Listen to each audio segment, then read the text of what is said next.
Welcome to the 100th episode of the MMA Lock-Cast. I'm your host, Manpreet, aka MMA Lock of the Night, and your boy on Twitter at MMA LOTN. Normally, I start this episode off, or all episodes off, by saying welcome to another. But this isn't just another. This is the episode, the 100th episode. We went guns blazing for this one. I'm very happy with what I was able to put together for this episode. I really hope you guys enjoyed. For the new viewers, for the day one viewers, I appreciate every single one of you. You guys are a huge part as to why I continue to do this every single week, which seems like every single week with the current UFC schedule, but we are absolutely killing it, and nothing but good things. I'm so happy with everything that I've endured over the last 100 episodes, over the last 100 weeks, or however long it's been now. And every week you guys keep coming back and listening to this, watching this, and I'm very, very grateful, thankful, and appreciative of what you guys have been doing for me for the last 2.5 years. So quick shout out to you guys first and foremost. Secondly, it's weird how everything culminated with this 1 week. You know what I mean? So we got UFC 254 this weekend, huge card. Khabib and Gaethje, very, very big card. Not to mention it's my 29th birthday as well on the Thursday of fight week. And it's just crazy that it all culminated with this. And yeah, I cheated a little bit in terms of making sure this was the week because, officially episode 98 was last week covering UFC Fight Island 6. I did a quick live stream on YouTube to make a 99th episode. And now here we are at 100. So yeah, it's still close enough. And I'm taking it. I don't care what anybody says. So, as you guys can obviously tell, I'm sure you guys have already looked through the comments and the description and all that stuff. You guys can see that I have put together a solid group of MMA handicappers, people that love watching the fight game, people that love putting their hard-earned money and hard-earned time towards this sport. And I feel like I put together the best group of people that I potentially could. I do want to give a shout out to my guy Big Marcel at Big Marcel 24 on Twitter. You guys know him as pretty much the fight announcements / fight changement cancellation guru. He does a really good job of keeping us informed on the Twitter sphere whenever there's a fight change or a fight announcement or anything like that. He actually broke down Umar Nurmagomedov versus Sergey Morozov with me, and unfortunately this morning that fight got canceled, so I wasn't able to put it into this episode, but I do want to give him a big thank you and shout out for joining me. And it's unfortunate it's his fight that ended up getting the boot before we ever got this this episode to see the day of the light of day, I should say. So shout out to him. And then shout out to everybody else that was on this episode. I very much thank that everybody took time from their day to join me for 20 minutes, half an hour, whatever it was, to break down these fights and give their thoughts on this card. Obviously, we ended off with a huge banger.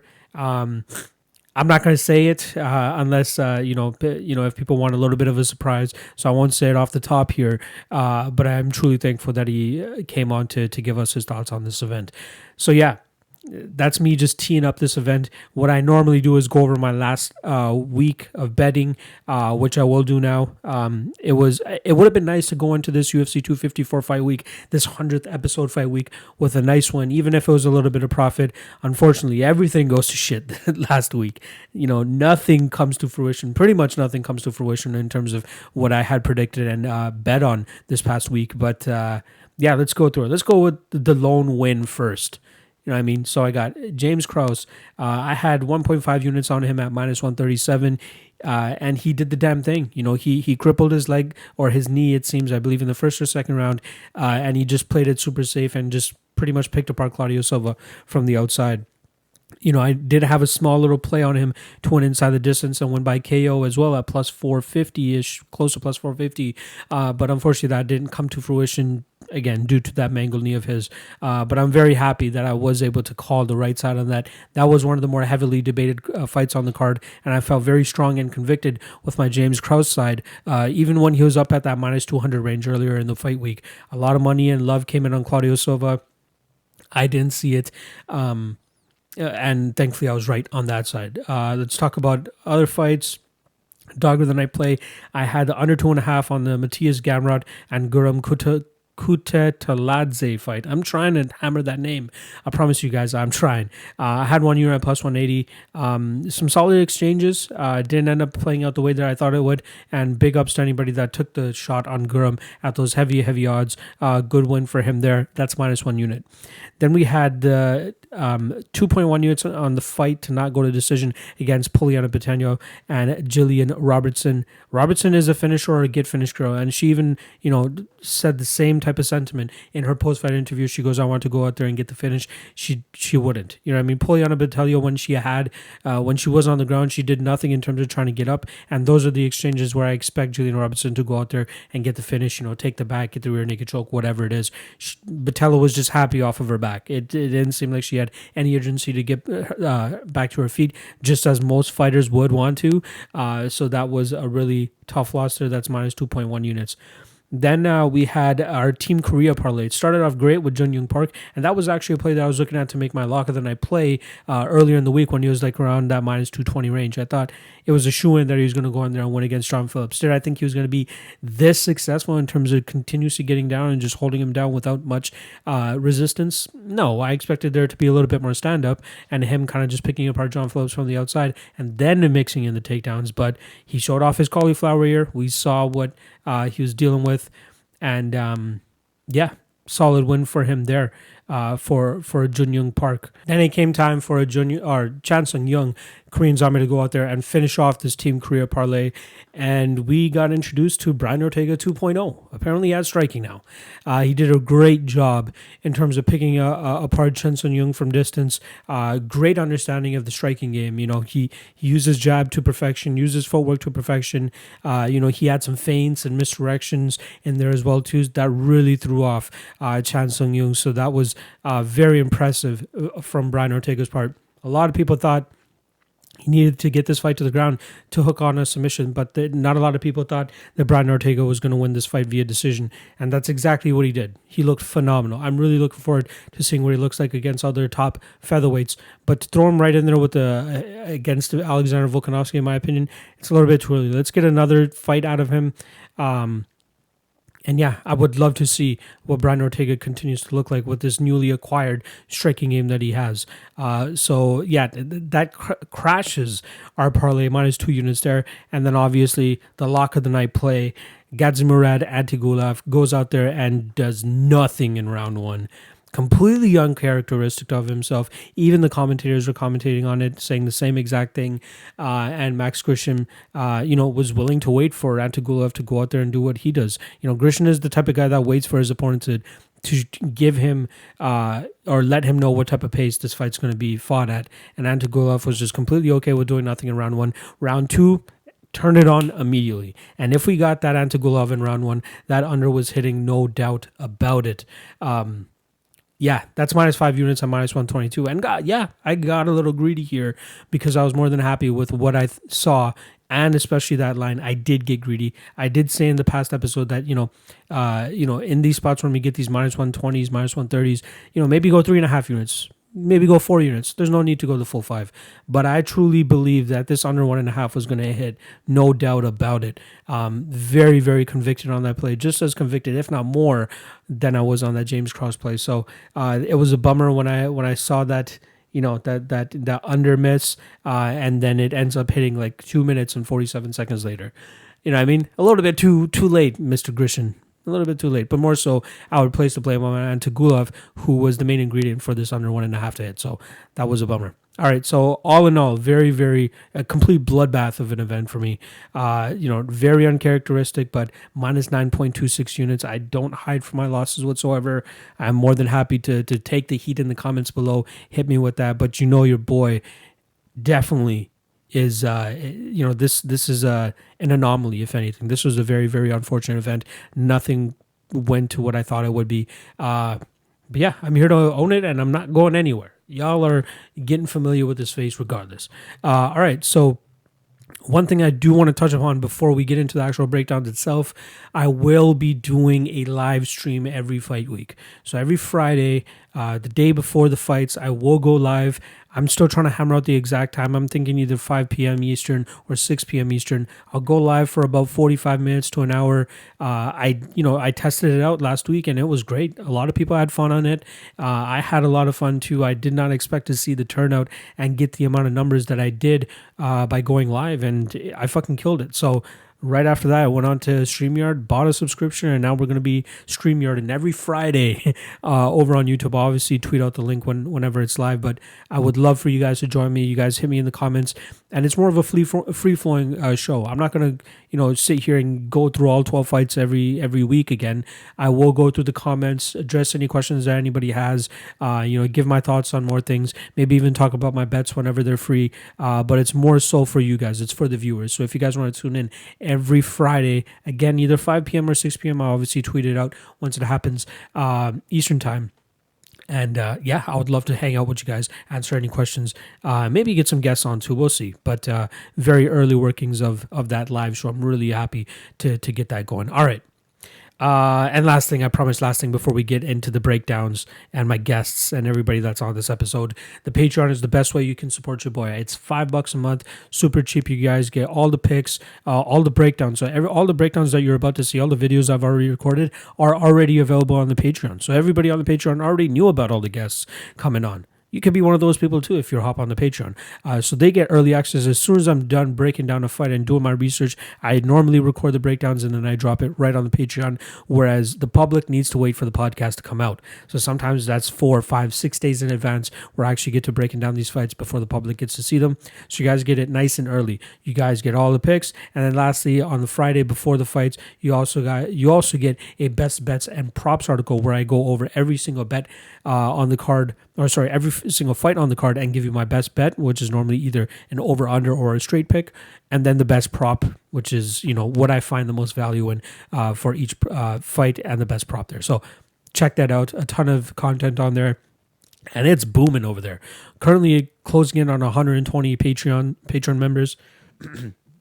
I'm getting it close to where I can finally leave the 9 to 5 and drop some more content on there for you guys as well too. So all the support, all the Patreon members, all the subscribers, everybody is greatly appreciated on this journey that I've been on for the last 2.5 to 3 years. And finally, episode 100, and I had to do it with a bang, and I have absolute bangers for this entire card. So I appreciate you guys checking out the episode. If you haven't already, make sure you hit the subscribe button below, hit the like button as well too, and let me know what you guys are on for UFC 254 as well. You guys will obviously hear what I'm on and what my guests are on for the rest of this episode. So let's get into it. I'm not going to hold you guys back any longer. Let's get into this breakdown for UFC 254 and all the treats and guests and love that I got for you guys. Let's get into it. All right, we got Joel Alvarez versus Alexander Yakovlev, and joining me from what appears to be heaven, we got my man Derek Love. Derek, what's going on, brother? Oh, not much, my man. How are you? I'm good. I'm glad you're hopping on to do this with me. And I know this isn't really your thing to do, but given how supportive and encouraging you've been to a lot of people that are in my position that do similar handicapping and all that stuff, you're one of the few guys that goes out there and like retweets everybody's shit. You share, you talk with everybody. You're very inviting. So you're actually one of the first guys that I really started to talk to in the Twitter world. And I felt like this was a great way for me to show appreciation to you in terms of bringing you on for my 100th episode, because I want to tell a little bit of a story as I go throughout this podcast in terms of how I've gotten to 100 episodes and guys that I felt like were slightly pivotal to me to getting as far as I have. So I really appreciate you hopping on, brother. Oh man, I'm so happy to be here. This is the first time I've done something like this since 2009, I think. Jeez. Yeah, it's been a long time. I used to do a show like this a long time ago, and that was audio only. So yeah, this is the first time I've ever done this. Perfect. No, I appreciate you hopping on. So let's cut to the chase. Let's get into this breakdown. So we got Joel Alvarez at -205. He had actually opened up at -285. We got a lot of steam coming in, and now we get Alexander Yakovlev at +165. I'll kick things off. So I was a little bit surprised when I first saw that opener. I was like, why the hell is Joel Alvarez, minus or +300 or +250 going into that fight with Joe Duffy? Now, coming in as a Jojua Duffy spot, almost a minus 300 favorite. Obviously, the public has figured out, that line was way too wide. Now we're seeing it close a little bit. But with Joao Alvarez, it seems like we're getting a guy that's very well versed in the striking realm, has good pop on his shots, has good leg kicks, has solid range as well for this weight class. Obviously, in the Joe Duffy fight, we saw Joe Duffy go for a Hail Mary takedown and fucking gets guillotine choked. Probably one of the worst beats you could ever have if you're laying chalk on Joe Duffy there, which I did. What I want to skip over. Same. So, Joel Alvarez, he looks promising. I won't completely shit on the kid. He does look promising. Does he deserve to be a 2-1 favorite over a guy who's established himself inside the UFC? Probably not. Talking about the Yakovlev side, he seems like to be a very good all-around fighter. He's been in there against guys like Damian Maia, Kamaru Usman. Most recently he did have a victory over. Sorry, I just accidentally clicked play on something. He did have a victory over Alex de Silva, but then most recently lost a decision to. Or was it a decision they lost to Roosevelt Roberts? I just want to confirm that. Yes, it was. Yeah, it was. Yeah, obviously it doesn't look as good anymore considering the run that Roosevelt Roberts has been on since then. But I still think that Yakovlev has some bite, especially as a dog here. What do you think? I completely agree. I would say from a betting perspective to avoid this fight, I think both these guys are pretty trash. But the fact that Alvarez opened up anywhere close to that is gross. If you got that opening number on Ankalaev, like that's a good bet. It's a good bet. While I was breaking this down, I feel like this fight is going to hinge on takedowns. Like striking, I think Alvarez has got it. He's a little rangier, and I wish he used his jab more. Like when you're a 6'3" lightweight, it was a 77-inch reach. Hammer dudes with that jab, and we just don't see it. But I think this fight is going to be a lot of who's going to get on top. Because it seems both of these dudes don't seem to have that much off their backs. And Ankalaev's takedowns are not good. But Joe Alvarez's takedown defense, also very suspect. Yeah. I think this fight it's like going to be one of those, like, every round starts on the feet. We get a minute or two on the feet. And then it's going to be whoever gets on top stays on top and wins the round. And there'll be one scramble, and whoever wins it wins that round kind of thing. I'm not seeing anything that's going to be, I think it'll be competitive, but I mean, if you have to bet it, if you're one of those guys, you want the action, take the dog here. Don't take, Joel Alvarez shouldn't be minus 200 against anyone in the UFC. Like, it's just off. I will pass on this fight altogether. And unless there's like a, crazy prop or something, like if I can get like Ankalaev by submission at like, plus 1,000 or something stupid, but I think I think they kind of know. If I had to make a pick, it would be Joel Alvarez decision. That's kind of what I think 29-28 unanimous decision. But again, it's one of those fights where one scramble, dude will get on top and win the round. And if that's Ankalaev, 2 rounds, done, right? Absolutely. No, I do agree. I feel like we can potentially still see a little bit of improvement from Joel Alvarez. He's 27 years old. Yakovlev on the other side, 36 years old. He's kind of more so on the tail end of his career. I do feel like this should be close to a pick'em, kind of like how we've been alluding to this entire breakdown. How he opened close to a 3-1 favorite is beyond me. I'm not sure what the hell the odds makers were seeing there. So shout out to anybody that got in on Yakovlev nice and early there. This is a tough one. I think it's one that I'm going to be staying away from as well. If you put a gun to my head in terms of like just saying what's the best bet for this fight itself, I do agree with you. I do think that Yakovlev should be has the value at that plus 260 or plus 165 line that he's currently at. But it's going to be so hard to really predict what kind of fighter we're going to see from either guy. Yeah, I mean, are we going to see Joel Alvarez pull off another guillotine choke? I mean, what if Yakovlev goes in there, tries to initiate the takedown, and just gets a little bit lazy and just pulls off a submission, right? And he does get lazy. That's the thing, is that he'll shoot in like guillotine darts, something like that. Like he shoots in and he quits. He does what I've heard referred to as the I love wrestling takedown, where you basically just lean in, touch their legs, and then quit. Yeah, it's ugly. Like I said, like this fight will be determined by scrambles, and that'll be, what'll be the outcome of the fight. Who's gonna win the scrambles? Joel Alvarez is a little bit bigger, I think. I know Ankalaev fought at welterweight, but Alvarez, I think when these guys get on the scale, is going to be a little bit bigger, but I don't think that'll make a huge difference here. But it might be the thing that helps him win that one scramble that wins him the fight. Yeah, I'm completely torn on this fight. Again, value side, Yakovlev, but again, getting up there in age, might be losing a step. Joel Alvarez could be getting better at this point in time. You're talking about a 9-year age difference. They are roughly the same. They are both 6'3". I believe Yakovlev has a slight 3-inch reach advantage, but I don't think it's going to come too much into factor here, as I believe that Alvarez will have the advantage on the feet if that's where it actually stays. This will probably be one of the few fights that I just keep out of any like D-gen parlays, Hail Mary parlays, lottery parlays, or anything like that.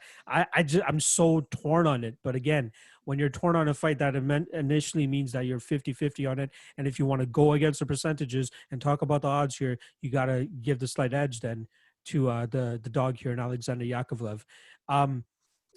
So you think what?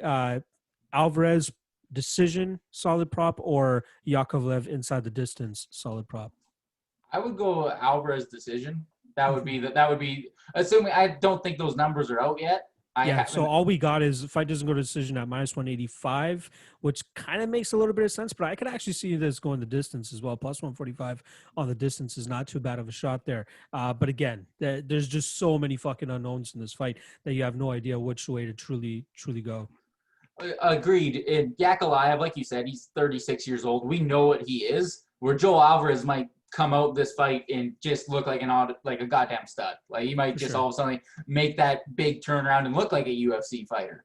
Like, this is one of those fights where at the end of it, I'm going to be calling for both guys to get cut, and we can just and we know just one of them's 36 years old and hasn't beat anyone of note, and then the other one, like, he's beaten two, like Joe Duffy, who is washed, and then the Damir Ismagulov fight was tough for him. I mean, that's a tough first fight in the UFC. As much as Damir has not fought, that kid, in my opinion, is like a top 10 guy waiting to happen. He just needs to get into the cage more. So I'll give that one to Joel Alvarez. That's an okay loss right there. Obviously going out there and beating Danilo Belluardo, who's probably not even in the UFC anymore. Probably not that legit. And then Joe Duffy, you got to give him a little bit of, applause for actually being able to pull off that guillotine choke. It's not often that you see guys actually complete a guillotine choke off of a takedown. And it's unfortunate that Joe Duffy was the victim of that time around. All right, final predictions. I will go with Joel Alvarez. I think he could keep this fight on the feet. I think he'll go out there and outbox Yakovlev, use some good leg kicks. But yeah, I will side with Alvarez, but I do think the odds are a little bit skewed. How about you? I'm in the exact same boat. Joel Alvarez decision, 29-28. I mean, I know I'm getting pretty precise, but like I really I think it'll be like Alvarez won rounds 1 and 3. Ankalaev wins the scramble in round 2, wins that round. I don't think this fight. If you can get plus money on this fight to go the distance, that might actually beat the bet on this fight to me. I'd be interested to see the over/under. I think they'll set it at 2.5. So we'll probably get the over at like +120 or something like that, +125. Yeah, that would be another bet that I would like. That's the way to play this fight. I wouldn't touch it. I mean, if I had to, Joel Alvarez decision should be, +150 or something. That might be it. But I would rather just I want to say just watch this one, but that card is at like 8 a.m. here, maybe 7 a.m. here, I'm pretty sure. So Eastern time, I believe prelims kick off at 10 a.m. So 8 a.m. Yeah, so 8 a.m. on a Saturday. I don't know if I'm going to be getting up for that one, but why not some brews and breakfast, yo? I'm going out that evening. It's actually I'll be celebrating my birthday that evening. So hey, happy early birthday to you! It's my birthday week as well. Oh, October 22nd. So 21st. Hey, look at that. So early birthday for you, and then my birthday the day after. I appreciate that. That's awesome. Okay. On the way out here, anything you want to plug? I know you got something going on over there at Twitch. Are you still doing that regularly? You want to plug that? Yeah, I haven't been doing it super regularly. I keep having issues. I don't know with what even exactly, but yeah. I mean, follow me on Twitter, Master_Love007, Twitch, Master_Love007, YouTube, Master_Love007. I'm hoping to start my own podcast eventually. Me and my brother-in-law are supposed to do that. He hasn't got his shit together yet, so it's always tough. Yeah, exactly. That won't be an MMA podcast. That'll be it'll be a lot of sports, but yeah, it won't be just MMA. We both are MMA fans, so we'll definitely talk. But yeah, other than that, I mean, thank you for having me. I appreciate it. Like I said, I haven't been asked to do something like this in a long time, and I'm always happy to talk about fights. As much as I complain on Twitter about how bad the UFC's gotten, I still love MMA. I just, I'm a little sick Uncle Dana and all his bullshit, but no, I appreciate you hopping on and doing it, brother. It really means a lot to me. And whenever you do start that podcast, when your brother-in-law gets his shit together, I'll definitely be out there tooting the horn for it. So I appreciate you hopping on, and good luck on your bets this weekend, whatever bets you make. And yeah, thanks again for coming on, dude. Oh, thank you, my man. I appreciate it. All right, next up we got Miranda Maverick versus Liana Jojua, and joining me, I finally got to pop the cherry, the podcast cherry of my man Scott Shelvok. What's going on, buddy? Not much. How about you? Good. Just before we start off, you guys can follow him at Scott__ Shelvok. You guys will obviously see his Twitter handle under his video right there, and then you can also tail his bets and hop onto his team by joining ss-bets.com. He just recently dropped his website. How's it going with the website and all that stuff? Are you finding it a little bit harder than you expected, or how's it going over there? Yeah, like I didn't know anything about SEO or marketing, so I'm trying to figure that out. But it's fun to have it up and going, and it's motivating. For sure. It's nice to have something that like people can kind of just reference rather than just your Twitter page, which is kind of like the next step up is having your own website and stuff. So it's good that you're taking that leap, and you're definitely one of the sharper dudes out here too. So it's good that you're actually trying to invest in yourself as well. So it's good to see that. So let me stop jerking you off real quick. Let's get actually to the breakdown itself. So I'll kick it off. So we got we got some chalk on Miranda Maverick here, -335, and Liana Jojua is currently at +275. I'll start off with Miranda Maverick. Obviously, she's coming over from Invicta. She's coming off a big win over Pro Gonzalez last time around. But the one thing that I like to see from this girl, and not to mention she's like 22 or 23 years old. She's very, very young still.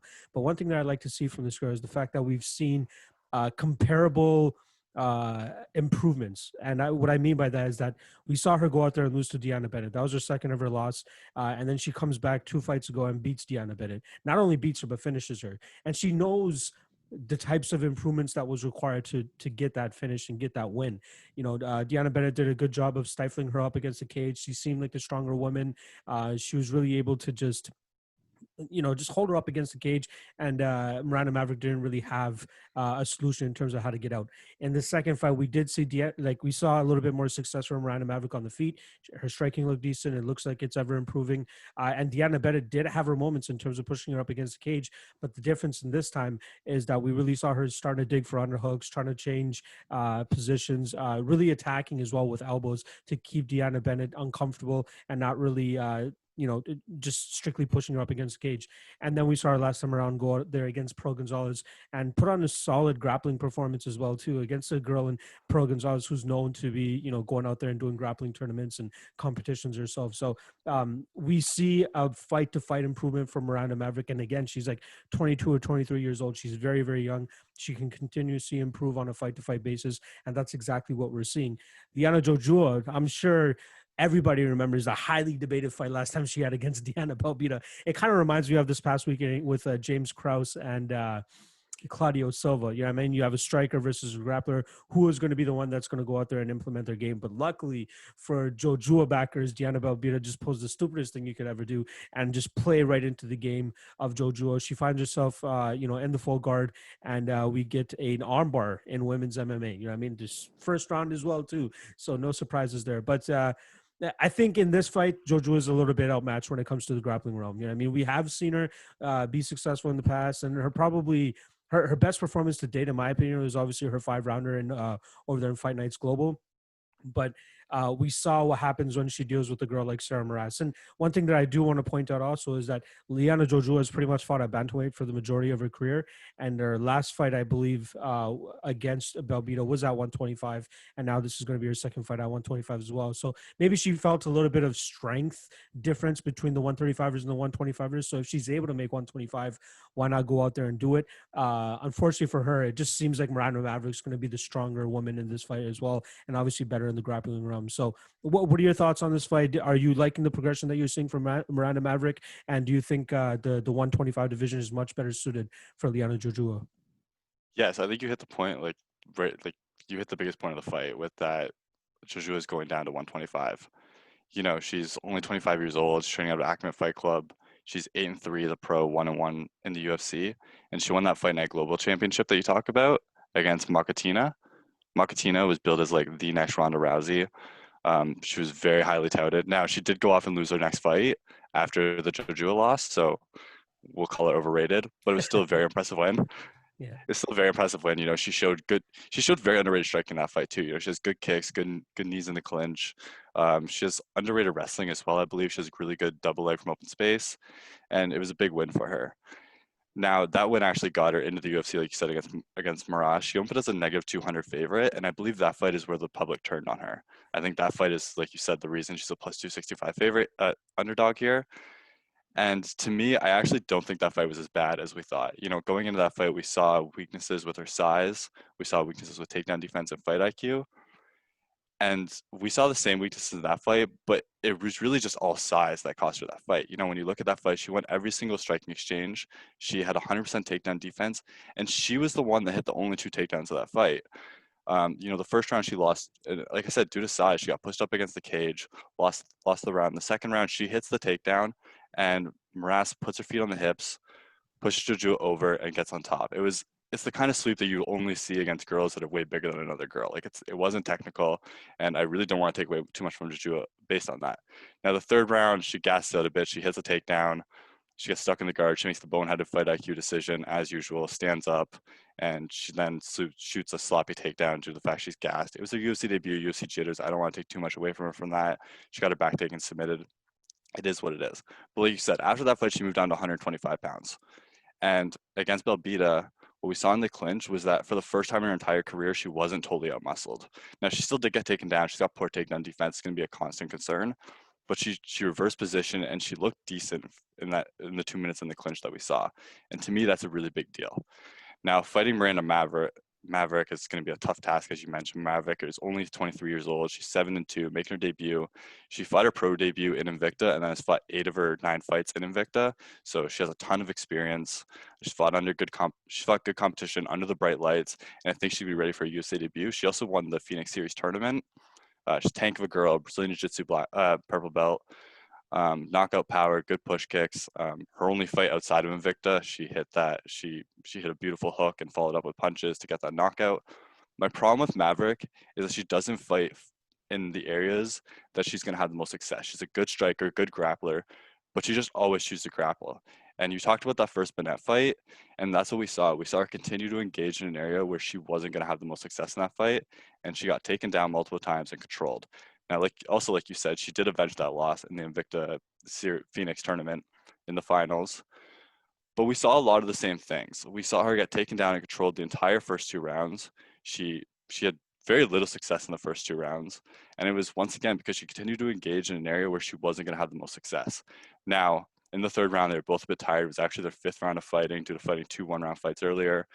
Maverick showed great heart, great grit, and she hit the takedown, got the submission. And then we watched her fight Gonzalez, and we saw the exact same thing. In the second round of that fight, she won the round. She won the first round, but the second round I want to focus on, where she got taken down twice in that fight. And once again, she just continued to engage in this area where she wasn't winning. She got controlled for 4 minutes. She had a guard pass, and she didn't look good. Now Gonzalez, you know, former 115er, never really that good. Good grappler, but always had bad gas tank issues. And Maverick took over and won the fight. But like I said, it was just a massive concern. Now coming into this fight with Jojua, you know, I believe the striking is actually going to be very close. I think Jojua's striking is underrated. It should be a 0 point, though. Both girls like to engage in the grappling. In the grappling, I think it's going to be pretty close. Maverick's a purple belt. Jojua's a blue belt. I don't really trust that she's just a blue belt, though. She's very, if she is, she's sandbagging. She's a good blue belt. So that makes the winner of this fight probably going to come down to who has the better wrestling. That's a scary proposition considering Jojua has horrific takedown defense her entire career, always outmuscled in the clinch. But once again, that's against 145ers and 135ers. And Maverick hasn't had great takedown defense either. She was taken down versus Bennett, taken down versus Gonzalez, which are the only two really good grapplers she's ever fought.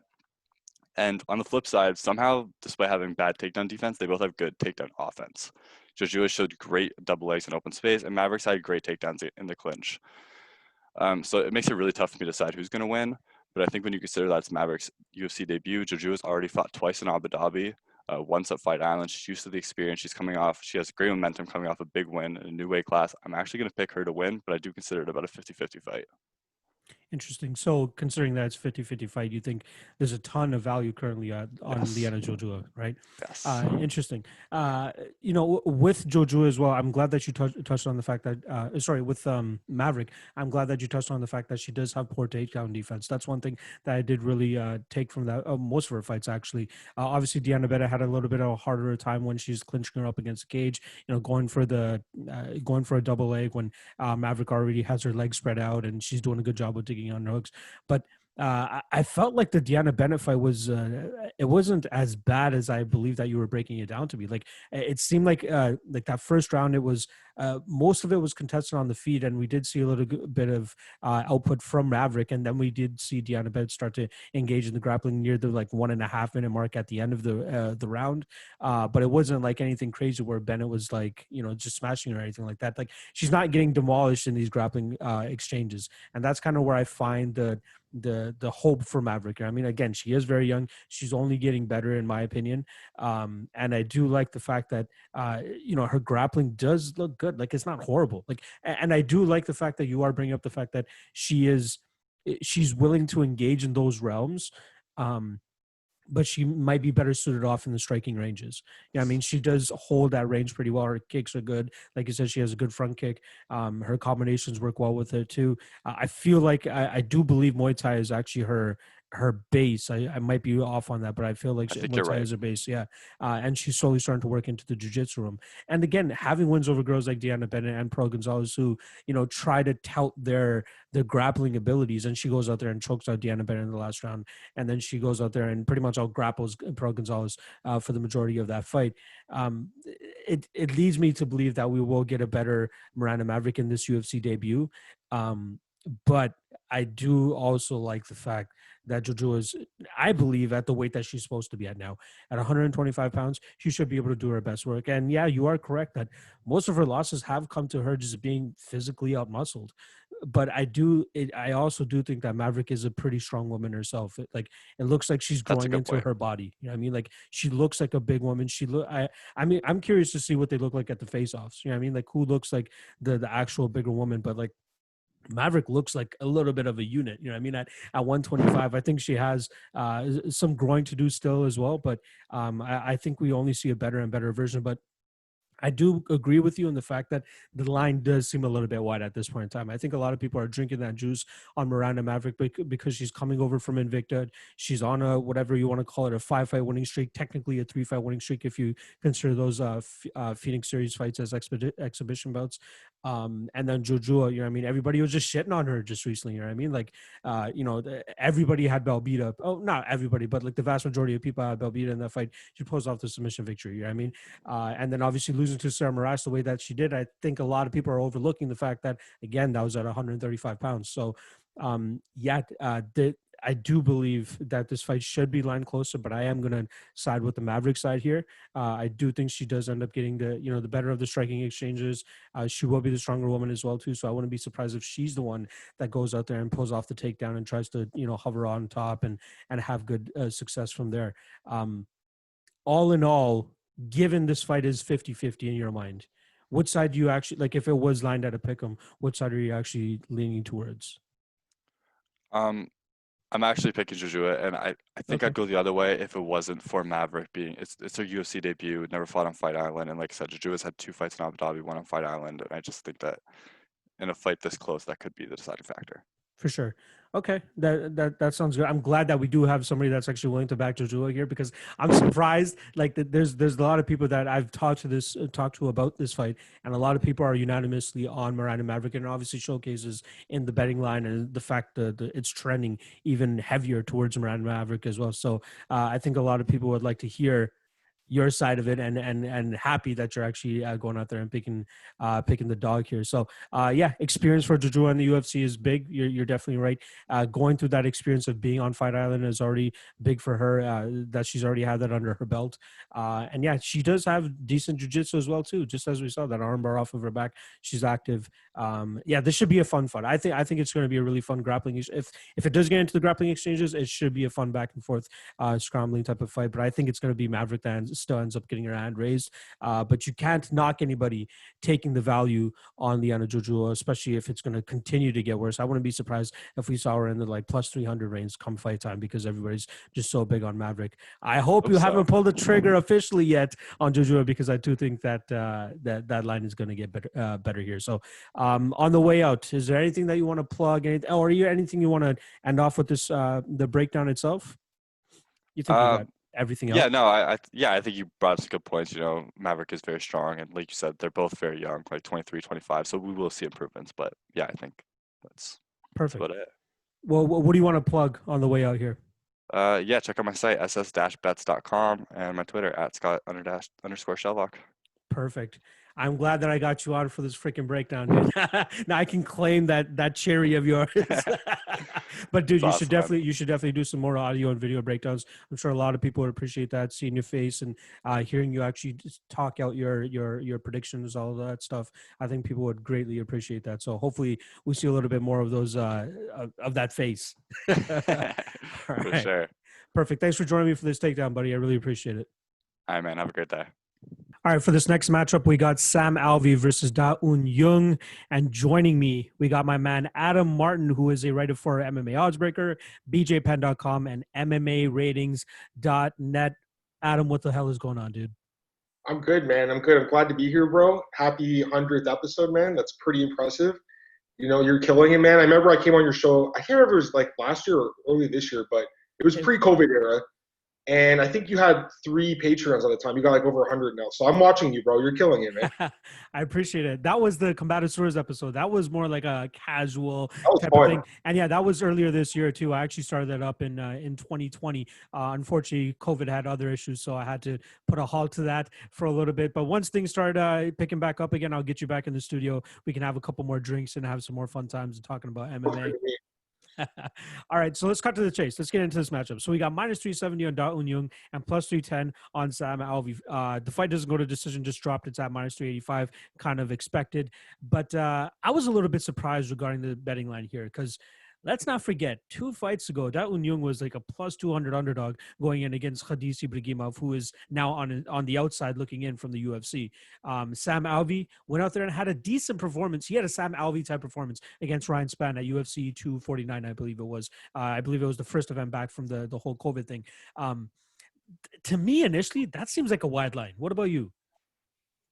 Yeah, that was my initial thought too, looking at it, because Sam Alvey is a guy with a lot of fights in the UFC. Da-Un Jung has 2 fights in the UFC. So you look at that experience factor for Sam Alvey, that's something in his favor. And it's still Sam Alvey. I mean, the guy still has some power occasionally. He'll show that occasionally. But, you know, the more I dug into this fight, man, I have a hard time taking Sam Alvey here. You know, so I'm starting to see what the oddsmaker saw. Because initially I thought the same as you. I'm like, this is too wide.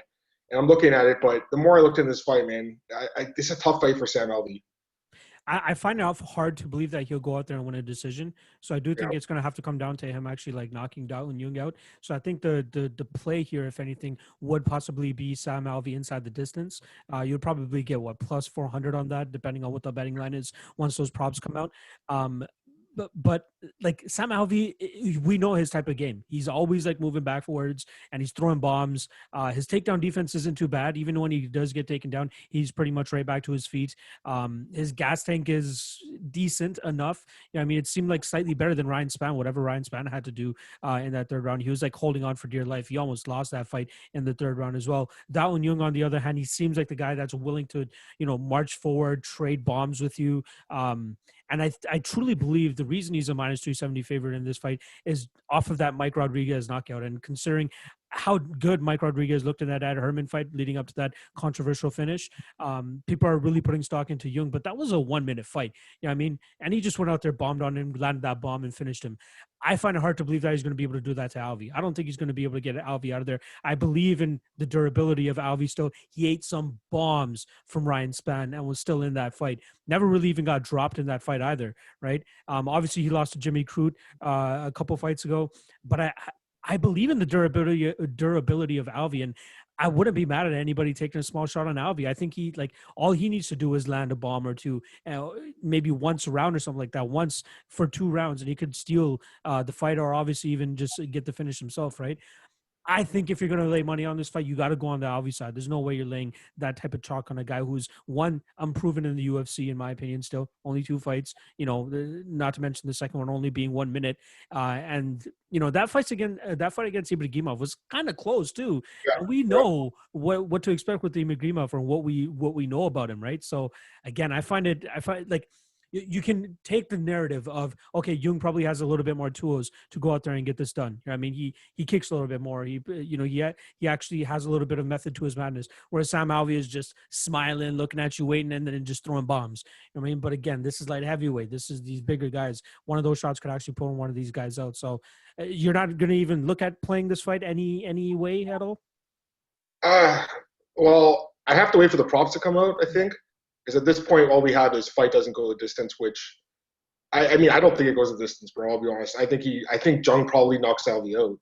Just looking at footage of Dan Jung, there's a few things that stood out to me. First off, he's much more aggressive than Sam Alvey. Like you mentioned, Sam Alvey's always taken a step backwards, and it hasn't really worked out for him the last 4 straight fights. I don't like betting on fighters coming off that many losses either, man. Only in special situations like Carlos Condit coming off 5 losses against a guy like Corey McGee. That's a good matchup for him. That's why I liked him there. In this particular fight, I think it's going to stay in the feet for the most part. Sam obviously it mostly has been durable throughout his career, but if you look at the last couple of fights, bro, he's been taking a lot of damage. You said that the Ryan Spann fight, he did take some bombs in that fight. I was surprised, and you know what? He almost won that fight. I think potentially he could have the better card here. If this fight goes to the 3rd round, he'll probably win that 3rd round, but he has to get the first 2 to win on the cards. Otherwise, you're going to have to knock Jung out. Jung's never been stopped by strikes before. I'm not saying it can't happen here. It can happen. Obviously, anyone gets stopped by strikes. But from what I've seen, he's got a pretty good chin. I just think the aggressiveness is going to be a big factor. This guy is pretty accurate with his strikes from what I've seen, too. I mean, he's landing nice combinations. Look at the Mike Rodriguez knockout. It was a straight right down the pipe, landed clean on Rodriguez's chin. That's a nice knockout, man. Sam Alvey, I respect the guy a lot. Again, he's been around for a while, man. I remember him from, first off, Bellator way back in the day. He was in the 2nd season of Bellator, or 3rd season or something. Obviously, he fought in MFC up here in Canada as well. So I remember him from way back in the day, and then the UFC. So I have a lot of respect for this guy. I just find at this point of his career, I think he's really tailing off, man. You look at his age, 34. Another thing that's about age, 34 at 26. That's another advantage for Jung. Jung, taller guy too. You look at the height, it's slightly in his favor, 6'4" to 6'2". The reach, slightly in his favor, 78, 75. I just see a lot of advantages for him. Obviously, I'm not going on a limb here. He's minus 370 or whatever. So clearly, a lot of people do agree with that line because it hasn't moved that much off the opener. I would be targeting something for Jung here, though. I'm thinking like Jung by knockout. That'd be what I'd be looking at because I do believe he's going to catch Alvey and get him out of there, man. Alvey's been stopped 3 times in the last couple of years. First with a Brunson knockout. He won a bunch of fights without getting KO'd, but then he got KO'd back-to-back by Little Nog and Crute. I think Little Nog, if he puts him out, and I remember betting on Little Nog that fight. He was a dog, if I'm not mistaken. I think he was a pretty big dog there. Yeah. I think if Little Nog can do it, I know he's got great boxing for sure. But from what I've seen, Jung boxing looks pretty good. I liked what I saw from this guy, man. Going back to the tape and kind of refresh your memory, I liked it a little bit more than what I've seen. But having said that, I'm with you in that it's that 1 minute fight that's why the line's inflated like this, right? Because if just say we didn't see that fight and he was just coming off the win over Ibragimov, he'd probably be a favorite, but it'd probably be like what, minus 200 maybe, like half of what it is now. So absolutely. I don't see really necessary value on the money line. But if just say the TKO prop came out at a pick'em price, that'd be the way to go, I believe, because I do think he wins the fight. You know what? Actually, the more that I'm thinking about it a little bit too is I'd actually be interested if they had the over under at 1.5. I'd actually be interested in the over. I think like again, I believe that Alvey does have a little bit more durability than people believe. Obviously, the Nogueira and Crew finishes. The Crew one is a little bit interesting because he was a little bit out, but he was like coming back. Like it wasn't like he was dead out or anything like that, right? I'm trying to remember the Nogueira knockout, but were any of those ones where he was like dead out? I don't think he's ever been like dead out. It's more like he's getting kind of like just pummeled, like the fight with Derek Brunson where he's got him against the fence and just started raining down punches, or like raining punches against the fence, standing TKO. So I know what you're saying, like he's not the kind of guy that's going out cold in his fights. So I get that, but bro, like he's taking a lot of damage, and he has a lot of fights too, man. He's got 48 fights. Yeah, 48 fights, 49 fights. So that's a lot of fights. For sure. The guy's got 4 or 5 kids, man. He's got to feed his kids. So I understand why he fights so often.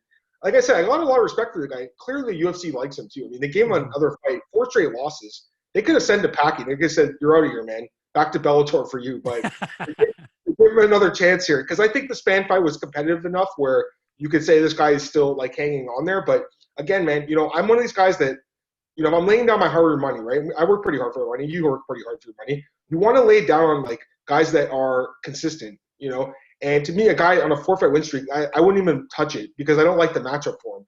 If I like the matchup for him more, I would, but I just don't see really an advantage for Alvey in this fight besides maybe Jung gassing. Maybe he gasses and Alvey gets him in the 3rd round or wins a decision. But I don't know, man. I just like the more I looked into this one, Jung stands out to me as a guy who probably arguably could be good for fantasy for playing that because I do believe he gets a knockout in this fight. So we're looking at the money line here. We're looking at for betting value. I don't necessarily see it at minus 370, but at the same time, bro, I personally wouldn't take the plus 310 on Alvey either. I feel like that's just the books really tempt you to take a shot on a guy that's a respectable veteran, but I just don't think he wins.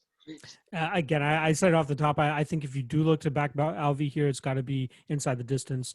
Hopefully, you get at least a plus 400 on that. But yeah, I can see the another thing also that I look at is the output as well. You made a really good point about that. The output of Alvey is just so low that you can't really go out there and expect him to win a decision here, right? So, yeah, I'll probably lean with Jung here as a prediction. In terms of betting, yeah, I'm not parlaying him. I have a little bit too many questions regarding Jung still, and I want to see him pass a test like Alvey. And it's not the toughest test, but it should still show you whether he's at least a passable light heavyweight at this point in time. Any other final thoughts regarding this regarding this fight itself? No, it's just the card itself is awful, man. It's unfortunate there was some injuries. In COVID-19 positive test for Dos Anjos and Calvillo, so that sucks. But overall, it's a great card, man, and I love the fact that you got a bunch of us to come and do one fight each with you. That's amazing. So I'm looking forward to watching the podcast in full. But yeah, in this particular fight, guys, I am leaning towards Dan Jung. I do believe he gets a finish in this fight. And again, I'm not like saying stats matter for everything, right? But they're good to look at. You look at the stats, man. Like he's landing almost twice the amount of significant strikes per minute. And I know that he only has 2 fights, so the sample size is small, but that really stands out to me. I just find that Sam Alvey's lack of output, it's very frustrating to bet on this guy because you're watching, he just stands there a lot of times like a statue.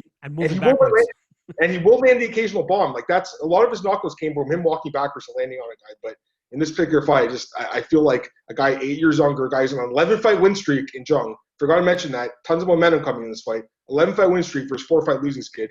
I side with Jung in this fight. Thanks for having me on, man. No worries. I appreciate it, dude. And you guys can follow him at MMA Adam Martin. Well, MM Adam Martin. I keep fucking that up.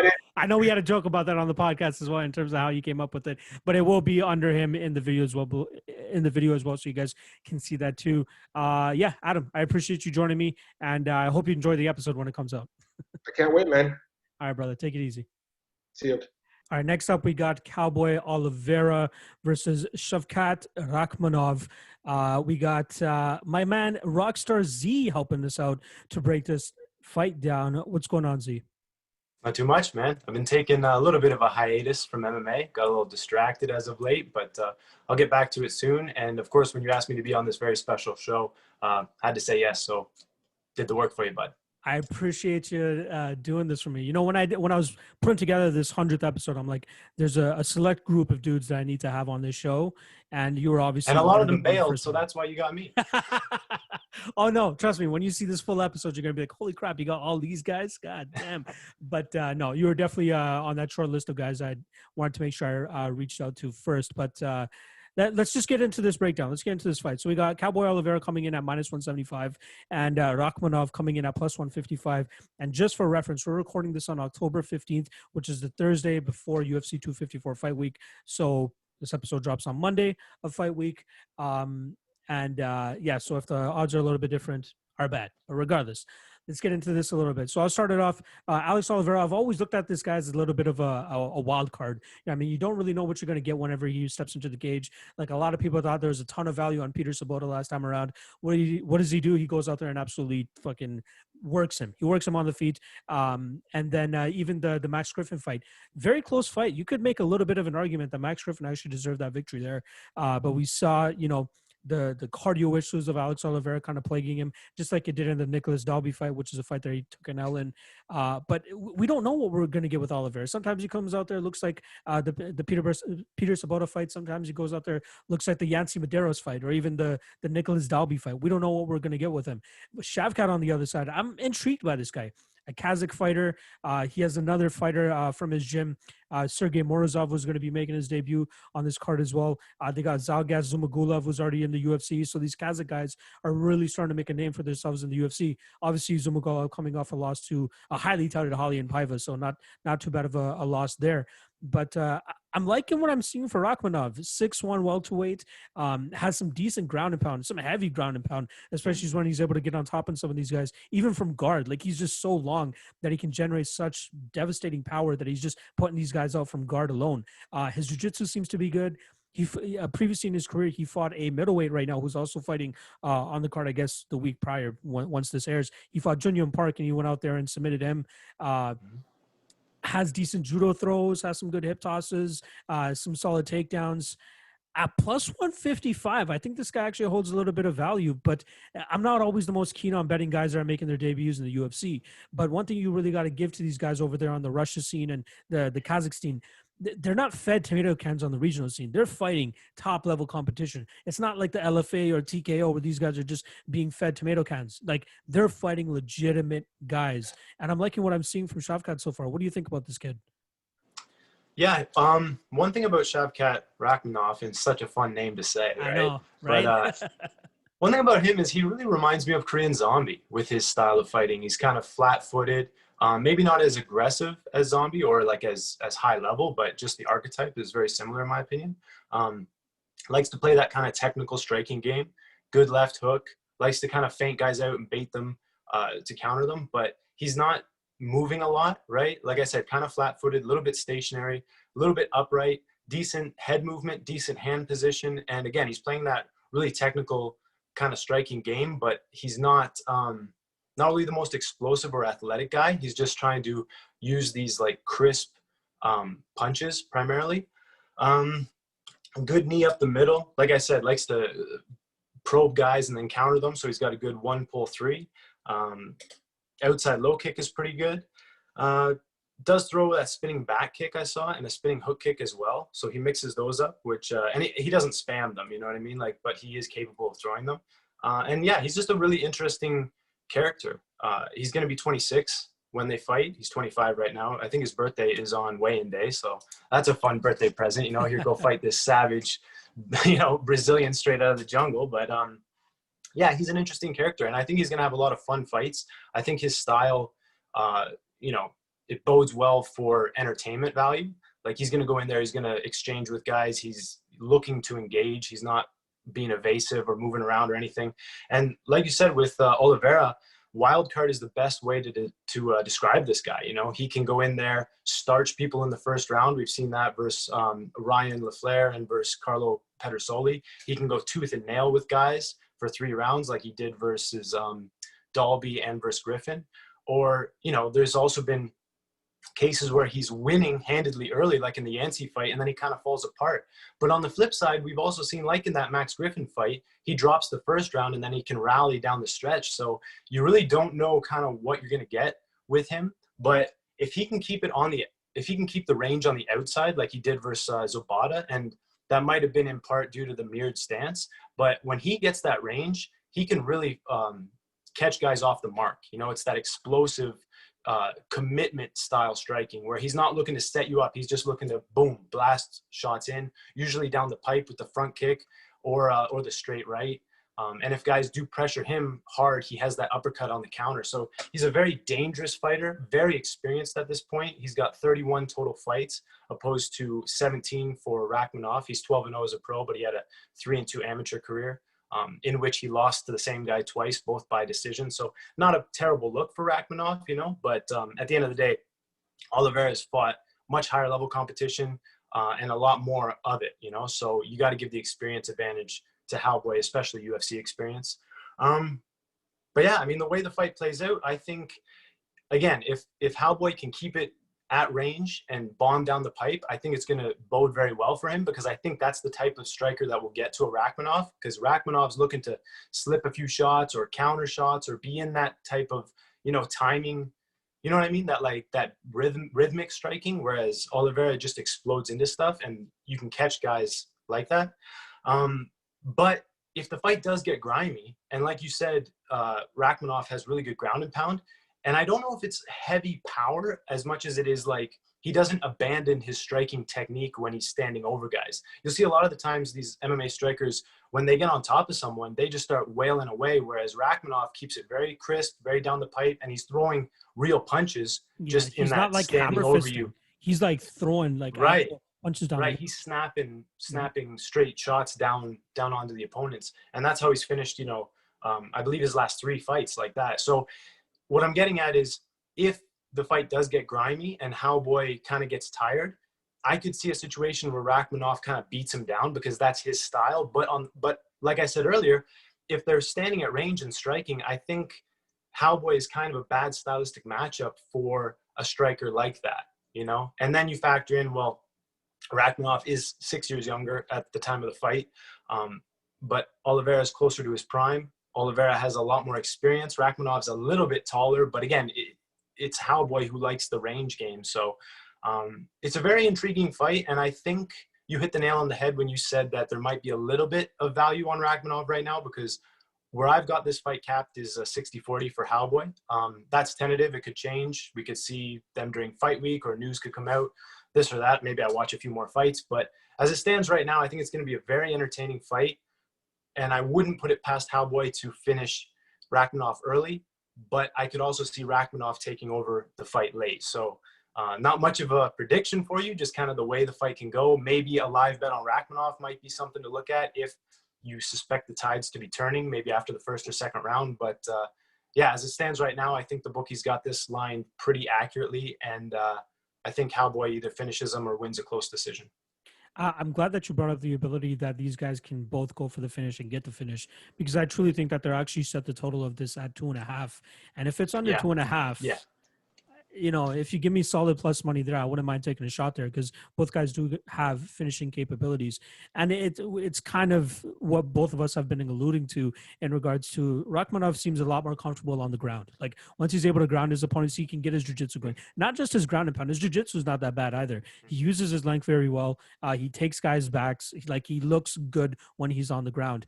Alex Oliveira, on the other hand, we have seen flashes of brilliance where he's able to pull off submissions on the ground too. But I think it's a different look when you're talking about a guy like Rakhmonov, who's going to have a little bit more of an advantage there, at least in my opinion. Yeah, and that's what I'm thinking down the stretch. That's how Rakhmonov's going to turn the tides if he does. Like, I've seen him, he got in deep on a double leg and then turned the corner. I believe it was 2 or 3 fights ago.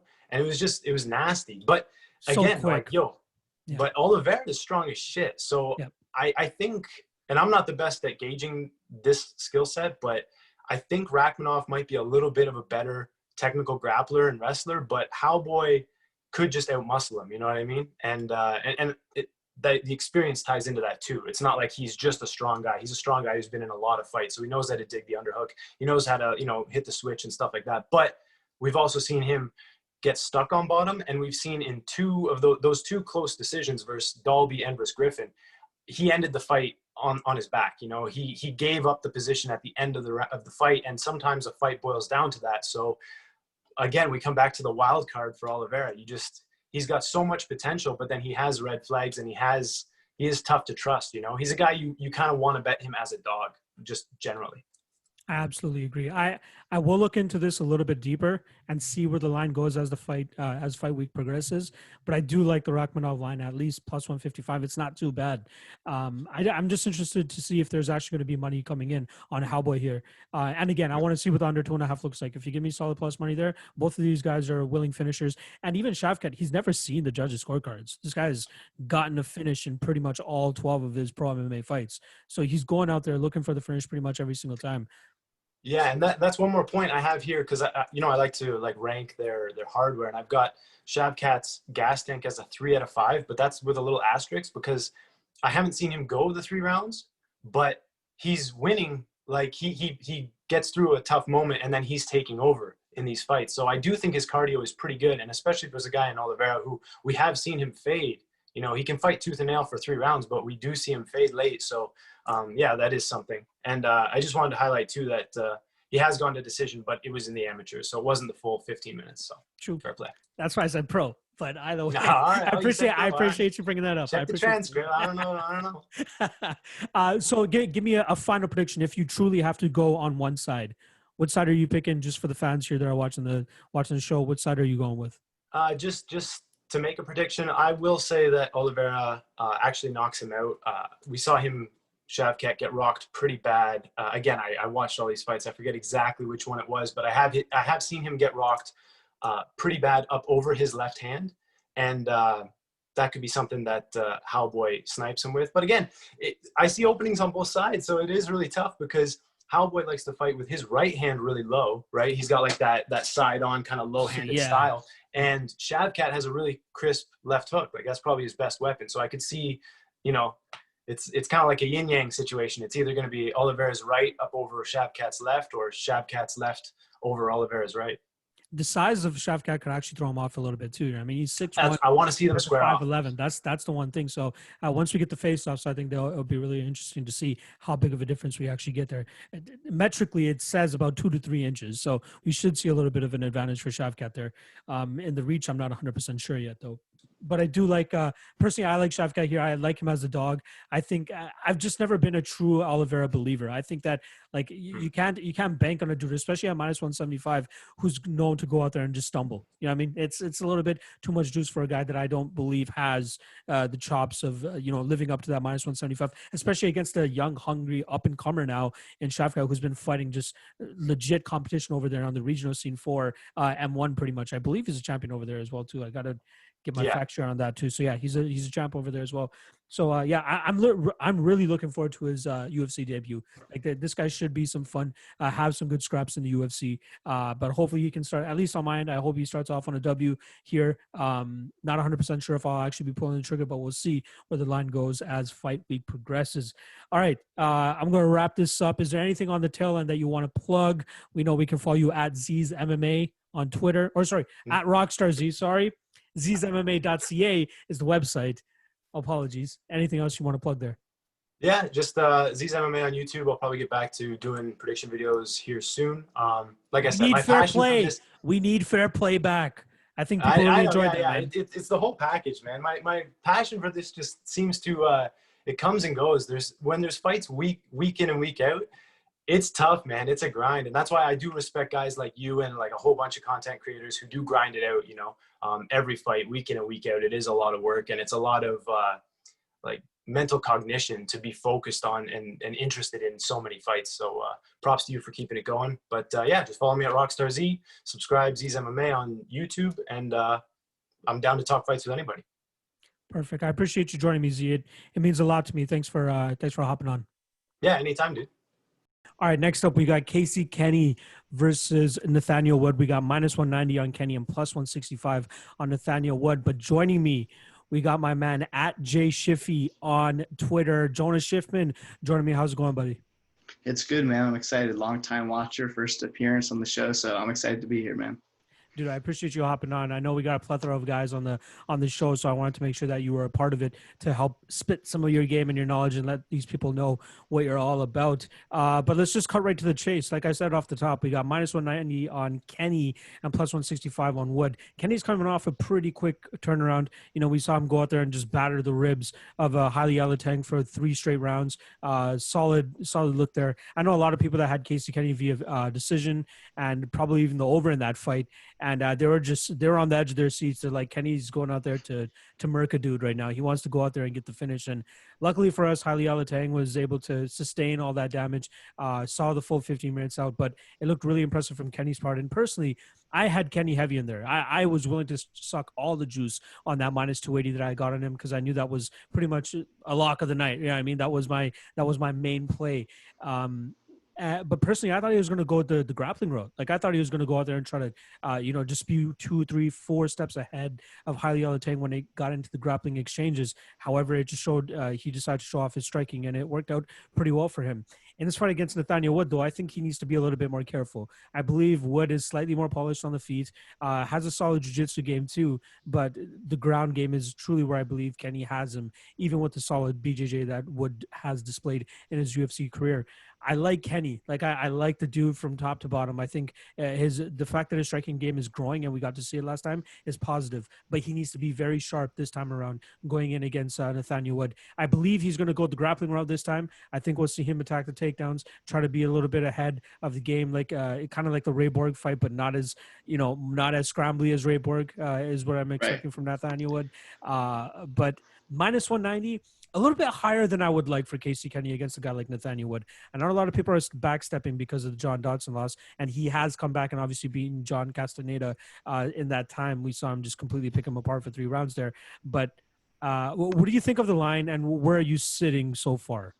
Yeah, so for me, I think the line is a little bit wide, and I think stylistically, when you look at how they match up, if you had told me, a month ago before Kenney had gone on to fight Yalateng, if you had told me that these guys were fighting, I would say, well, Wood has a huge stand-up advantage in this matchup. But Kenney was impressive to me. I didn't lay the -250 juice. Props to those who did. It was about as lock of the night as it gets, right? He closed in the -400 range. Really, he looked -1,000 in there. It's an impressive performance. So I think the striking is a little bit closer than I would have said about a month ago, but I still do favor Wood. I think he's just a little bit crisper, a little bit faster. His volume, a little higher output, although Kenney had great output his last fight. But I think it really just comes down to how much you think Kenney ends up grappling, because in his last fight, he only shot he had 1 takedown attempt in that fight. That's partially because, he was dominating on the feet, but sometimes we see these wrestlers fall in love with their hands and they, shy away from the takedown. I think if Kenney isn't going in there with the wrestling game plan, he could definitely struggle on the feet with Wood, because I think Wood is a really good offensive striker. I like his leg kicking game. Kenney kicks a little bit, which I think is, a decent look here for him. But in terms of the stand-up, I favor Wood defensively. I've always said about Nathaniel Wood, I think he lacks a little bit of defense in the striking realm. It kind of just backs out. It's almost his best defense. It's like this left check hook he throws, as opposed to kind of, getting out of the way. And guys like Dodson, who are going to blitz him, really had success with that game plan. So I think the line is a little bit wide currently, but it's interesting. I think it really comes down to that grappling realm. Do you think that there's any value on Nathaniel Wood currently at +165? So at 165, it's kind of close to where I would make the fight. I haven't taped it as deep as I will during fight week, but right now I was kind of thinking somewhere in the 65-35 range. So with Kenney, about a 65 favorite. So that would be -150 on the betting line. I would probably bet Wood, with like a 5% implied edge on the line. So in that +185, +186 range is probably what I would need to bet Wood. But after Kenney's last performance, I think it's possible that we see that line steam up. It's wider than I thought it would open, and there hasn't been a ton of Wood action bring it down. So maybe people are drinking the Kool-Aid on Casey Kenney here. Yeah, he did open at -225. It seems like on 5 times he's got bet down to -190. I wonder how long that's going to happen. Like how long that money's going to continue to come in on Nathaniel Wood. I think there might be a lot of people that have that narrative of like, all right, it seems like Kenny's falling in love with his striking. Maybe that's going to be bad for him, thinking that he can go out there and do the same thing to Wood. But you gotta factor in fight IQ with some of these guys, and I feel like Kenney is one of those guys that has the higher fight IQ, especially coming out of, I believe he's still with the MMA lab.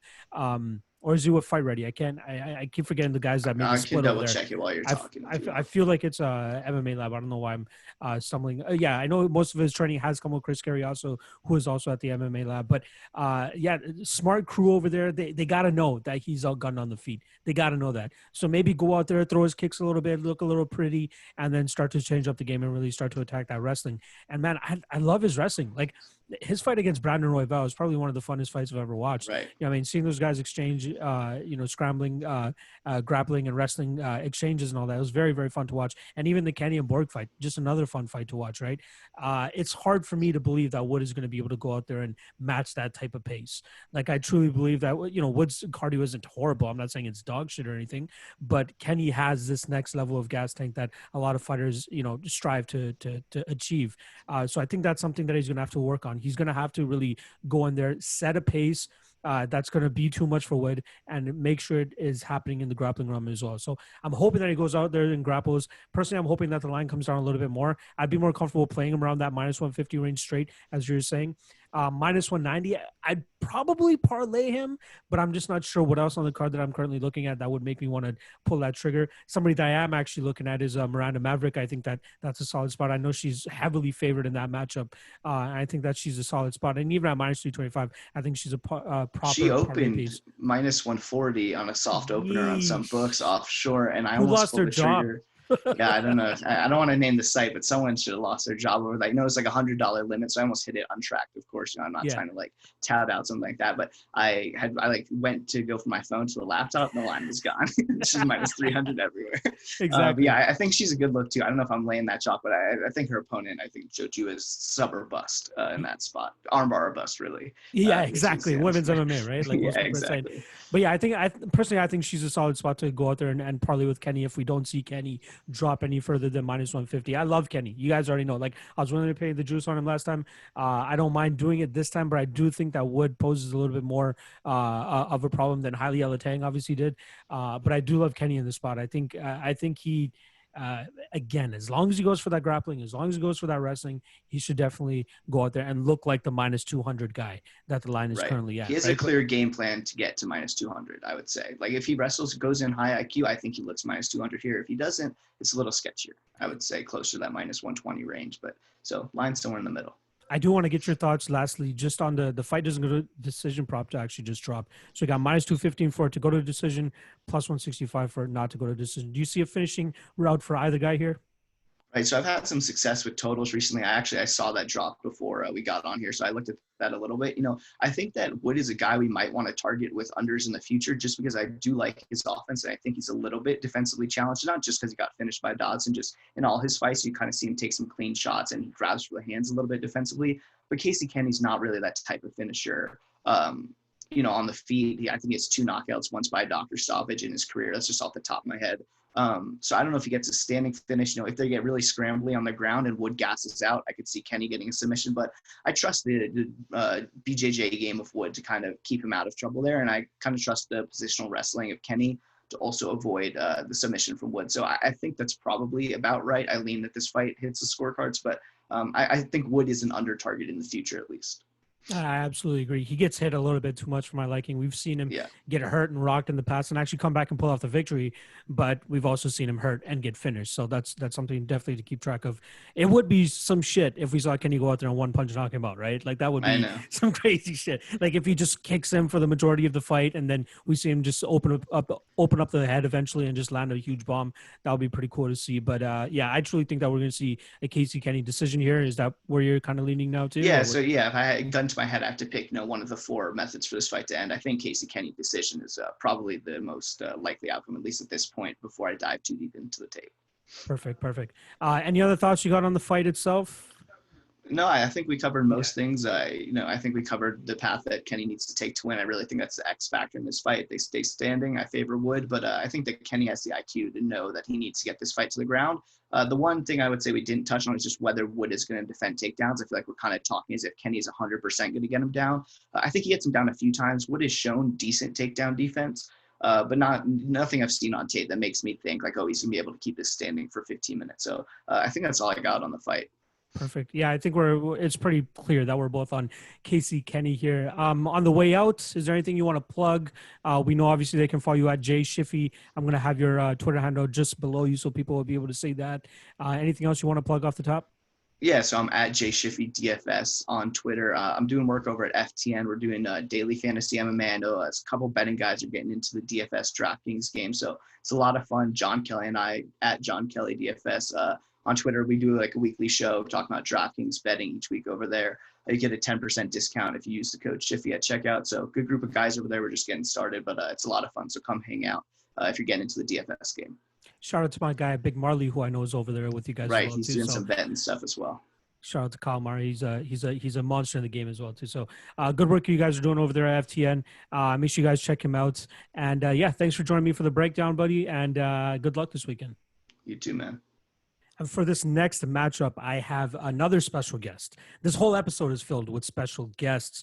We got my man Clintus Maximus from Die Hard MMA podcast, the lead man over there at Odds HQ for MMA.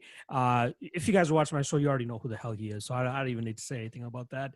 How's it going, dude? I appreciate you actually joining me for this podcast. Hey, man, I appreciate you having me. It's going well. I feel like we just did this. I'm excited to be on the show. Thanks for having me. I just talked to you yesterday, just for reference, because this is going to be coming out in the future. Me and Clint are recording this on Tuesday before. Sorry, is it Tuesday or is it Wednesday? It's Wednesday. It's Tuesday. Tuesday. I don't know why the hell I thought it was Tuesday. But Tuesday, the week before the fight. So if there's any kerfuffle that happens between now and me dropping the podcast to the public on the Monday of fight week, I apologize. But anyway, let's get that out of the way. Let's cut to the chase. So we're going to be going over Tai Tuivasa and Stefan Struve. Currently, the line is -125 on Mr. Struve. It seems like there is money coming in on Tai Tuivasa, which is why that line is starting to close here. All right, I'll pretty much kick this thing off in terms of what my thoughts are on this. So if 1 year ago me heard the breakdown that I'm about to drop, I'd probably smack myself in the face. But there's been enough that I've seen on tape now where I can actually go out there and be like, Stefan Struve isn't half bad. Yeah, I mean, like he has bad tendencies, don't get me wrong, but considering how much flack we've given this guy for the entirety of his UFC career and saying that this guy has no idea how to maintain distance, how to use his frame, considering how big of a dude he is, that's something that we've always shit on him for. But in this fight here, I think he has a solid path to victory, which is why I kind of understand why he's the slight favorite here. He's getting a little bit more confidence in his hands. One thing that we can both agree on in that Ben Rothwell fight, his hands did look a little bit better. I had money on Ben Rothwell, and I was fidgeting going into that second round. I'm like, holy shit, Stefan Struve is actually looking good. He's landing leg kicks. He's staying active. He's not maintaining his distance to the best of his ability, but even while he's moving back, he's landing good shots to try and keep Ben Rothwell on the outside. And then obviously there's moments where Ben Rothwell closes his distance and actually just hugs him up against the cage. Now, the difference here with Tai Tuivasa compared to Ben Rothwell is where the hell did Tai Tuivasa's takedown defense go in his last fight? I believe it was against Sergey Spivak. That guy looked like he just thought it was a boxing match. Like he had no idea that takedowns were even allowed in that fight for some reason. He got taken down 6 out of 8 times. That was very concerning on my behalf in terms of looking at Tai Tuivasa and knowing that Stefan Struve is one of the higher level guys when we're talking about jiu-jitsu in the heavyweight division. So that's a little bit of a concern with me with Tai Tuivasa. Again, when this matchup was announced, I'm like, Tai Tuivasa, if he comes out at plus money, I'm probably going to take the shot. But once I start to dig into the tape a little bit, I don't feel as comfortable on Tuivasa anymore. With that said, I don't feel like placing money on Stefan Struve either, because another thing that was from recent memory, he goes out there and gets dropped immediately by Marcos Rogerio de Lima. Like, immediately. Worst case scenario, immediately. But you got to credit him for the fact that he actually endured that. He sustained that. His durability doesn't seem completely shot. Like, yeah, he got finished by Ben Rothwell, but that's after 2 legitimate low blows. Like, legitimate low blows where he felt like he was going to peek his brains out. So you got to give that a little bit of make that as a little bit of a factor here. But yeah, Stefan Struve, the only way I take a shot on him here is if he somehow got flipped to a dog. If he becomes like plus 120 or plus 130 like that, I feel more comfortable going with the potential grappling route and seeing those flaws from the Tai Tuivasa fight with Sergey Spivak, if Stefan Struve must have seen that. If he's able to get this fight to the ground, he should be able to implement his jiu-jitsu and possibly pull off a submission of his own. Tai Tuivasa seems like he doesn't have much takedown defense. That's just my side. I know you're back in Tuivasa here, so I'm glad that we can have like a devil's advocate type of conversation here. So personally, I'm picking Struve to win this fight. I think he's going to get the submission probably first or second round. But yeah, how do you see this one going down?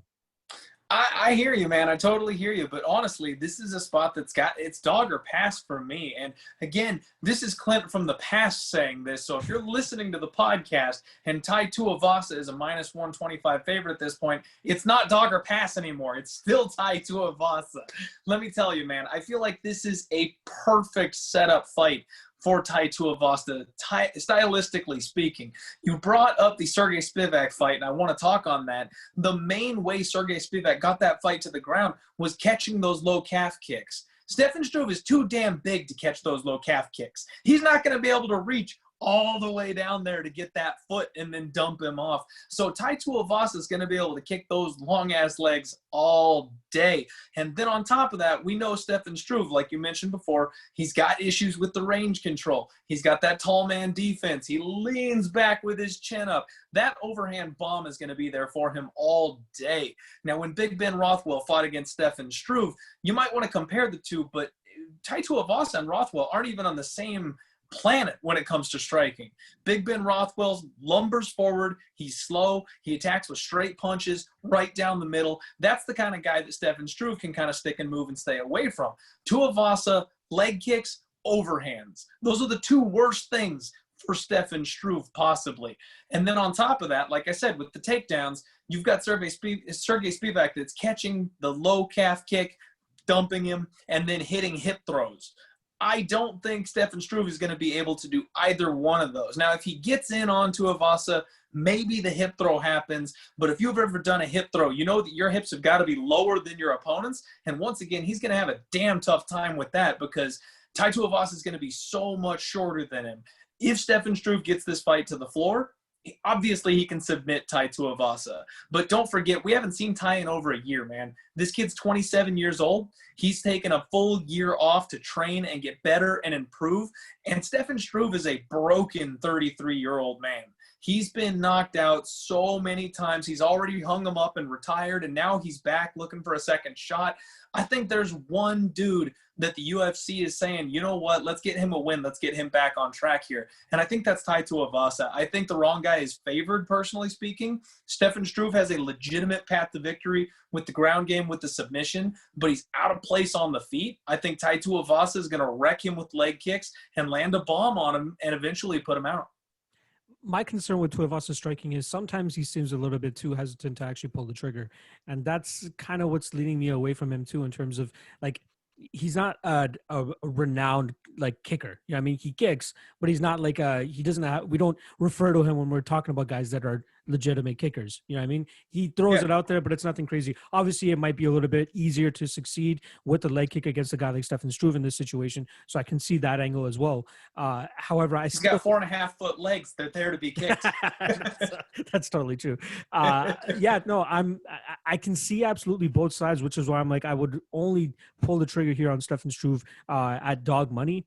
And this is almost, again, I truly see it as a grappler versus striker type of matchup. Because if Stefan Struve absolutely believes that he's going to go out there and outstrike Tai Tuivasa, that's not going to happen. I believe he's skilled enough on the feet now, and he's started to gain enough confidence at this point in time that he should be able to, hang. And Tuivasa is hittable too. The guy doesn't really have the greatest striking defense. He's a little bit too lazy with the leg kicks at times too, where we've seen guys pretty much counter him. Luckily for Tuivasa, though, he is durable. It's not like Stefan Struve is going to go out there and knock him out, but it is a little bit of a caveat that might stifle the forward movement of Tai Tuivasa a little bit when he keeps getting stung by some of those shots. And again, I do believe that Struve's striking is slightly getting better. Like, he's getting more confident with it, where you see the shots are coming a little bit cleaner and straighter down the middle.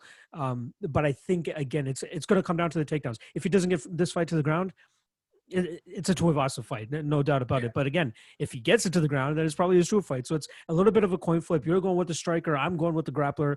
I'm completely okay with that too. Do you see a scenario where because we have seen scenarios like the Marcin Tybura fight where we've seen guys take Struve down and just hang out on top of his guard. Because in my opinion, Struve is more of a good jiu-jitsu guy from the top, not so much from the bottom as much anymore. Like when he was younger, a lot of people are like, yo, he's really good off of his back, but we haven't really seen him do much work off of his back. He's threatened with submissions, but nothing really ever comes close. But from on top, I think that's where he does his best work. So do you think there's a possibility that we see Tai Tuivasa actually take this to the ground and try to just grind out a win? Because what is he on, a 3-fight losing streak at this point in time? Like, he needs to get a victory. He needs to secure a victory. And that seems like a pretty easy path to victory if you really want to secure a win and don't really care about knocking a dude out. Do you think that's possible for Tai? I don't. I really don't. I mean, I think Tai is he's the kind of guy that he's an entertainer. He's not going to come out and GSP it up. He's not going to grind out a win. He's going to come out looking for the kill every single time. I mean, 8 of his 9 wins are by knockout. We saw he went toe-to-toe with Junior Dos Santos. He's going to have a significant speed advantage here. And like you said, everyone's seen it. We all know that his weakness is the ground game. Stefan Struve is a decent submission fighter. I don't think he wants anything to do with the ground game with Stefan Struve. I think he's going to try and play the range game, duck in, get inside, land those big shots, eat the legs up. And it really, like I said, the speed advantage, I think, is going to be a significant thing. Like you mentioned earlier, Tai Tuivasa is durable as hell, too. So even if he does trade a little bit with Stefan Struve, I just think that Stefan Struve is going to crack before Tai does. And I don't see Tai shooting for takedowns or anything like that. So I don't think Struve is going to catch him with a knee on the way in or, anything like that. And if it does hit the mat, I fully expect Tai to just get back up and make the man stand back up and then celebrate with a shoey when it's all said and done. It's just like last week with the Catlin-Chookagian fight. I mean, you love to sweat out a fight, even though when you think like it is kind of a 50-50 fight. I mean, maybe you're giving a slight edge to Tuivasa here, but it's still damn close. Like it's 55-45 if you're talking about it, right? But yeah, this is going to be a really close fight. I probably will bet. No, you know what? I'm staying away from this too. Like unless we see like a significant movement towards Tai Tuivasa here, I see no need to actually take the shot on Stefan Struve or Tai Tuivasa. So I wish you good luck in your bet, and hopefully it's not too much of a sweat for you. But yeah, that's pretty much it. I do want to wrap this up real quick, but I do want to give you the opportunity to just drop anything that you have for yourself that you want the people to know about. Hey, man, just, thanks for having me on the show and Die Hard MMA Podcast. We live stream every Monday breaking down the UFC events over on odds.com, live on YouTube. Come hang out in the chat, spend some time with me. And just shout out to you, man. Again, thanks for having me on the show. Congratulations. It's your big day. This is an awesome moment here for you. So kick back, enjoy it. You do some good work, man. Congratulations. I could only get the best from my 100th episode, so I had to make sure that I reached out to you. Once again, thank you, Clint. Make sure you guys go check him out. And he has Tai Tuivasa. I got Stefan Struve. We'll see how it goes down this weekend. Next up, we got Magomed Ankalaev versus Ion Cutelaba. And for this breakdown, we got my guy, Notorious Picks, at Notorious_Picks. Joining me. What's going on, brother? Hey, what's up, man? I'm super excited to do this podcast, man, and honored. I know how important this and how special this podcast is. So let's get to it, man. Dude. I just got to give a quick little backdrop. Like when I did join this first or the Twitterverse and got into this handicapping thing, my guy Notorious, my man Newsome, and my man Vegas Pete were like we were the band of brothers right at the beginning. You know what I mean? Like I felt like we got along very well. Somebody else brought us together, but that person never really showed up afterwards. No, I really enjoyed fucking being in that group with you guys and shit.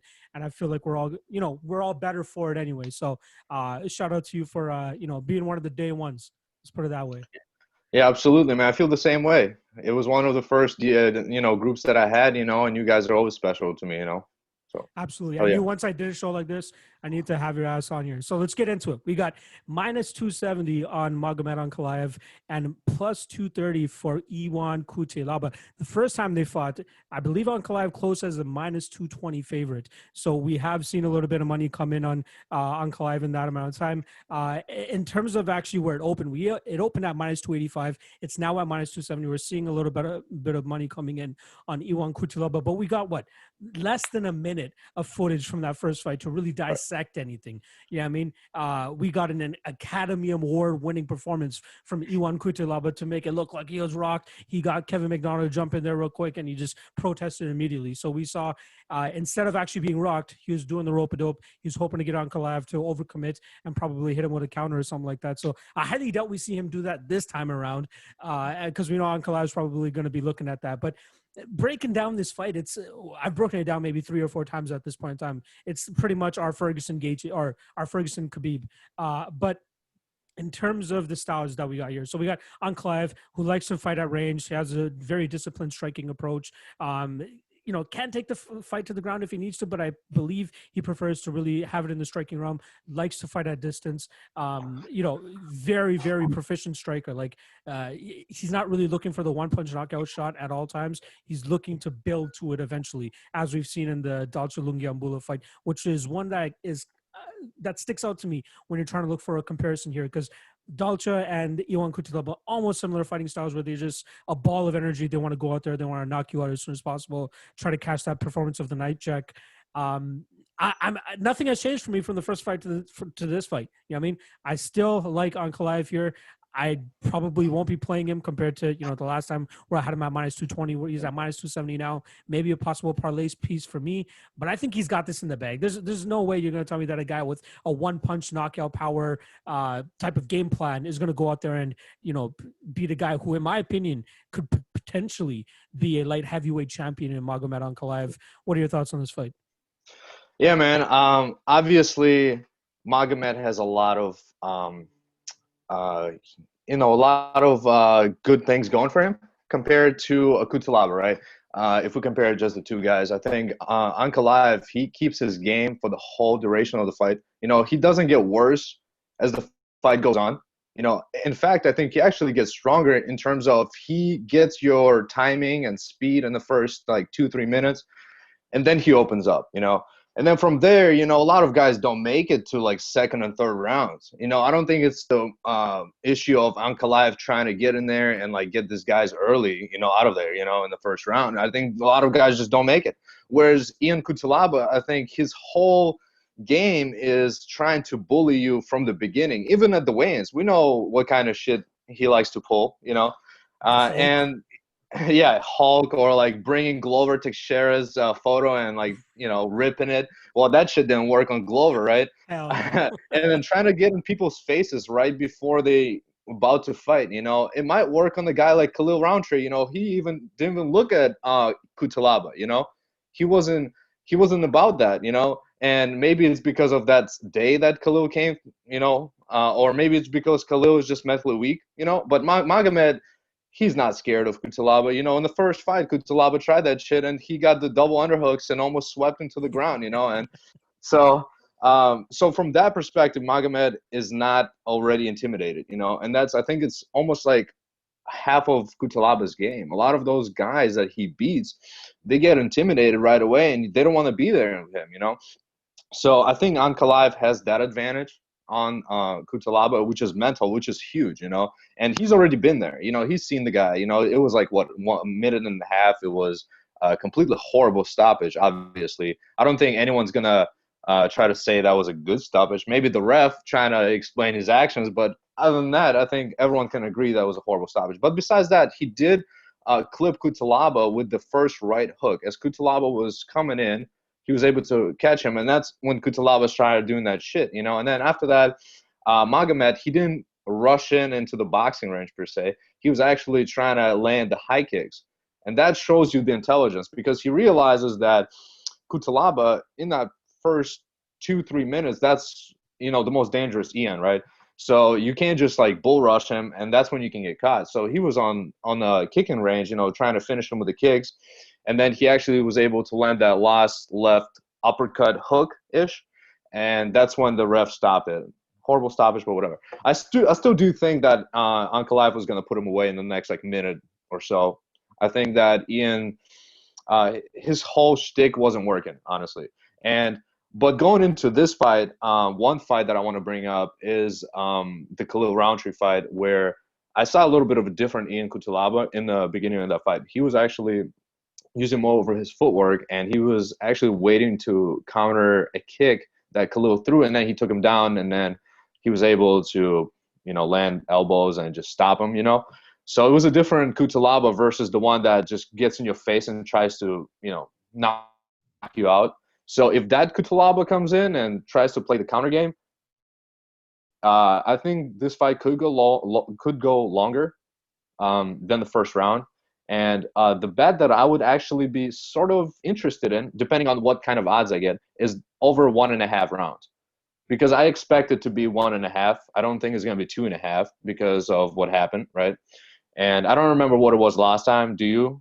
I'm about to pull that up. Let me check that real quick. Well, while Locke's doing it, it was 1.5. Yeah, so it was 1.5. Okay. Was it plus money for the over? Over 1.5 was minus 155 is at closing.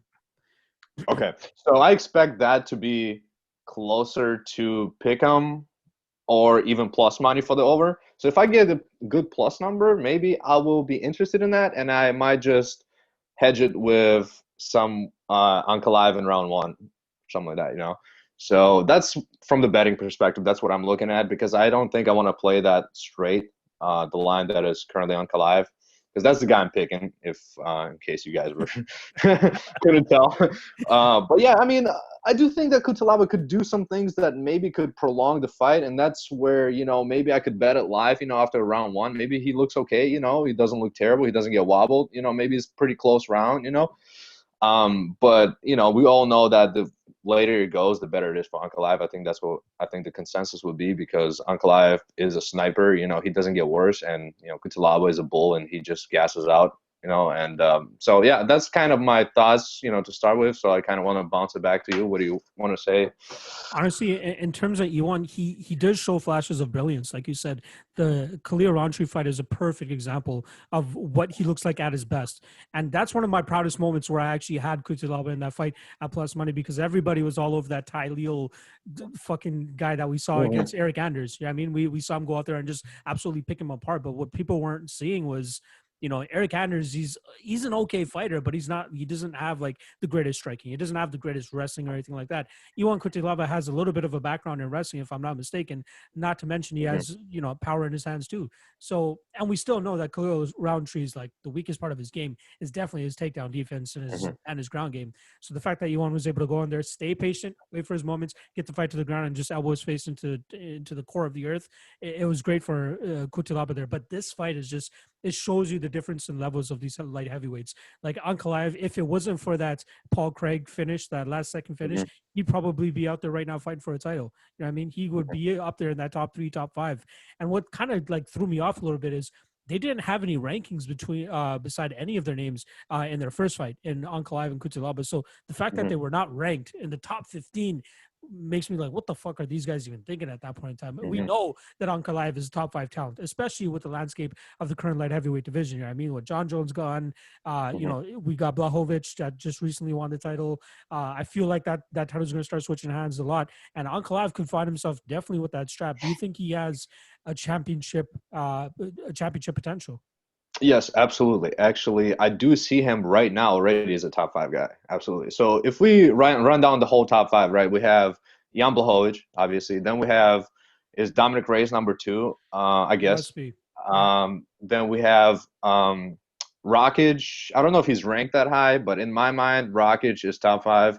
I think Jiri Prochazka is up there as well, even though he only has one fight, and people might say whatever they want to say. But Volkan actually became, he went from overrated to underrated so quickly. So quickly. This guy, I truly do believe he is pretty good. Rakic, that fight that he had with him, that was close. However you want to score it. The same with Reyes. None of those guys could just go out there and put a statement on the guy like Volkan. And then you have Jiri coming in, having some scary moments in that first round, surviving that, but then he knocks him dead in a second. That's really impressive. That's not just coincidence. If you say that in the first round, if in the first minute, right? Like, what's his name? Alex Hernandez knocking out Benil Dariush, that kind of shit. You could say that was a fluke. But Jiri Prochazka winning in the second round, that was no fluke, So he went through, tough moments and he won, whatever. So I do think that he's in the top 5 as well. And then you have Magomed. I think that's And I think he matches up pretty well with pretty much all of those guys. You know, I could see him beating Blachowicz potentially. It would be a good fight. You know, I'm not going to just sit here and say that he's going to be the next champ, but I do see the potential because he's a well-rounded guy. You know, he can wrestle as well. I think I just rewatched the Paul Craig fight actually 2 hours ago, you know, and rewatching it, not before there was some moments where Paul Craig, he was able to take him down, Magomed, you know, and it wasn't just one moment where he lost, you know, at the end, but, you know, but he was able to reverse those positions. He was not, it wasn't like he was a fish out of water on the ground on the bottom, because a lot of guys could look good on top, you know, but then when it comes to the bottom game, they're just trash, you know. This guy is able to dig for underhooks and actually get up and then reverse positions and then get on top, you know. And obviously he lost. And in the last 10 seconds, even when the last 10 seconds, you could hear the bell, whatever it is. Yeah, I was like, how did he lose it? You know, even the rewatching, I was like, how? And then in the last like 5 seconds, Paul Craig just pulls off crazy shit, you know, and submits him. But like, I think it was because Magomed was pretty content on that guard. He didn't feel any danger before that, you know. So I think that's what cost him, you know, a lack of concentration for a moment. And he also had a lack of concentration once against Dalcha. Against the fence, he trapped him, and then he got hit with the overhand right and got wobbled a little bit. But then after that, he didn't let that happen again. So it shows you the level of intelligence this guy has, you know. He might get caught like here and there, but he's already been caught, you know, on the ground like with Paul Craig. And Cutelaba doesn't have that kind of shit anyway. You know, he doesn't. He can't like throw up a triangle. You know, I've never seen the guy do that. Actually, what he does on the ground is quit when he's on the bottom. So that's another thing. Complete opposite of what you're expecting. You know? Yeah, like on top, the guy can land some good strikes against Khalil Roundtree, who has absolutely no jiu-jitsu at all. And he just, you know, quits as well. But when you have a guy like, you know, Magomed, I think Cutelaba could potentially get a takedown here. You know, let's have that possibility, you know, because I want to look at as many possibilities as possible. And I think that's one possibility where it could happen. So Cutelaba might land a takedown. But I don't think that Magomed is going to just allow him to land ground and pound or, I mean, Cutelaba doesn't go for submissions anyway, but like, the ground and pound, right? But Magomed, he keeps the guys pretty close. You know, when he's on the bottom, he actually either goes for underhooks and tries to get up, or like he tries to control their body. You know, he doesn't just allow guys to posture up and land shots on him. You know, so that's a good thing to see as well. So really, to me, it comes down to the first 2 minutes of this fight. I think that's where Cutelaba can win this fight, and then if he doesn't land something crazy, which he can. He's done that multiple times. He even landed spinning shit on Glover, you know. But Glover, being the man that he is, he was like, "Not today, motherfucker," you know, not today. Talk about durability, dude. Durability right. times. And Ankalaev can, you know, he can get wobbled, but he's intelligent. He doesn't get finished with strike. He's never been, you know, finished with strikes. And so I think even if Cutelaba lands something, I think Ankalaev should be able to avoid the finish, and then. Once you get past the first 3 minutes and Cutelaba sees that he can't outbully you, then, you know, he's fucked. And it's happened multiple times with Cannonier as well. You know, who's a middleweight. You know, he just walked him down in the third round and felt no danger at all. You know, what does it say about Cutelaba? If he can't outbully you in the first, he quits pretty much. So I absolutely agree with you, dude. Like, Ankalaev should have this fight, especially after that 2 minute mark. This fight should clearly be his. I don't see another Hail Mary, Paul Craig type of finish for a young Cutelaba or anything here. I'd be surprised if he gets a finish anytime past the 5 minute mark. And in terms of rankings, so last time they weren't ranked. Ion Cutelaba is still not ranked. We have Magomed Ankalaev at number 11 right now. So this win should, I don't know if it's going to bounce him up in the rankings anymore. Like, he has Misha Serkinov ahead of him, Johnny Walker ahead of him, Nikita Krylov ahead of him, Volkan Oezdemir, Anthony Smith. By the way, top 5. We'll just run down that real quick. Thiago Santos. Oh, yes. Forgot about him. Glover Teixeira, Alexander Rakic, and Jiri Prochazka, number 5. So jumped, Yuri definitely jumped in the rankings after that win over Volkan, and it makes sense. Volkan was a top 5, top 6 ranked guy as well. But in terms of Ankalaev, I hope this catapults him into a fight with one of those guys. Like, I wouldn't mind him against Nikita Krylov. That's a fun fucking fight.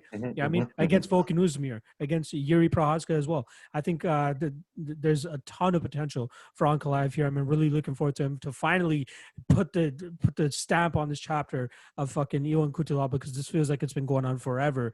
I mean, at least knock on wood, we still got a couple days. Like, we're recording this, I believe, the Thursday before. That's my dog thinking that I'm knocking on the door. Hey, it's okay. But yeah, I'm really looking forward to seeing Ankalaev actually put an end to this. I got Ankalaev. I'm gonna say 3rd round finish. What about you? I'm gonna say 2nd round finish. And I'm, like I said before, I am very interested in over under 1.5, just to see that number. If it makes sense, then I might bet it. If not, then I might just watch it. And do we know who's reffing this fight? Because that's very important to me. That is very important, but they don't fucking drop that stuff. I mean, like, unless it's the main event, they don't let us know that until like. I mean, that fool. I hope that Michael McDonald, was that who's reffing? Kevin McDonald. Oh, Kevin McDonald. Yeah, that's what it was. Sorry. Don't get twisted with Michael McDonald, former bantamweight. Yes. Sorry, yeah. That guy is way better than the ref. Exactly. So yeah, hopefully that fool is not in the cage. We get a proper fight, and I think I do expect Ankalaev to close that chapter and move on to bigger things. Hopefully, Krylov. I like that fight. Krylov would be a fine fight. That's a great fight. All right. I want to wrap this up real quick so they can follow you at Notorious_Picks. Is there anything else you want to plug? Is there anything you're doing on the side that I have no idea about? Oh, no, not really, man. I'm just, doing lots of taping, been doing a lot of analysis. Maybe I'll come back into dropping some videos, like I've done in the past. We'll see. If I do, I'll let you guys know. And yeah, if you want to follow me on Twitter or, bet tips if you want to. So. Yeah, and let's catch these tickets this Sunday and the next one. Oh, Saturday. Sorry. It's all good. All right. I appreciate you coming on, brother. And I'll be sure to, whenever I do something like this again, I'll be sure to hit you up once again, and we'll get some more thoughts on you. Maybe we'll do a little bit more fights next time, but since this is such an action-packed, jam-packed episode, I can only get one per person. So glad that you hopped on for this one. And thanks again. Yeah, absolutely, man. All right, next up, we got Lauren Murphy versus Liliya Shakirova, who's coming in on short notice after Cynthia Calvillo, I believe, tested positive for COVID-19 and had to pull out. But for this breakdown, we do have my man, John Stargarian MMA, is what you know him on Twitter as, at MMA Fox. He is the co-host, but I like to call him the ringleader over there of the Club and Sub podcast. You guys got a wacky group of guys over there that have great insight and great input. I'm glad to have you on to help me break down this fight, buddy. Thanks, man. I really appreciate it. I've been obviously a fan for a while, and you and I chat all the time. So I'm excited to dive into it. Was a little bit more excited when it was Calvillo and Lauren Murphy, but this could be fun. So we'll see where this line ends up opening. Dude, I like this fight and the Jojua and Maverick fight. I was like, I'm hoping the guys that I got doing these breakdowns are cool with doing these breakdowns. And thankfully, you guys are always very enthusiastic and down to do pretty much any fight, whether it's women's MMA or even just like debuting. So I appreciate you hopping on for that one. Yeah, man, absolutely. I'm excited. I honestly, we can get into it later, but I almost bet Murphy against Calvillo, so it's a bit frustrating. Well, let's just start off with that. Just give a quick, brief insight in terms of how you thought that Calvillo-Murphy fight was going to go down. Very brief. Yeah, sure. So basically, I mean, obviously Calvillo went to her grappling a lot more against Ai, which was a concern, which I'm assuming is why she was like minus 200 here. But I actually thought we saw, we haven't seen Murphy on her back very much since the McMahon fight.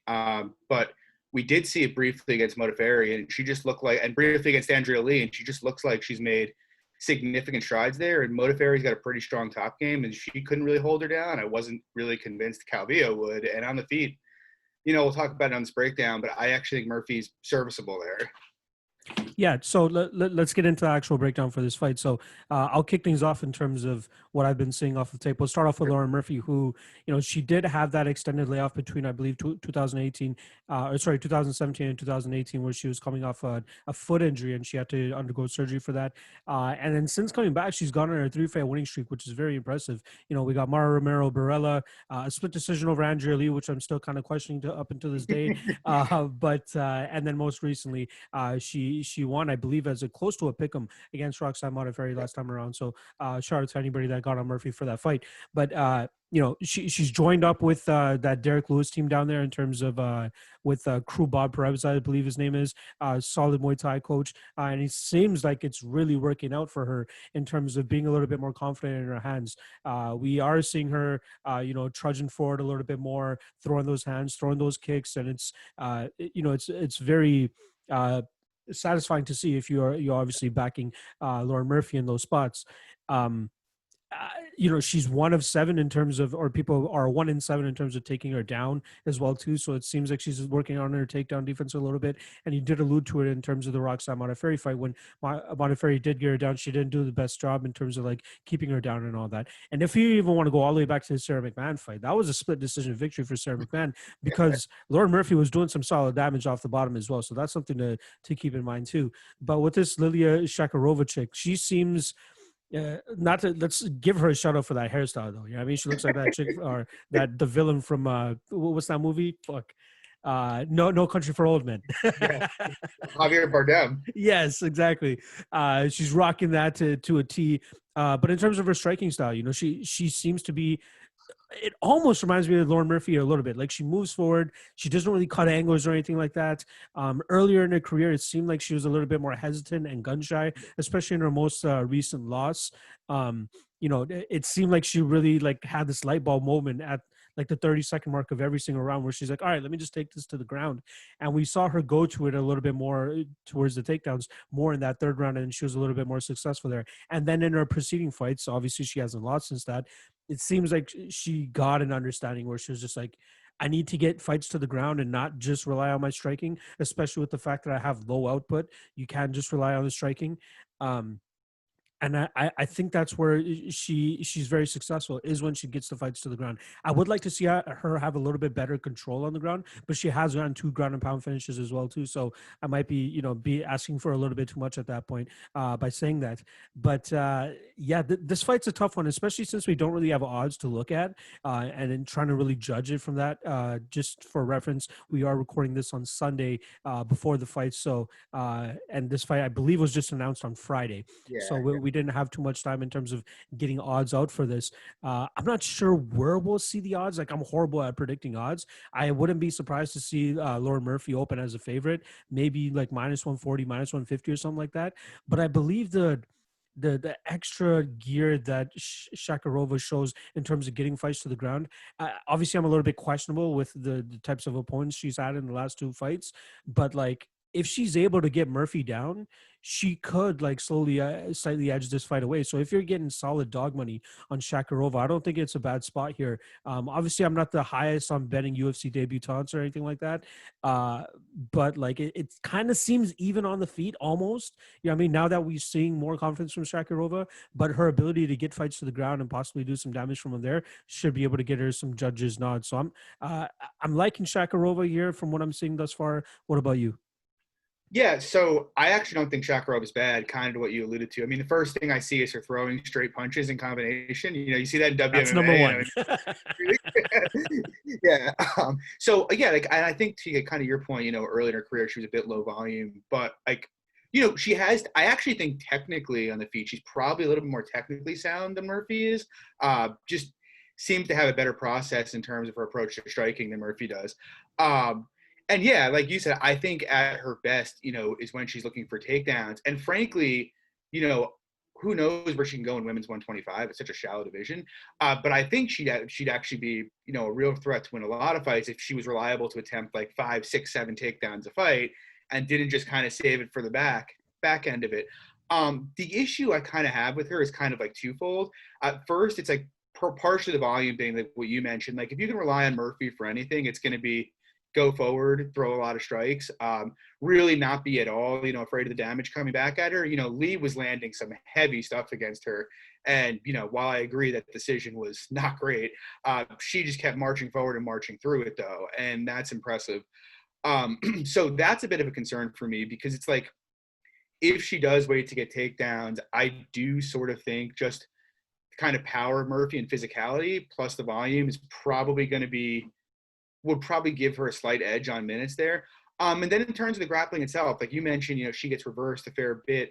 And, we saw it a bit in the Roxy fight. Murphy at one point, she kind of got it in a whizzer and managed to reverse it to a body lock and put her on her back. And I don't know if you saw it, but I think it was Mo Bang, I want to say, Shakirova was fighting. And she ended up on the bottom at one point late in round one. And she just didn't really seem to know what to do. It was like immediately ended up in like a turtle shell on her back with Bang on her back. And like, I don't think Murphy is a serious threat to like submit her, but it's just a concern that if Murphy can just physically overwhelm her and get on top of her, she can maybe just close out rounds like that on top. You know what I mean? So like, I kind of see it as, like I said, I think Shakirova is probably more technical in every aspect, but I do think Murphy's busier. She's more experienced. And I think she's more physical and more powerful. And so it's like, it's a big step up in competition. So I think I slightly lean, like in terms of just straight capping, because we don't have a line, I'd probably say like Murphy 60% in my mind. But like you said, if it's like Murphy minus 230 or Shakirova plus 200, that's interesting. No, absolutely. I agree. In terms of like picking a side, I'd probably like predict Murphy to win this fight because she has more tangibles that we can actually see and know that she does throw 80 plus strikes a fight and stuff like that, right? Like we have those tangible statistics that we can lean on. And obviously the experience in the UFC is a huge thing for her too. She's been in there for a long time. Getting that victory over Roxanne Modafferi last time is a big boost for her as well too. The fact that she's on a 3-fight winning streak, maybe 125 is probably the spot she should have been at this entire time as well. So that's something to consider. And yeah, I feel like there is a little bit of skepticism when it comes to the level of experience that Shakirova has gone up against in her prior fights. I know her last 2 points combined for a record of like 3-7 or something, right? But before that, the girl she beat before that was 5-1. The girl she lost to was, I believe, 3-2. So that's a little bit of a skeptical record. Mo Bang or whatever that chick's name is, she was 14-5. So she had a solid record up until that point, right? So those things kind of concern me a little bit when you have a UFC debutant and you can't really put your finger on, okay, if she went up against another girl in the UFC flyweight division, how would she have fared? You know what I mean? So, this is a tough fight. And again, the fact that we don't have odds makes it a little bit difficult to bet. I would like, if we do get Murphy around like minus 130, minus 140, I think that's a solid spot for her there. But anything worse than I'd say anything over minus 160, minus 170, I think might be a little bit too much. Like if you're able to go out there and get plus 200 and above on Shakirova, I think that's a solid spot considering what information that we currently have. But all in all, this just might be a pass fight for me. How about you? Like, would you be willing to take the shot on either side if you get those numbers? Yeah, I mean, I think I'd probably need. So, like, one other thing is like, I mentioned it briefly on my podcast with regards to Andrade Chikagian, but like I feel like when looking at WMMA fights, so much is identifying like where the physicality edge is because the technique, even the high technique girls, is generally just a lot lower than men's. And like, so I kind of think that lies with Murphy here. In terms of, I mean, that's my suspicion anyway. I could be wrong about it, but in terms of like number, I'd be interested in Murphy in like minus 120, minus 125. And like you said, I'd probably like over plus 200. I'd probably be willing to take the stab at Shakirova, to be honest. In terms of like metrics, in terms of the size, we got 5'7" for Lauren Murphy and 5'4" for Shakirova. So she will have a little bit of a size advantage there. She also has fought at 135 in the past as well too, so that's something to keep in mind. But yeah, I think that it's safe to say that both of us are on Murphy on this side. Odds depending, obviously. Like if they do go out there and give us a closer line, maybe Murphy is worth a shot there. But more often than not, when you get like a short notice fighter, especially like pretty much this close to fight week, we obviously get a ton of chalk, right? Like we get a ton of chalk on the UFC fighter. Here's to hoping, you know what I mean, for a minus 120, minus 130 on Murphy, but I highly doubt that's anything that we'll get. Any final thoughts on this matchup? I think we did a pretty good job of covering both sides. Yeah, just that, like, I kind of think, I'd be much more comfortable if I'm going to bet this fight having money on Shakirova as a big dog than I would be having Murphy as a favorite. Just like, I'm not going to go too deep down the rabbit hole here, but like one thing that just always concerns me when I'm taping Murphy is like, you know, she'll have moments where she looks great, like she did against Roxy, and even moments against Lee, but so often she looks so wooden and so hittable. And I just like think about that. And even though I favor her, a girl who's going to be firing 1-2s down the pipe like Shakirova, I just think they're going to be there. So yeah, I'd be much more comfortable having a big dog play on Shakirova than playing Murphy here. I absolutely agree with you there. You know, good for Murphy that she was able to get a replacement so she can go out there and still compete. And you know, I'm interested to see what Shakirova is able to bring to the UFC flyweight division. You know what I mean? Like, we need some blood in there. We need somebody to go out there and actually challenge Valentina Shevchenko. I'm not saying that Liliya is going to be that chick, but like we need some fresh blood in the division. So it's good that we got her there. And it's good that Andrade pulled off a victory this past weekend as well too. So maybe that's another possible contender for Shevchenko. But we are talking about Murphy and Shakirova. Final thoughts. Once again, I'm going with Murphy here. Not the most confident in it either, because the lack of confidence in terms of what we've seen from Shakirova thus far. It's safe to say it's the same on your side, yeah? Yep, absolutely. Perfect. All right, so we both got Murphy. I'm going to take her by decision. I believe that you'll be doing the same thing. I don't think she has a path to victory in terms of a finish, right? Yeah, Shakirova looks pretty durable. Yeah, I'd say close, very close decision. Wouldn't shock me if it's a split, to be honest. Perfect. All right. Yeah. Is there anything that you want to plug yourself on the way out here? Sure. Yeah. Club and Sub podcast. I'm co-host there. It's me and 4 other guys. It's every Wednesday night, 9 p.m. on my YouTube stream. Just follow me on Twitter, like Maverick mentioned. Got John Targaryen MMA at MMA Fox, FAWKES. We do it every week. And yeah, so stop by and say hi. Now that I'm finally back on schedule with my Monday releases, I'll definitely be tuning in, because I hate listening to other people's perspectives before I finally make my own. But I'll definitely be in the live chat, chilling and hanging with you guys as well too. So I'm really looking forward to that. Awesome. Yeah, I'm glad you're back on schedule too, because you almost killed me 2 Fridays ago. And nothing to listen to. Let's not talk about UFC 253 when I dropped it the morning of the fucking fight. All right. Appreciate it. Yeah, make sure you guys go check out his podcast and then follow him as well. I have his Twitter handle under his video, so you guys will be able to see that. Thanks again for joining me, man. I really appreciate it. Yeah, man. Thanks, man. Appreciate it. All right, next up, we got Phil Hawes versus Jacob Malkoun. And for this breakdown, we have my man AJ from, you can actually follow him at AJ MMA Betting on Twitter. AJ, what the hell is going on, man? Not much, man. How are you doing? Glad to be doing this.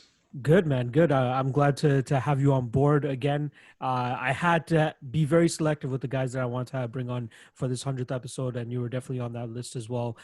So I'm happy that you're able to join me. So I don't want to waste too much time with the jibber jabber, and let's cut right to the chase with the actual with the matchup itself. I can't believe I didn't even bring up the best fight odds for this. But yeah, the odds for this currently, we got -265 on Phil Hawes and +225 on Jacob Malkoun. Phil Hawes did open at -285, so there has been a little bit of money coming in on Malkoun. I'll start off with it a little bit. So we got Phil Hawes, who's currently on a 4-fight winning streak. I feel as though like this is one of the guys that the UFC has been trying to like shove down our throats. I tweeted about it when he fought on the Contender Series. They gave him an opportunity on the Ultimate Fighter. You know, you can kind of give him a pass for losing that. I believe it was an elimination bout to Andrew Sanchez, who ended up going on to winning that season. So I can't blame him too much for that loss there. He goes out there, beats Joshua Key, loses to Luis Taylor, then gets a shot on the Contender Series, which is kind of weird that they're giving a guy coming off a loss a shot on the Contender Series. We see him go out there and implement the game that we know he has, which is his wrestling. Did it decently in that first round, and then in the second round, seemed like he was a little bit gassed. Julian Marquez goes out there and clips him with a beautiful shot, and then eventually finishes it with a beautiful highlight reel head kick. Since then, he's put together 4 straight victories, including his most recent one, which was a Contender Series victory over Bestayev. I'm not even going to try with that first name, but we didn't see him go out there and do his Contender Series or the first Contender Series fight type of game plan. He didn't go for takedowns at all. He saw that he was at a huge height disadvantage, went out there, completely chopped down the legs for that first minute, and then found a beautiful bomb over the overhand right bomb into ground and pound to eventually get that finish. Now, I feel like he went into that fight to try to change the narrative on him. You know what I mean? To be like, okay, I'm not going to go out there and wrestle. I could potentially take this guy down with relative ease because considering like the height difference, we obviously know like the mechanics of wrestling with your hips being closer to the ground, being the shorter fighter, it's probably easier to get the takedown done. So he didn't even bother with that. He just went out there. He's like, I'm going to bomb on this guy, get the finish. And that's exactly what he did. And you know, I feel like he was shoved down our throats because he was a training partner of John Jones. He was out of that Jackson Wing camp, but now he's changed over to Sanford MMA, which has seemed to, you know, recently do very well for him. Again, 4-fight winning streak, and now he finds himself in the UFC. Jacob Malkoun, on the other hand, 4-0. We don't really know too much about him. You know, if you go to his Instagram, you can see that he's been training with Robert Whittaker. So we obviously know that Whittaker is going to be, you know, fighting that night as well. We have 2 fights available on him. The one fight that we do have, which is his most recent one, that goes to a decision. You see him using his hands quite a lot. He gets the takedowns every now and then. He is a purple belt in jiu-jitsu, which is something that he seems to want to lean on a little bit more. But I just feel like there's not enough on him to really get a full take. And I'm still not completely sold on Phil Hawes as well. I feel like he still may have some durability issues, and it seems like Malkoun packs a punch. But I feel like it's a little bit one-dimensional what Malkoun's striking. He likes to move forward, likes to throw a couple combinations, but defensively, he just moves backward. He doesn't really cut angles or anything like that. He's not really looking to try to, like, you know, stifle his opponents with his movements before coming in. He's just charging forward and throwing some combinations. So what do you get? What are you taking from the little bit of footage that we actually have on Malkoun? So, yes, like you said, there's only a couple fights, like 2 or 3, and one of them ended quickly, so there's only so much to take away. But what I got a good enough of a read from the footage that we have seen to say that basically Hawes, I think, is just the better fighter here. I think he's the better athlete, better wrestler, better grappler, and probably the superior striker with the speed advantage. Like you said, though, the durability and the cardio is a huge concern that I have with him. He has about like 5 minutes of cardio. He's one of these guys that hasn't been past the second round. You know, officially he's been to a decision one time, and like you said, the Sanchez fight, but we know on Tough that those only go 2 rounds. So it's a concern not seeing him tested. And, you know, his hitability in the pocket. I noticed, like, he's willing to trade in the pocket and leave his chin up. And you know, we've seen him not just hurt by Marquez, but he also looked to be hurt by Luis Taylor there prior to the guillotine choke. Luis Taylor packs some power in his hands, but it's still a concern nonetheless. So what it boils down to me is just basically like, Hawes needs to, I think, finish this fight within the first few minutes. Otherwise, he probably loses. Like you said, he's got heavy hands. He's just simply put, I think, the better fighter here. But it's so hard to have a lot of conviction, and not just you know betting, but like even before then, just picking a side. And when you only think that there's only about 5 minutes of cardio in the guy, and you see his defensive flaws on the feet in terms of like the pocket defense and durability. And I also, like you said before, or alluded to rather, he is still fairly green, but I still do see why people are high on him because he goes through large phases where he looks excellent in that first 5 minutes. It's just, I want to see those developments. I think there is reason to be optimistic that we see those developments here and in the future with, like you said, training at Sanford MMA with, you know, like Luque and those guys and Burns. Moved. Yep. Yeah, excellent resources there. So that's basically the way I see it. Kind of like a lackluster breakdown in that, you know, Hawes is the better fighter, but, you know, he's only going to be the better fighter for about 5 minutes or so. So I'm interested to see actually if he has made any improvements with his cardio. If this fight does actually go a little bit later than that first round. I mean, especially if he comes in with a striking centric game plan rather than a grappling heavy game plan, because we obviously know the grappling does suck the energy a little bit more and quicker. But what if he goes out there and, like, you are right. Like I wish I touched on it myself too. He will have the speed advantage here, and I think that's a big part of him being able to get in and out and not getting hit. But I feel like this Malkoun guy, he's still very green himself too. He only has 4 fights, 2 amateur fights, so 6 total, but still very, very green. He seems like a guy that just wants to go out there and fight, like not really MMA fight. He wants to go out there and strike and try to be the bigger badass. That's kind of like the vibe that I got off of his fighting style. So maybe he doesn't really care about the speed coming back his way from Hawes. He's waiting for Hawes to close the distance so he can throw some counter striking and potentially clip him and finish him too. So I don't feel like I understand the minus 265 line on Hawes, but I wouldn't feel necessarily comfortable betting it because, again, like you alluded to, potential gas tank issues if he does go out there and decide to grapple. Malkoun, just looking through his IG, it seems like he's a grappling centric guy. Like he likes to be in the jiu-jitsu realm. He has his gi on more often than not. Most of his pictures you see are him training in Gracie gyms. So it looks like something that he really wants to focus on is getting his jiu-jitsu better. So even if Hawes takes it to the ground, we don't have enough footage on Malkoun to be like, okay, he's active enough from his guard that he's going to go out there and submit Hawes off his back. So that there's a lot of question marks around this, which makes me believe that this fight is a complete pass, in my opinion. If anything, let's see what the fight. I believe the fight doesn't go to decision is actually out. It must be chalk as hell though. Minus 245. So I'd be interested to see whether they set it at 1.5 or 2.5. It's probably going to be 1.5. Let's be honest, considering both of their resumes. If it is under 2.5 though, and it's a decent line, I wouldn't mind taking a stab. Fading the potential gas tank issues of Hawes and the durability as well of Hawes as well. What do you think about the fight doesn't go to decision and the possible total since we don't have it out currently? I think it's an interesting angle because especially like both guys have, historically more often than not been to the decision, more so Hawes, but Malkoun, he's only got 4 fights. And one thing that I actually forgot to touch on, and one thing that is an unknown that I would actually like to see addressed, it probably gets addressed in this fight, is what does Malkoun look like when facing adversity? There's not really any situation I've seen him in personally where he's faced with adversity. Maybe just like a brief sequence here or there, but there's still some unknowns on him, like you said. But like the fight doesn't go to decision is interesting in the sense that Hawes has shown to be finish or be finished type of guy. Heavy hands, dangerous on the ground and on the feet. Maybe he's just so much better than Malkoun that he's just basically able to overwhelm him with just his athletic tools and every skill set that he possesses. So I think that's an interesting angle.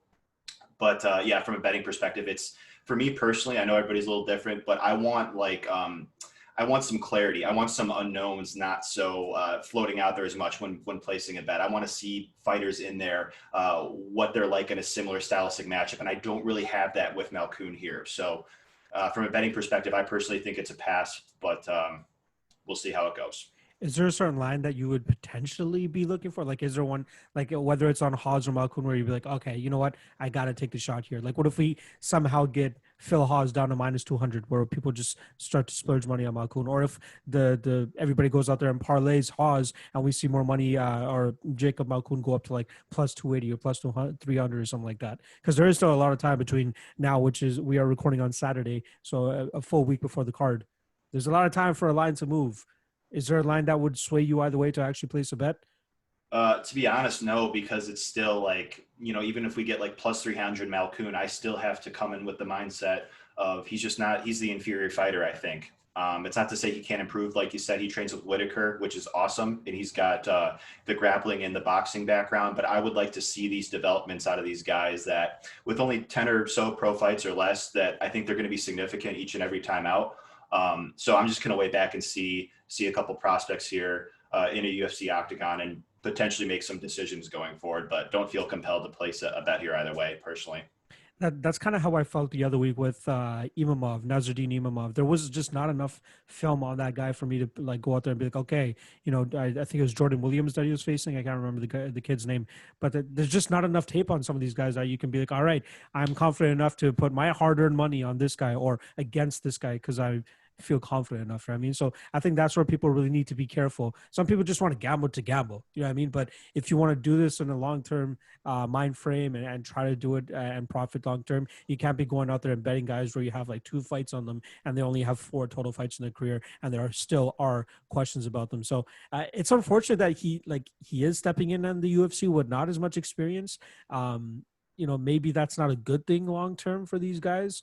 But who knows? This is a decent test for both guys, in my opinion. Like it sees the odds make it seem like Hawes should go out there and dust this guy. But the question marks around Malkoun, it could be a much closer fight than it suggests. So if anything, like if you're putting a gun to my head, I would rather take the value on Malkoun than the chalk on Hawes. But I do agree with you. This will probably be a fight where I look to pass on, unless the under is 2.5. If you give me under 2.5 at like minus 130 or minus 140, I might take a little bit of a stab at it. But outside of that, yeah, there's no need to wager any money on this. So final prediction for this fight. What are you going to go with?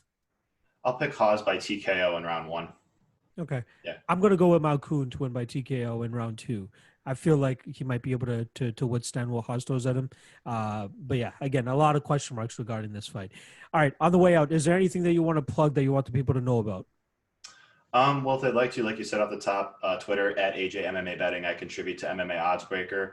Other than that, I'm tweeting just pretty frequently. So if you like to follow for some content, feel free to do so. And it was a pleasure doing this with you. It was really fun. Hopefully we can do something like this in the future. Dude, I really appreciate it. And trust me, guys, you guys need to go out there and follow my man, AJ. One of the more positive dudes on the MMA Twitter space, something that we really need a lot of, considering, the MMA is kind of considered like the bottom of the barrel type of sport, which is unfortunate, but we do have positive people out there that bring good content, that have good perspectives and great views, and AJ is definitely one of them, so make sure you guys go check him out. AJ, once again, thank you for joining me, and good luck on your bets this weekend. Thanks for having me. You too. All right, next up, we got Walt Harris versus Alexander Volkov. And joining me to break down this fight is, you guys already know this man. You know his face. Come on. He's the producer and editor over there at Fight Network, but you guys mainly know him as the co-host of the Dogger Pass podcast. My man, Cody Saftik, what the hell is up? What the hell is going on, man? Super happy to be here. And as I was mentioning before we kind of jumped on air, congratulations on the big 100 episodes. So definitely happy to come celebrate that with you and talk a little fight at the same time. Dude, I really appreciate it. I was telling Z as well, who's either going to be before or after this. But, when I was coming up with my list of guys that I wanted on this episode, you, him, Newsom, these guys were like must-haves. And I was glad that you guys pretty much accepted right off the bat. So I'm more than happy to have you guys on. So I'm not gonna waste too much time. Let's just get the hell into this. So we got minus 175 now on Alexander Volkov. Maybe a couple hours before we started recording this, he was roughly around the minus 200 range. Money is coming in on Walt Harris. He's currently sitting at plus 155. And just for reference, we are recording this on Thursday before fight week, so October 15th. This episode does drop on the Monday of fight week, so there might be a little bit more change in terms of the betting lines. But right now, minus 175, Alexander Volkov, plus 155, Walt Harris. I'll kick this off a little bit. So I was really interested in this as soon as I heard the fight was announced. I love me some Volkov, and I'm looking for that money to come back from when he got knocked out by Derek Lewis with like 11 seconds left in that fight. I was loving that fucking ticket up until that last 10 seconds. However, he goes and gets knocked out there. He does bounce back and get a victory over Greg Hardy, then loses to Curtis Blades after that. With Walt Harris on the other end, we saw him go out there and just get absolutely mollywopped by Alistair Overeem. But one thing that you kind of noticed in that fight compared to his last fights, he came in at 265. Like, he came in right at the limit. Like, he looked a little flabby. He looked a little chubby. You can say what you want about his stepdaughter getting murdered and all that type of stuff, craziness. Obviously, there's a lot going into that fight. That was roughly about 7 or 8 months removed from that incident actually happening and him stepping inside the cage. Now looking at his Instagram page, the guy says he's dropped 30 pounds. He looks in really good shape. He looks like he could go out there and do some damage on Volkov here. But when you really start to break this fight down, and even if you take Walt Harris at his best, he's relatively a low output fighter. When you're looking at Alexander Volkov, you're talking about a guy who's up there in the 80s, hundreds, sometimes with significant strikes. Whereas Walt Harris, he barely cracks 40 sometimes. You know what I mean? In the Alistair Overeem fight, he cracked 24 strikes in that first round, and he was sucking wind like nothing mattered there. Again, you can say horrible training camp. You can say what you want about, his stepdaughter passing away and all that stuff. I think even on his best day, we're going to see Alexander Volkov go out there and just pick him apart from the outside. And I really like Volkov. I liked him at the minus 200 range. The fact that there's money coming in on Walt Harris now has me even more excited to get a slightly better price on Alexander Volkov. I'm not sure how much more or how much better this line is going to get, but I like Volkov in this spot at minus 175. I think we see a picture perfect performance from Volkov from the outside. And I don't really see like the kryptonite of his, which is the takedowns. I don't think Walt Harris is good enough to, Curtis Blades him. Like, he might be able to get a takedown, but I don't think he's going to be able to keep him down. That's the issue here. So where are you standing on this? What do you think of the odds? Do you agree with my assessment or not? Yeah, I actually agree with you. I think when it opened up at 200, I'm thinking this is pretty accurately priced. I mean, Alexander Volkov should be the rightful favorite in the spot. Yeah, he's coming off a loss to Curtis Blades. But one, he just went 5 rounds with Curtis Blades. He went the distance with him, who is probably, the number 2 or 3 heavyweight in the world. And with Alexander Volkov, I mean, he's one of these mobile heavyweights. He's 6'7", but I mean, he's quick for a heavyweight. He's got good movement. And as you mentioned, not every punch is the knockout punch, but he just pitter-patters you with jabs, front kicks, kicks to the outside, keeps you at bay, just chips away at you. 5 rounds is not an issue to this guy. 3 rounds is not an issue to this guy. He's kind of a fighter that's built to go later into rounds. We've seen when he beat Fabricio Verdum, he takes Fabricio Verdum into the 4th round and then starts to pepper on him. So if you've got cardio issues and you're going to fall apart, it's not a bad move. Now, listen, Derek Lewis catches him with 11 seconds left. Those first 2 rounds could be 10-8s for Volkov. Volkov absolutely thrashes him. But when you have that much power like Derek Lewis has, then you can land one. Does this opponent, Walt Harris, have the exact same amount of power of a Derek Lewis? Yeah, sure. The difference is that Derek Lewis carries that power throughout 3 rounds from not doing anything. Whereas Walt Harris, again, yeah, inactivity, lots of inactivity. But after the first 2 rounds, it's like that punching power almost just evaporates for him. You look at his record, and it's all first-round knockouts, The Daniel Speeds fight makes it to the 2nd round. And you look at him in the 2nd round, and already he's slowing down. He's throwing a little less, and he's glad to get that knockout there. Follow-up fight against Andrei Arlovsky. Doesn't knock out Andrei Arlovsky, and now it just falls into a bog, and it's slow. And I do not think he wins that fight. Ends up being a split decision and ends up being turned to a no contest. Spivak, 50 seconds. Alexei Olenek, 12 seconds. This is all just it's the pattern of Walt Harris. Walt Harris is a big puncher. They call him the big ticket. He's the big puncher. If he touches you early, he could definitely do a lot of damage. I'm actually really impressed with his explosiveness, his mobility as a heavyweight. The difference there between a mobile guy like Walt Harris and a mobile guy like Volkov is Walt Harris is a fast twitch muscle. Everything's really quick. Everything's really explosive. You see him in the first round. He really looks good. It's everything beyond that. When they booked him versus Alistair Overeem, I thought bad idea. Because honestly, let's give Walt Harris the benefit of the doubt here. No one's ever going to know the kind of things that he had to deal with in that tragedy with Anina and just, the life and your wife and it's her daughter and all the late nights and all the stress and all the crying. Like, nobody knows what that affects him. But now they made him a betting favorite over Alistair Overeem simply based on this Cinderella story of he's motivated me. He wants it bad. If Overeem gets him in a bad spot, he's just going to think about it and power through. It's I'm sorry to say, not how the fight game works. And the sad reality of it is he tried to apply his puncher's chance to Alistair Overeem in the first round, almost knocked him out, bombing on him.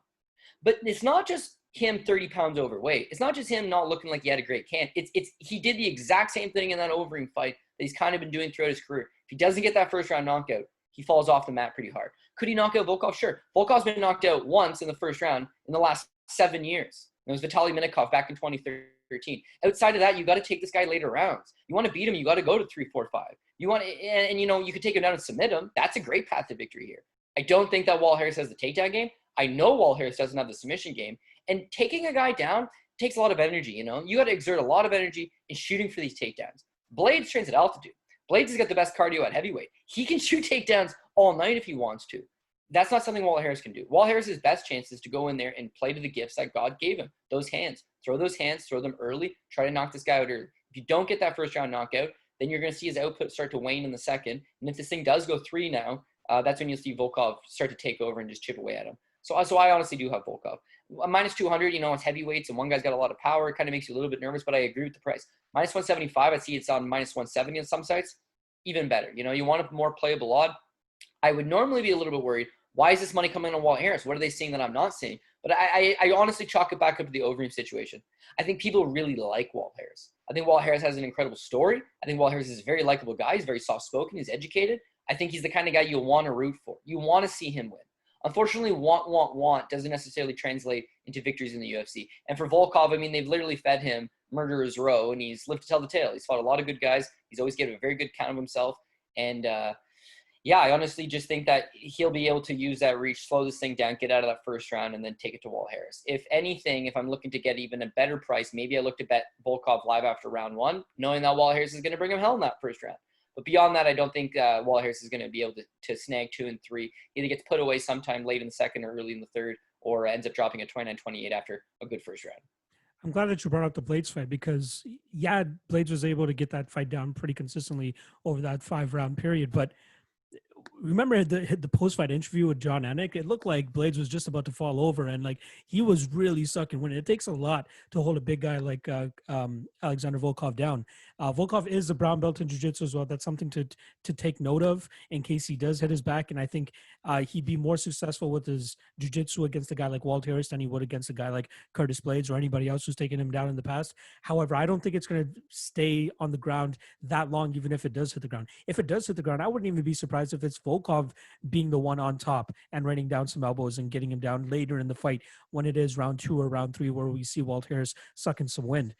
I love Volkov in the spot, and like we said, he's not really a power puncher. It doesn't really look for like a one punch knockout or anything like that. But he is also a dude that has sting on his shots. Like pretty much everything that he hit Derek Lewis with in those first 2 rounds, he was crawling over. He was really hurting from those body shots, and I think the body shots are going to be big for Volkov here too. You teep to the midsection every couple of seconds or every 30 or 45 seconds. It's going to really slow down Walt Harris. And yeah, you're right. I think Harris has 3 minutes in this. Like if he goes out there and tries to take out fucking Volkov right away, he's got 3 minutes. If he doesn't get done in 3 minutes, Volkov is already going to have established his game plan enough, start to throw the kicks out there enough, really start to establish that range. Like I really wanted to take that Daniel Spitz fight and be like, okay, this is what Walt Harris looks like when he's dealing with the guy with range. Unfortunately for Daniel Spitz, he's not Alexander Volkov. He's not throwing those types of shots. He's not even as active as Alexander Volkov. So that's where I think Walt Harris runs into trouble. So I love me some Volkov in this spot. I have nightmares of that Derek Lewis fight, but this is not Derek Lewis. This is fucking Walt Harris. This is a guy that's not going to go out there and sustain that power over 3 rounds like Derek Lewis is able to, like you alluded to. So I love me some Volkov, and I wouldn't even be surprised if we potentially get a 3rd round finish for Volkov. But officially, I'll go with Volkov to win this fight via decision. And I think he's a solid spot. Again, I hope this price gets better. I'm not sure what the hell people are seeing on Walt Harris other than his IG where he has all these abs and he's looking ripped and he's talking about being down 30 pounds and all that. Outside of that, it's going to have to – physique doesn't win you fights. If physique's won you fights, Paulo Costa would be the champion. Yoel Romero would be the champion. I mean, that doesn't win fights. You have to go out there, establish your game plan. And from what we've seen and what history has shown us, Walt Harris is not a real 3-round fighter compared to a guy like Volkov, who we've seen sustain solid cardio, solid output, and 100-plus strikes in multiple fights now. It's going to be too much for Walt Harris. Yeah, you know what? I honestly agree with pretty much everything you're saying there. It feels like it's Volkov. And then the last thing I want to bring up with that Curtis Blades fight, because I thought it was super interesting, is that Curtis Blades goes 14 for 25 on takedown attempts. 25. Who shoots 25 takedown attempts in the UFC and nails on 14 of them? Volkov just gets back up. Blades Add heavyweight as well. Yeah, and by the way, he cuts to 265, and if he's on top of you, you're not getting back up. And yet Volkov routinely gets up. He gets up 14, but 25 takedown attempts, which means he stops 11 of them. Flip side to that, I want to go see when was the last time Walt Harris has never taken down an opponent more than once, and he's never shot more than 3 takedowns, and that was against Andrei Arlovsky, which went 15 minutes. So it's like wrestling's not a part of his game at all. So you really got to hope that he goes out there and gets that knockout. And then when you talk about Lewis, it's like Lewis has got the big power, but it takes him longer to get it. Curtis Blades has got some underrated power. Greg Hardy, if he's got anything, it's that in-the-pocket power. A lot of these guys, Roy Nelson, Fabricio Verdum, he's fought in a lot of guys that just had big power. But he fights this. I think he's a Kyokushin karate stylist, like way back when. And you almost see that in his movement, like he's a defensively sound fighter. And so I think it's going to play well into his hands. I could see the angle of Walt Harris just so motivated and he's in great shape, but you can't always bet narratives, right? And again, going back to the Overeem fight, it was just a good narrative that he'll beat Overeem. Overeem can't take a punch, and Walt Harris is super motivated. Now you see him super motivated. Like, what motivation did he gather to fight Alexander Volkov that he didn't have to fight Alistair Overeem, which was a headlining fight, which is a huge moment. But you saw the adrenaline dump in him after the first 3 minutes. And then the second round, people want to make it like, oh, you know what, Overeem took him down in the second round. Volkov won't take him down. It's like Overeem beat him up pretty good on the feet on the second round, and that led to him getting taken down, and that led to him getting smashed up on the ground.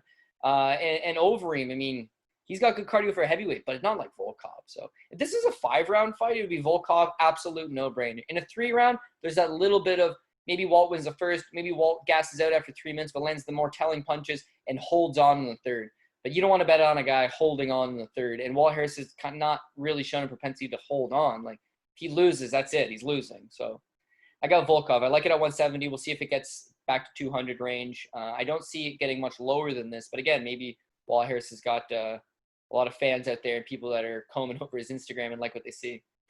This is a bit of a hot take that I wanted to run by you. I actually put out a poll last night in terms of if we got Greg Hardy versus Walt Harris at this point in time, who do we think would win? In my opinion, I wanted to go with Greg Hardy, and the statement I'm trying to make is that I believe that Volkov's fight with Greg Hardy would have been much harder than this Harris fight. The only issue with that Greg Hardy fight is Greg Hardy goes out there and breaks his hand in the first round, and we don't really get to see him at his, I'd say even now he's much better than he was when he fought Volkov back then. But if you're supposed to match up Greg Hardy and Walt Harris right now, you might have to go with Greg Hardy, just to more output, probably more explosive, stronger. You know what I mean? Walt Harris's low output it's just too concerning. What do you think? What would you think of that type of matchup? Yeah, no, I actually agree. I thought the thing with Hardy is everybody talks about, geez, he's a great athlete.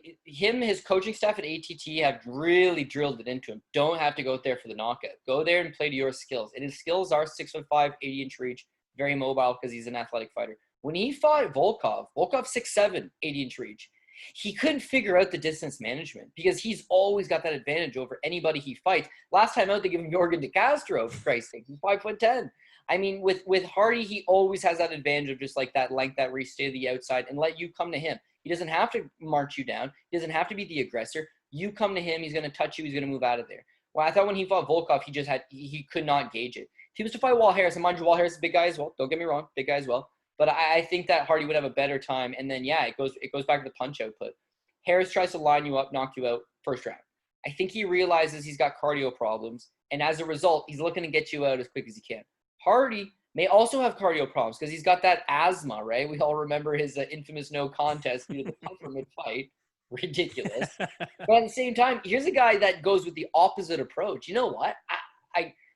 Harris is thinking, I got 3 to 5 minutes to knock you out or I'm going to get tired. Hardy's thinking, I'm going to get tired if I go out there and try to knock you out in 3 to 5. So I'm going to take my time. And I prefer that. It's not the most entertaining way to watch a fight. I can see a lot of fight fans saying, geez, you know what? I like Walt Harris. He's killer, be killed. That's all fine and good, but as far as betting somebody and backing someone, Walt Harris is going to look really good against the Daniel Speeds of the world.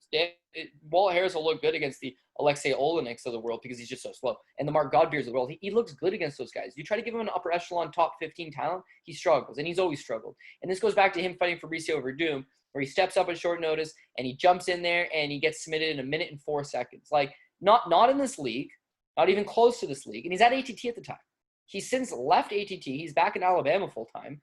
Whatever his shape is, that's going to help. But at the same time, it's not everything, right? He's a career athlete. He played collegiate basketball. His cardio should have always been good. It just never was. And then going into the Overeem fight, a lot of people are talking about he's a scary heavyweight prospect.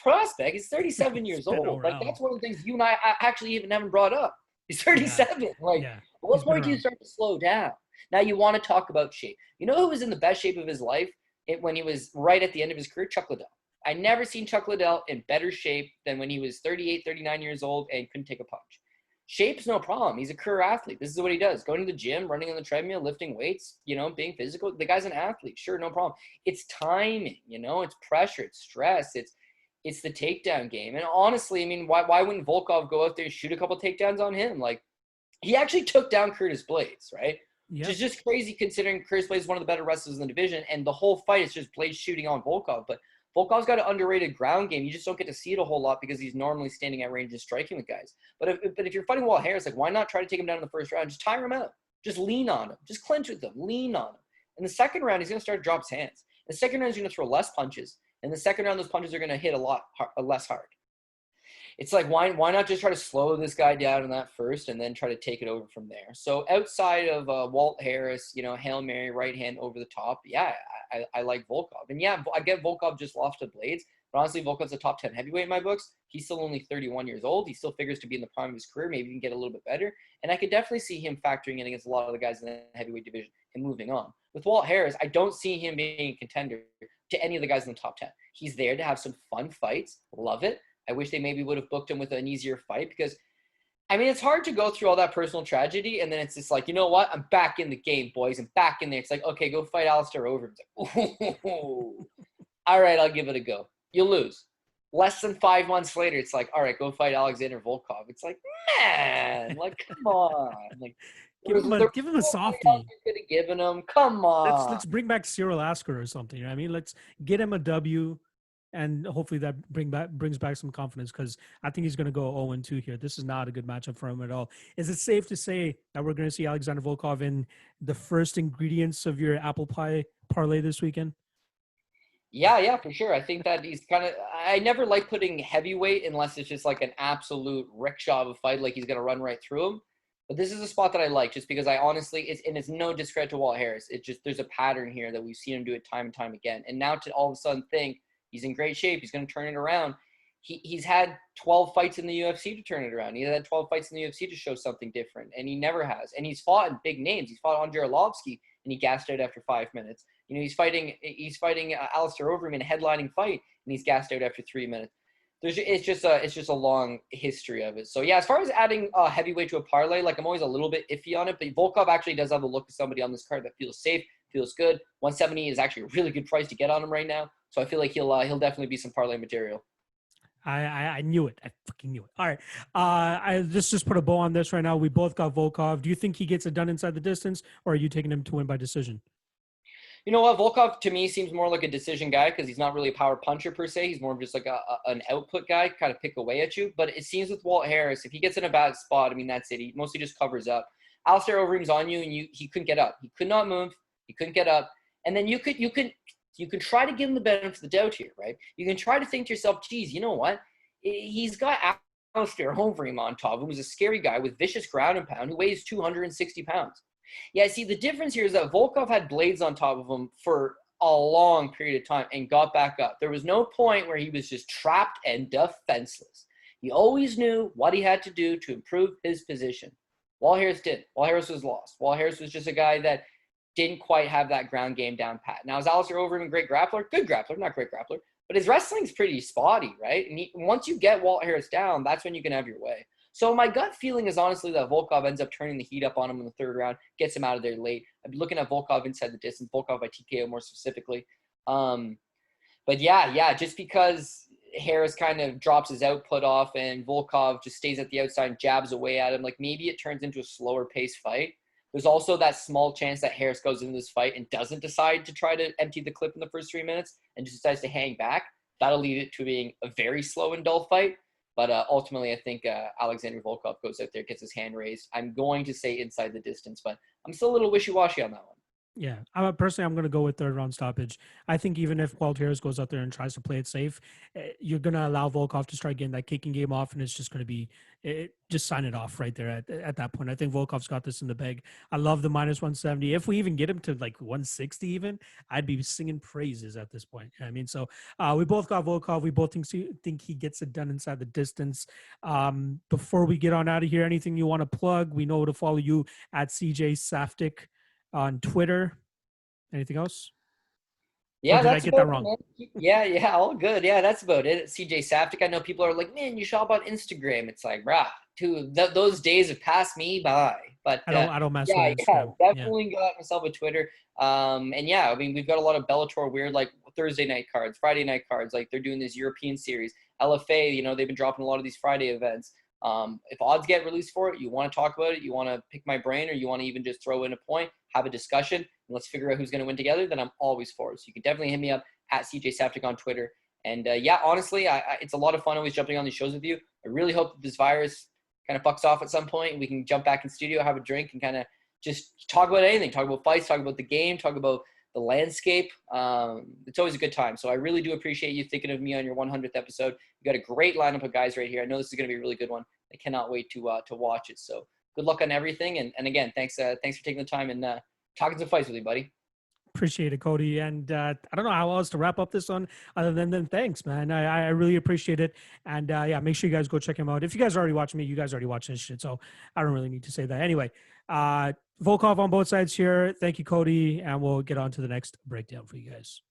All right, in the co-main event, we got Robert the Reaper Whittaker against Jared Cannonier, and I had to bring out the big guns to do the co-main event for this big middleweight fight. Owner of Best Fight Picks, co-host of, or I would even call him the host of Half the Battle podcast, and obviously a content contributor over there at Line Movement. We got my man Daniel Levy. What is going on, my brother? Doing absolutely phenomenal. I truly appreciate you not only having me on the show, but I also appreciate anytime we get to talk. So it's good to be on here, and let's do this thing, man. Dude, before we actually get into the breakdown and stuff, I do want to give you a quick shout out because I do like to do this every now and then, and you're probably tired of this shit, but I got to give big credit to my guy Dan here because he truly did, kind of steer me in the right direction to keep this podcast going. He saw me lacking a little bit, slacking over there, not really putting my full effort into, dropping this content for you guys. So this was like May of 2018. He reached out to me. He's like, "Yo, where's your Lock-Cast now?" I'm like, "What the hell? What is a guy like you watching a podcast like me?" You know what I mean? I was very, very stunned that he actually did something like that. And I was truly grateful because it really did put me on the right track to continue this podcast career. And look at us now, fucking episode 100. We're off this double-digit view count now. We're in the quadruples now. So it's looking good for me over here. So I got to really thank you and give you a shout out for getting me back on the horse to do this, man. The pleasure's all mine. Got to look out for the homies. And, I'm going to butcher this quote, but, the quote about, the rising tides and the ships and all that shit, exactly what I'm trying to refer to. So I think it's important for everybody to, pick up their game. And, like they say, man, it's us against the books, not us against each other. And, us putting out the right content and just elevating everybody's game and not being selfish. I think that's the way to go. So I'm happy to see your success, and here's to even more.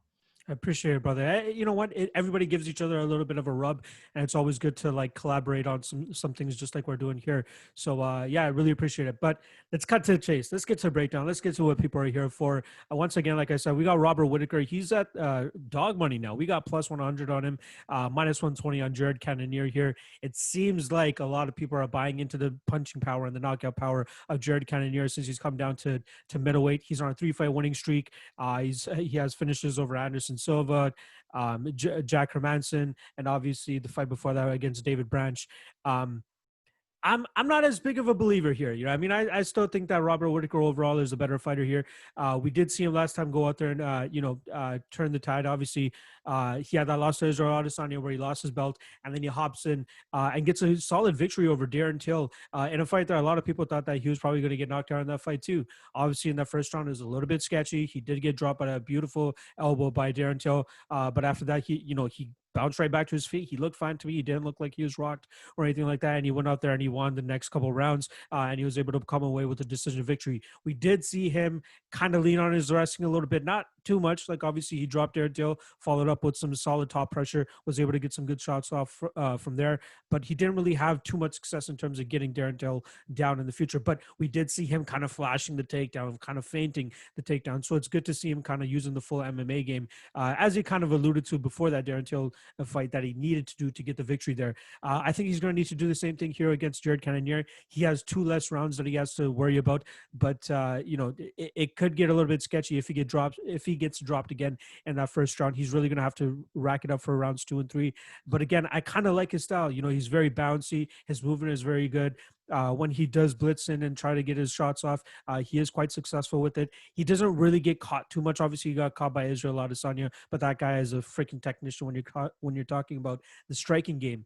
But in terms of this guy and Jared Cannonier, I feel like, in my opinion, he's a little bit low output. He's really waiting for his shots, really waiting for those opportunities to capitalize on his opponent slacking. But I think he's going to find not too many opportunities to really capitalize on Robert Whittaker slacking, because I truly believe that Robert Whittaker is one of the best at the middleweight division. And I think, again, like I alluded to starting off with this breakdown, I think a lot of people are really buying into the knockout power of Jared Cannonier. And for me, it's tough to put money on a guy, especially at favorite odds at the minus 120 line that he's at, strictly based on thinking that he's going to go out there and get the knockout. It's tough to, like, if you're giving me plus 200 on Jared Cannonier, sure, I'll take that shot. But if you're talking about like a pick'em line, I would side with the guy that has shown he's a much more complete fighter. And in my opinion, that is Robert Whittaker. How do you see this fight going down? Man, this is, in my opinion, the toughest fight to call on the entire card. I think it's appropriately lined at a pick'em, because there's so many questions surrounding Whittaker here. You know what I mean? It's not just the Israel Adesanya fight where he got dropped twice. You look back at the second Yoel Romero fight, and man, that 3rd, 4th, and 5th round, he was barely hanging on. And I even said that after that fight, both these guys are not going to be the same. And you saw Yoel Romero, I don't think he's won a fight since. And with Robert Whittaker, obviously got knocked out by Izzy his next fight, but the subsequent fight with Darren Till, it was a great performance. Also got dropped there with that elbow.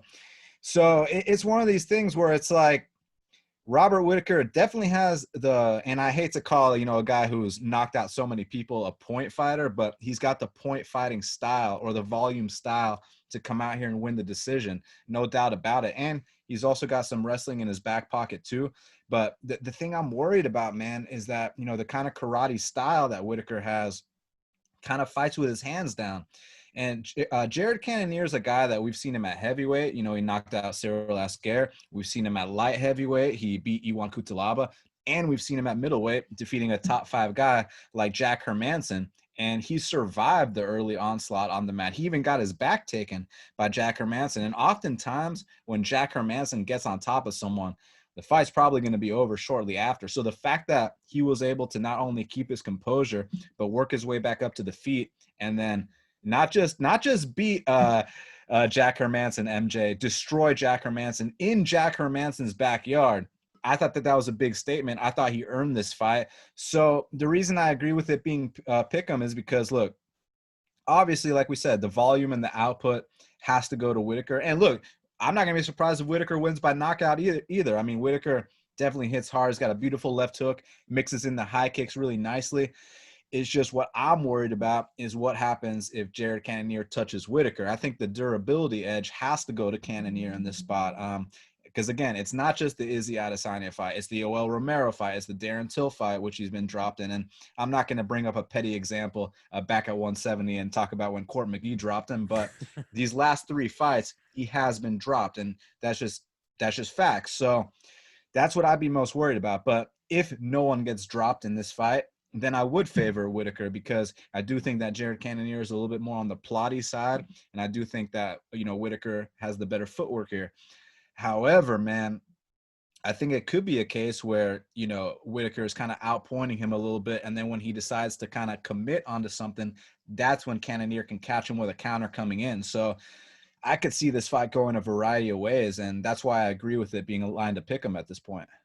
I do agree with the line, obviously, because it does depend on Jared Cannonier landing that bomb and the questionable durability that we have seen from Robert Whittaker in the past, as you alluded to, the Yoel Romero fights, the Israel Adesanya fights. So obviously, if he does find that button at the right time, the perfect counter, he could obviously take out Robert Whittaker's lights. But when it comes down to a full arsenal of skills, and obviously you can't suppress the durability thing too much, because that's a huge part in the MMA game. But when you're talking about skills overall, like Robert Whittaker by far has 2, 3, 4 steps ahead of Jared Cannonier. Would you agree with that?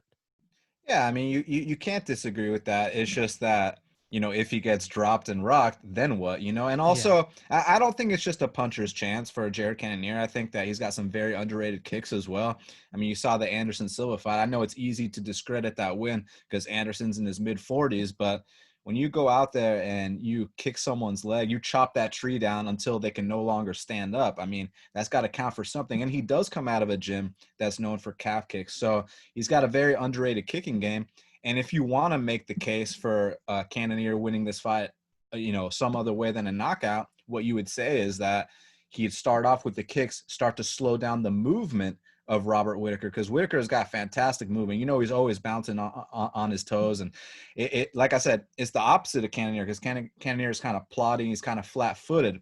If Cannonier can get off on some of these big kicks, that might force Whittaker to stop bouncing, back and forth, and stop kind of, not to say he's running around the ring, because that's not who Whittaker is. Whittaker's a mean dude, but I don't think it's just the hands of Cannonier that can win this fight. I also think that he's got weapons with the kicks. So this fight is so intriguing on so many different levels. And another thing, Vegas actually said -140 Cannonier on the open. So they kind of think that there is, some legs to Whittaker kind of being towards, not towards the end of his career, because he's still just a kid. He's 29, 30 years old. So, but more so towards the end of his top 5 run. So yeah, I love this fight, man. I'm glad that you brought up the leg kicks, because that's something that I did want to talk about when I was talking about Robert Whittaker, because I feel like he has some solid leg kicks as well. But Jared Cannonier, you are absolutely correct. The guy can thwack when it comes to leg kicks. We obviously saw it in the Anderson Silva fight. And I think John Crouch and those guys over at the MMA lab, they're smart guys. I feel like they would know that, okay, you should start at the legs against a guy like Robert Whittaker to kind of immobilize him a little bit, so he's not as in and out, moving in and out and bouncing around as much as he has, because that would lay an easier target for Jared Cannonier to go out there and get the finish. One thing I did also want to touch on is Jared Cannonier does have a 51% takedown defense rate, but that's not really the issue. For me, the issue is more so being able to keep him down. The guy is really good at getting back to his feet, and I think it's going to be tough for Robert Whittaker if he does find find a takedown and actually successfully get him down. I think he's going to have some really tough times keeping Jared Cannonier on the floor. And if anything, that might, really start to take it out of Robert Whittaker as well. When you're trying to clasp and hold on to a guy as strong and as energetic as Jared Cannonier, it obviously sucks a lot of win from you. But luckily for him, like I said, it's 3 rounds. Personally, I would favor Whittaker more in a 5-round fight. But again, with Jared Cannonier, it might only take 1 round. That's the difference here. So let's talk about final predictions, final thoughts on this fight. I am leaning Robert Whittaker. I think he's going to win by decision. I think he does enough to evade the big shots of Cannonier. I hope he's the one that actually goes out there and tries to establish a leg kicking game himself. Maybe try to take a little bit of the power off the pop of these Cannonier strikes that are coming his way. But I think that we see Robert Whittaker kind of like the Darren Till fight. Hopefully he doesn't, get dropped.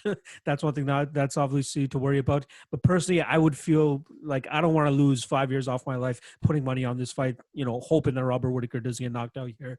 But in terms of an actual prediction, which is what the fans are here for, personally, I'm going with Robert Whittaker. I think he gets it done via decision. What about you?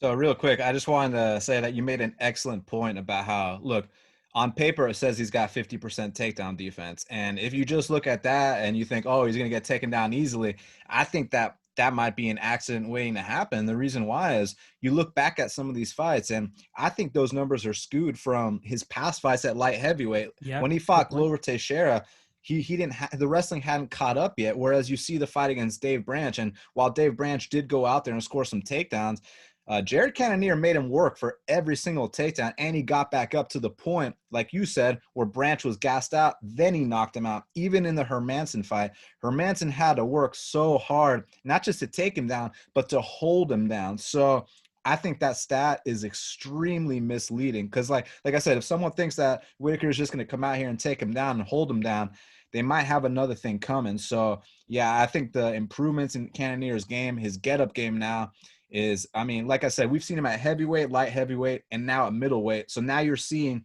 him at his full potential. So listen, we're recording this on a Sunday, and I'm not going to sit here and say that I need more time to watch film because, you asked me for a prediction, so I'm going to give you a prediction.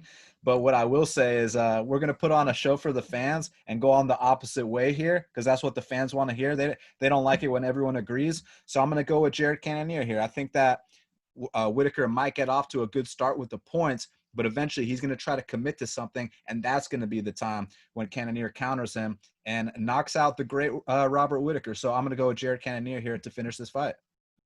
I'm glad that you are on the opposite side here. And I'm glad that you did bring up the fact that takedown defense percentage is very, very much skewed since he was over at light heavyweight and heavyweight. I believe Yohan Cutelaba landed six takedowns on him as well. So that definitely skews the stat there. And it's good to see guys that recognize that they're not, fighting to the best of their ability at these higher weight classes.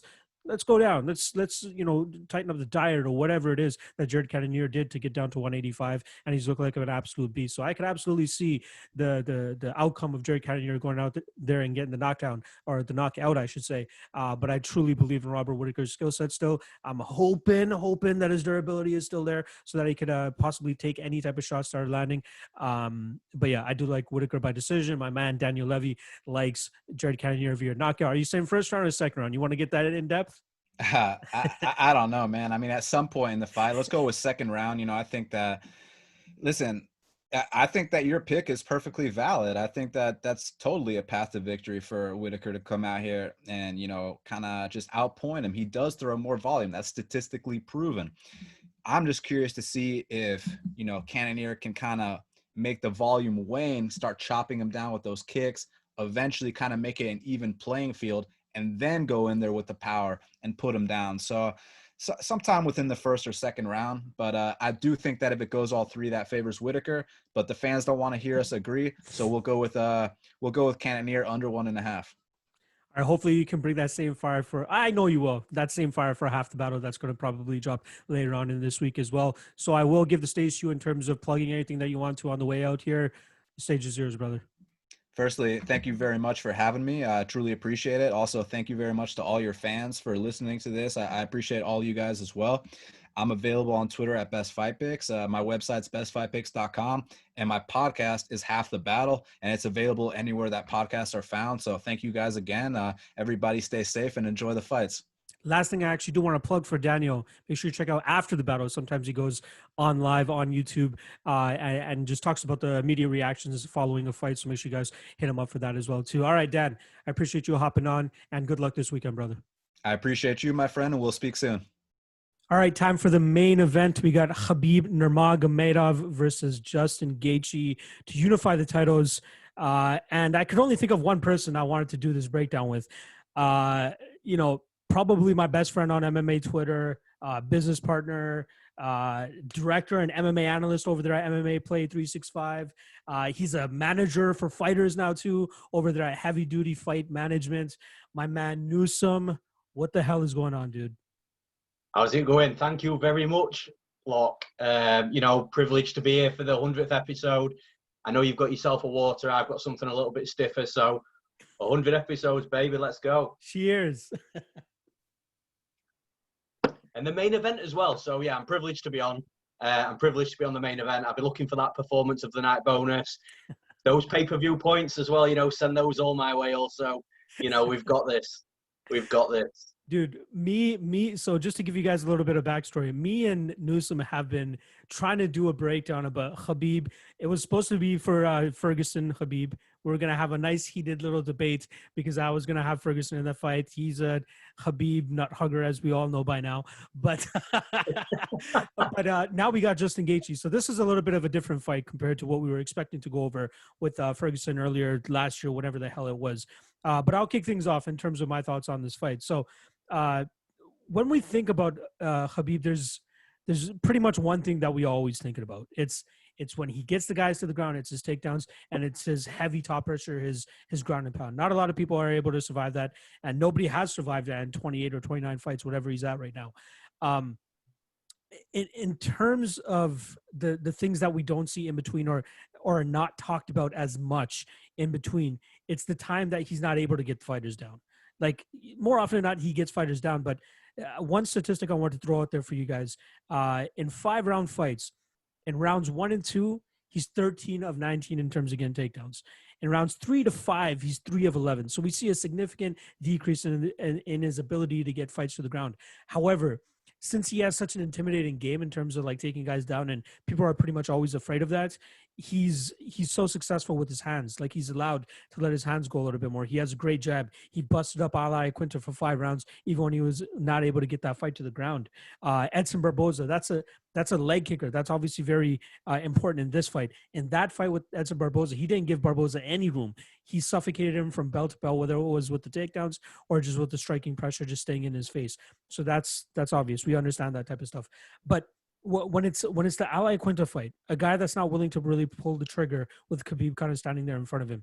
Conor McGregor had a little bit of success on the feet when Khabib wasn't really successful getting the takedowns.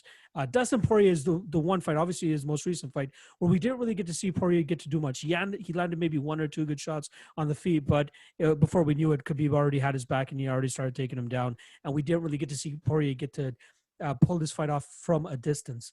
With Gaethje, on the other hand, I think that, now, I'm not saying that Gaethje is going to go out there and win this fight, but I think he adds an interesting spoke to this wheel in terms of his ability with the leg kicks and his willingness to throw it from pretty much any fucking position, whether it's in the clinch, whether it's from distance, whatever it is.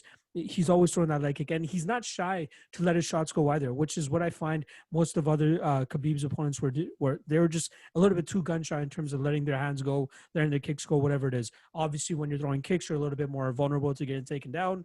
But I feel like, when we see Khabib in those exchanges where they know, okay, it's going to be striking for a little bit, he doesn't really reach for the legs or reach for the leg kicks or anything like that. So what I'm interested in seeing is those gaps of moments where we don't see this fight hit the ground, the amount of damage that Justin Gaethje is going to be able to dish out, especially to the legs, because I feel like that calf kick is going to be very, very important for him to land in this fight early, often, and then hopefully we see it pay dividends in rounds 3, 4, and 5 if we see it get that far. So I do believe, like at the current lines, what are we talking about? We got minus 280 for Khabib. We got plus 240 for Justin Gaethje. You can get plus 260 for Justin Gaethje at certain spots.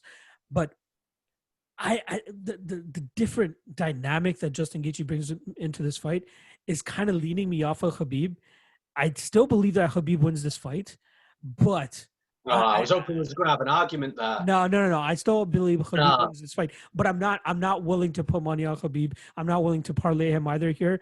I think the value is on Gaethje in my opinion, just because of the different type of fight, and everybody wants to talk about his like defensive wrestling. We haven't really seen that tested much in the UFC. Like the last person to try to take him down was Poirier. And I believe when even Eddie Alvarez, when Eddie Alvarez took him down, it was actually after he rocked Gaethje. He rocks Gaethje, then he gets the early, easy takedown, but Gaethje's right back to his feet. We don't see much of his defensive wrestling in the UFC. And that's all people keep talking about, his defensive wrestling. But we don't see it. I'm certain that we're going to see Khabib get this fight to the ground.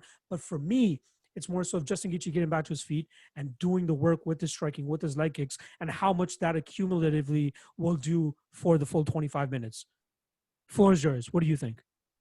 So, yeah, first thing, let's start with Gaethje, because one thing that's not spoken about enough in regards to, you can give Gaethje all the credit you want as a fighter and how he fights and how entertaining he is.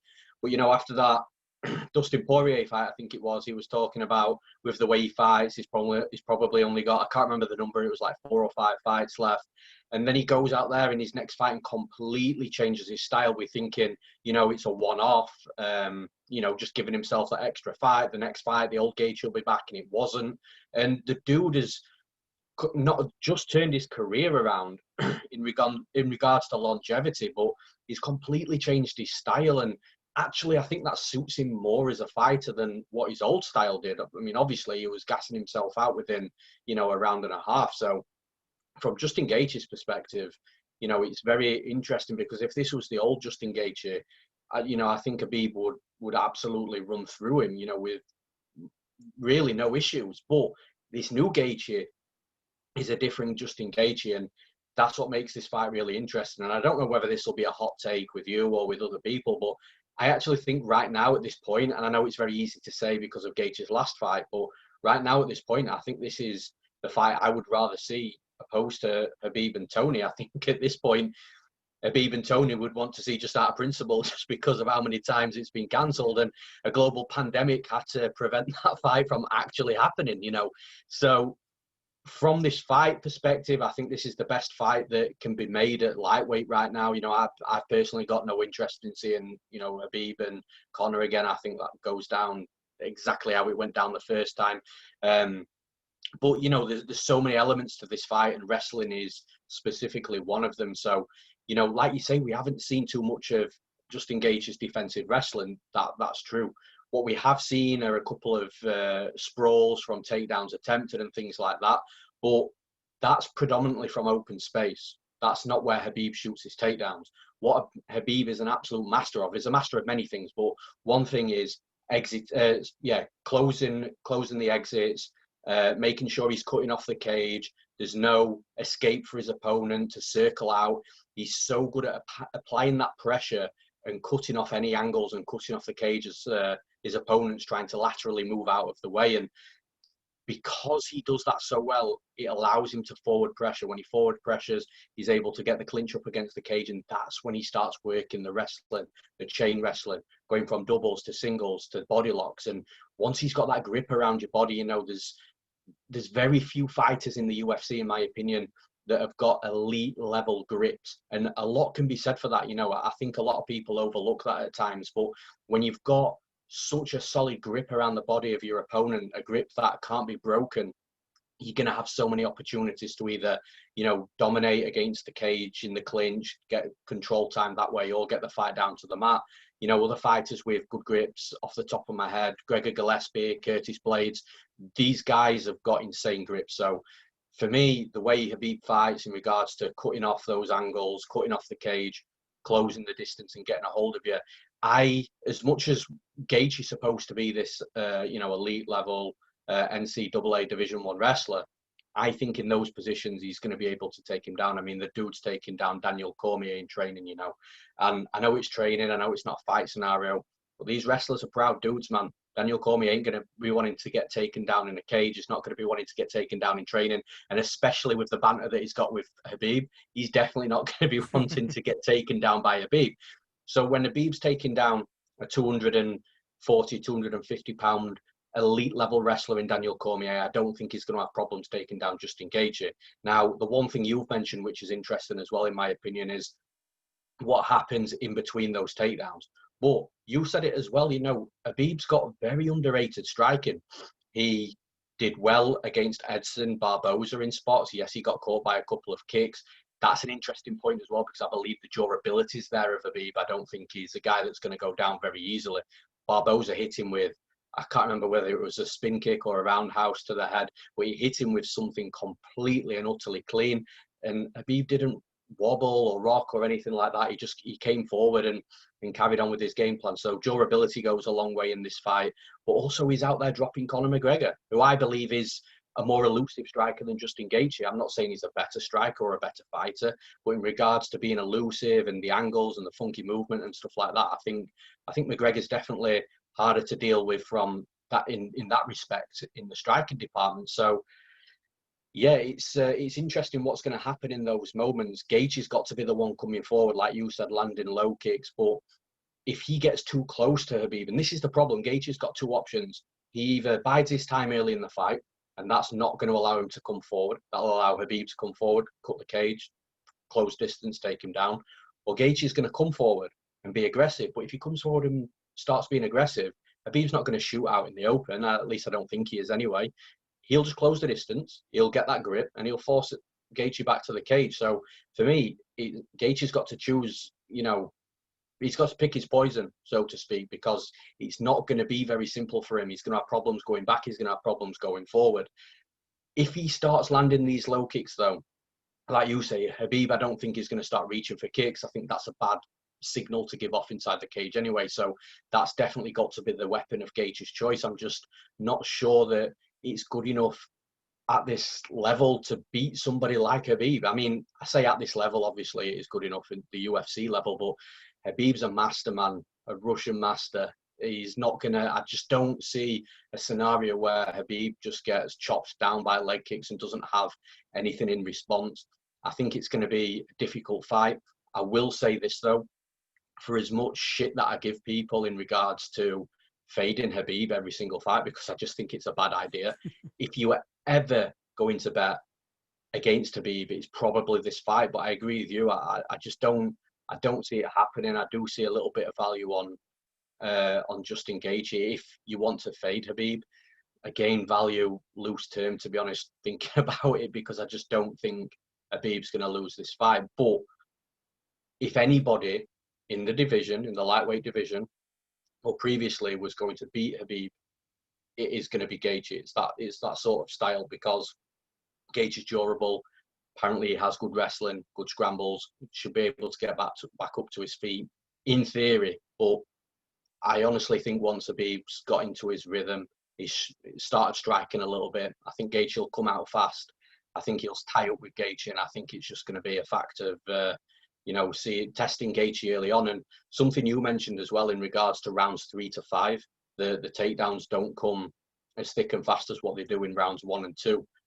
Again, you touched upon it. Khabib's allowed at that point to come forward and start using his hands. And you know why?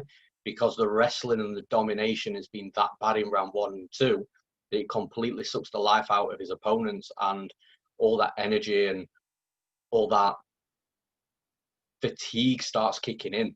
And it's a nasty, nasty place to be once you are that fatigued, because you've been smothered and dominated that much. And I still don't think, I know Justin Gaethje went 5 rounds, well, sort of nearly at the end of 5 rounds against Tony Ferguson, but I still think that in a fight that doesn't go his way, which it did against Tony Ferguson, in a fight that doesn't go his way, I'm not convinced that he's got that 5-round cardio. So, old Justin Gaethje, you'd be saying, no, he's completely toast after a round and a half. And then, you know, he's sort of walking around like a zombie at that point, just surviving on whatever he's got deep down in that gut of his. But I think if Khabib comes out here and has a dominant rounds 1 and 2, that's a fight that's not going to go Justin Gaethje's way. And I do think that old gas tank will come back.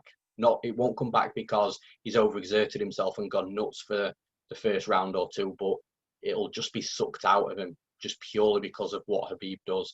And I think those first 2 rounds are actually really pivotal to this fight, because you're going to look at this 2 ways. So you look at it from Khabib's point of view. I've just described what I mean by that in regards to Khabib taking him down, suffocating him, dominating him, sucking that gas tank out. And at that point, I don't think Justin Gaethje will have much in rounds 3, 4, and 5 to beat him. And at that point, you will probably see Khabib finish him.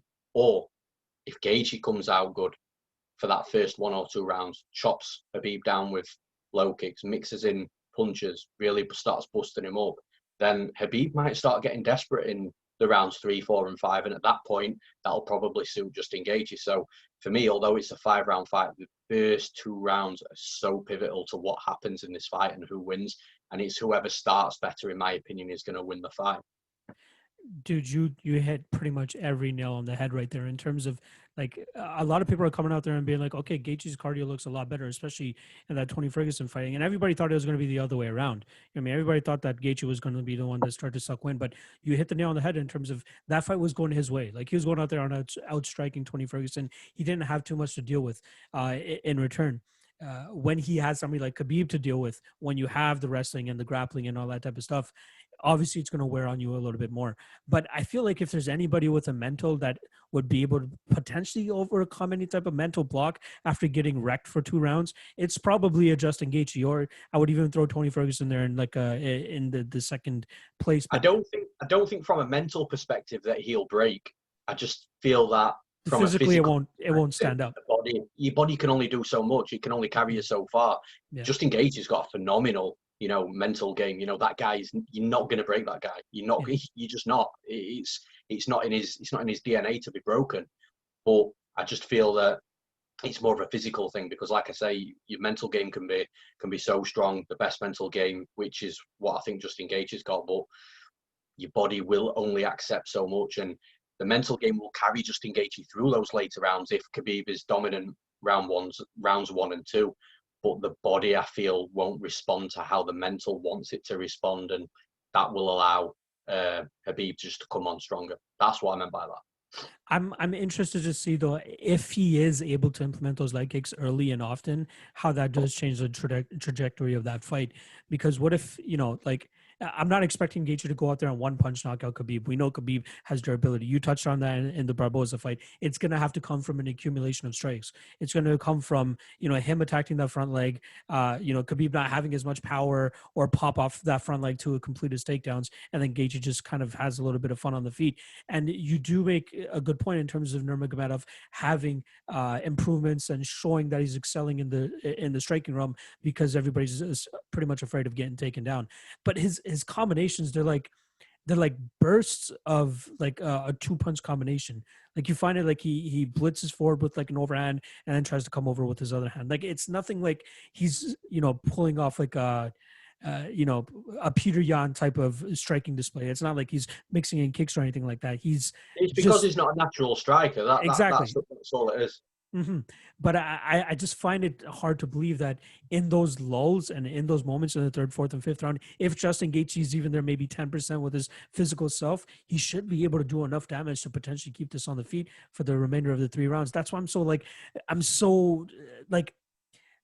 sure there will be people out there that are going to go out there and be like, okay, Khabib's got this in the bag, minus 280. I'll either play that straight or I'll parlay him. I don't think that's the spot here. Like, if you think that, Khabib, man, do they even have the over-under out right now? Let's see what that. It's over under 4.5, with the under being minus 160. So a lot of people are thinking that this fight's going to be finished, at least based on the line movement of that under. I could see it. Like, both guys are quite durable. You know what I mean? Justin Gaethje, yeah, he did get finished by Eddie Alvarez. Yeah, he got finished by Poirier, but that was after just like an onslaught. You know what I mean? Like, Khabib, his smashing style could actually finish him nice and early too.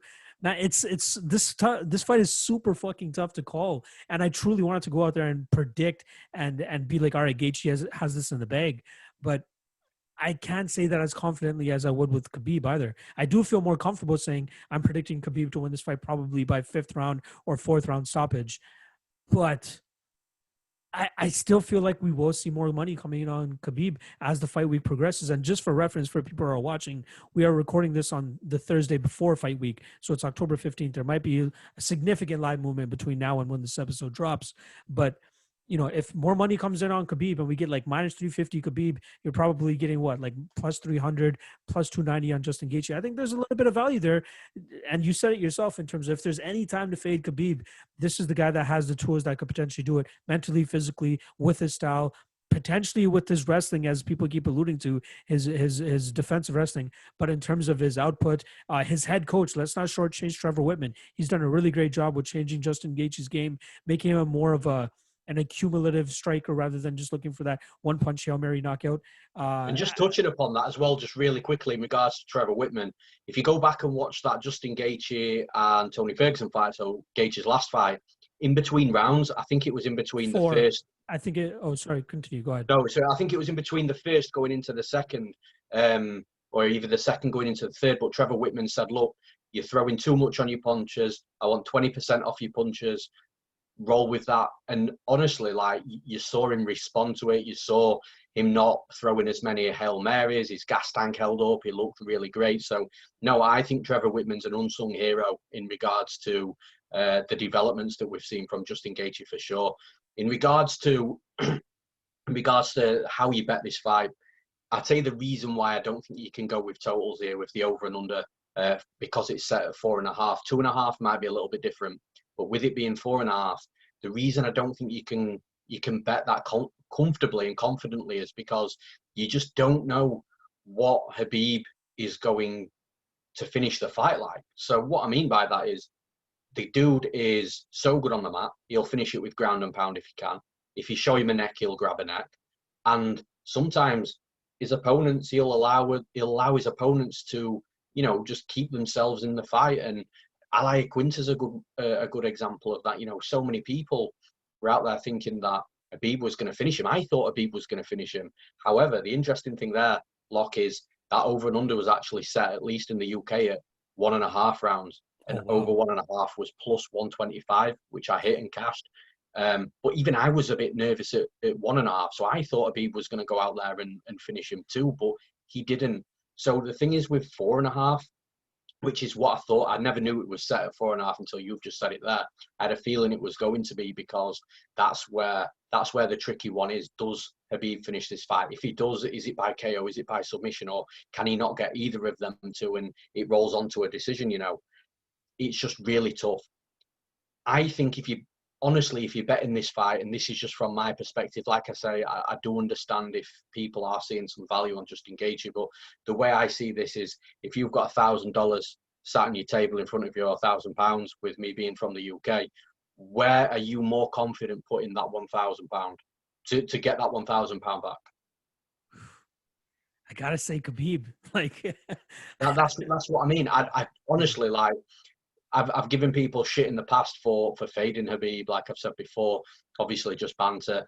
But this, you know, if you're actually fading Khabib this time, I definitely get it more than fading him against Dustin Poirier or Edson Barboza or Ally Quinter or Michael Johnson. I definitely think if you're that type of person that likes fading Khabib, this is the spot to fade him in. But still, regardless of all that, like I say, if you're wanting a return on your money, I'm way more confident putting that money on Khabib. I just have that level of trust, and it's not a level of trust that I don't have in Justin Gaethje.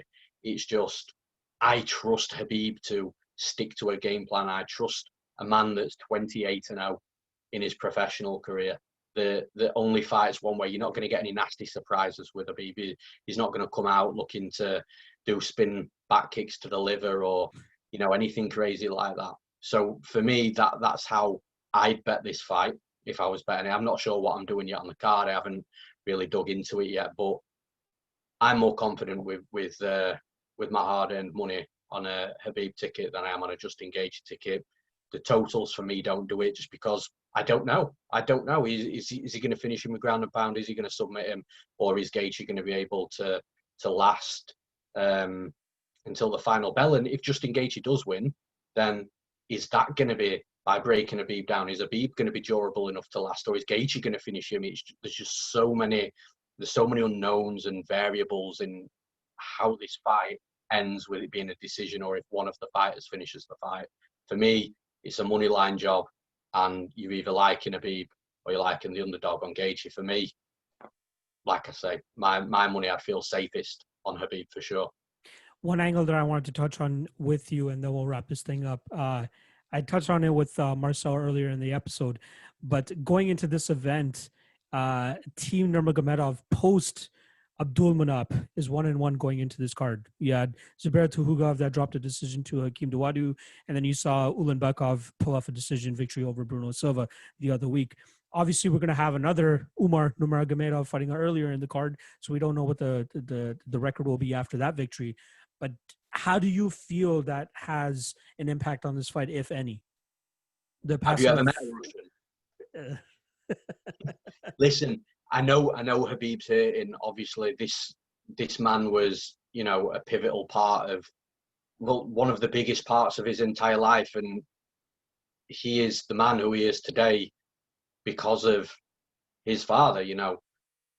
Honestly, I don't think it's going to affect Khabib inside the cage. I think it's going to be one of those things where we'll see Khabib maybe break down after the fight, but whilst he's in that cage, honestly, I just don't see him being Russians are made of something else, man. There's a reason why I love Russian fighters, Russian MMA. Obviously, it's killing him deep down, but that fire's going to be burning more. I actually think it's going to be the opposite to what you might be inferring here. Is he going to be negatively affected? I think it's going to be the complete other end of the scale. I think it's going to drive him more than it's going to, negatively impact him in his fight for sure. I think that it's kind of unfairly set up for Justin Gaethje in the sense that if Gaethje wins this fight, I think a lot of people are going to allude to this and be like, okay, Khabib's just not the same since his father passed away. I feel like that narrative will be thrown out, and I don't think it should be. I think it's unjust, and I think Nurmagomedov would say the same thing, but I think people will just throw that out there and be like, oh, he lost because he lost his dad. You know what I mean? Like, I think it's gonna try just like if Gaethje wins, I want people to come back to this episode and be like, watch, there are those dumbasses on Twitter. I don't know. I agree with you. I do. This is. But I don't agree with that narrative, though. I'm just saying that that narrative will be out there for sure. All right. So final predictions. We're both going with Khabib. Is there a certain line that you would feel comfortable playing him straight? Like, would you play him straight at -250 in your opinion? I mean, -250 is right on the border of where I play fighters straight. And to be honest, it would have to be a fighter I was, not just so confident in them winning, but a fighter that I feel has got a much lesser fighter in front of them. I'll give you a really good example. The last fighter that I bet at -250 straight without a parlay being busted, thanks Vegas, was Yan Xiaonan when she fought Karolina Kowalkiewicz. I was right there with you. Yeah, so for me, in that straight was a max bet, and that wasn't just because I was so confident in Yan Xiaonan. It was also because I was so confident that Karolina Kowalkiewicz just wasn't the same fighter anymore. Massively declined. It was a bad stylistic matchup. I can't say that in this fight because Justin Gaethje is a great fighter. It's not a bad stylistic matchup. He's a fighter that's actually getting better. So for me, -250, you obviously have to, you have to lay a lot on that -250 to get any sort of decent returns. And I think at that point, you're probably overexposing yourself in regards to bankroll management. At -250, I would definitely feel more comfortable parlaying him, potentially using another fighter to help bring that line down, going from that perspective. for me, no, I can categorically say I won't be max betting Khabib at minus 250, and it's not even minus 250 right now. Like you said, it's minus 280. So for me, it's a parlay piece if you're liking Khabib, because you're going to be overexposing yourself for a decent return at that sort of line. I'm definitely picking Khabib to win this fight, but do not be surprised if you do see a Gaethje slip on my end, in case, depending on where these odds go. If you give me plus 300 on Justin Gaethje here, I might have to pull the trigger just due to the level of competition that we're talking about here, the improvements that he's making, and the X factors in terms of just being fucking Justin Gaethje. You know what I mean? That's all I got to say. All right, so let's wrap this thing up. Is there anything that you want to plug on the way out, my man? I think you plugged it all at the start, man. Obviously, check out MMA Play 365 for everything that you need from a betting perspective. Obviously, we've got the tape index on there as well, which is a tool if you're a handicapper that I believe should be on your tool list. If it's not, then what are you doing? $3.99 a month. And yeah, that's about it, man. Shout out to Heavy Duty Fight Management, who have taken me on board to help manage their fighters as well. So, that's going really great. Having a fun time there. Everything's fun, man. Everything's rolling. We're having a good time in the lead up to probably the worst year definitely the worst year we've ever had in our lives, for sure, if you're around my age. So yeah, thanks a lot for the opportunity. Thanks a lot for getting me on here. Thanks a lot for it being the main event as well. Like I say, I really appreciate that. And performance of the night, baby, 50 G's. Give it up, people. Give it up. Give it up. 100th episode. Appreciate it, bro. Appreciate it. All right, that is Newsome. He has Khabib. I have Khabib. Appreciate you guys checking out the breakdown. But the episode's not done yet. I got one more surprise for you guys, so stay tuned for that. But Newsome, thank you for joining me, and I'll see you on for the next one whenever I do more guests. For sure. All right, I told you guys I had to bring the goods for episode 100. And what better way to wrap it all up than with the pride of Montreal, Quebec, Canada, MMA reporter for ESPN, host of Ariel Helwani's MMA show, co-host of Ariel and the Bad Guy, DCN Helwani, and not to mention the nine-time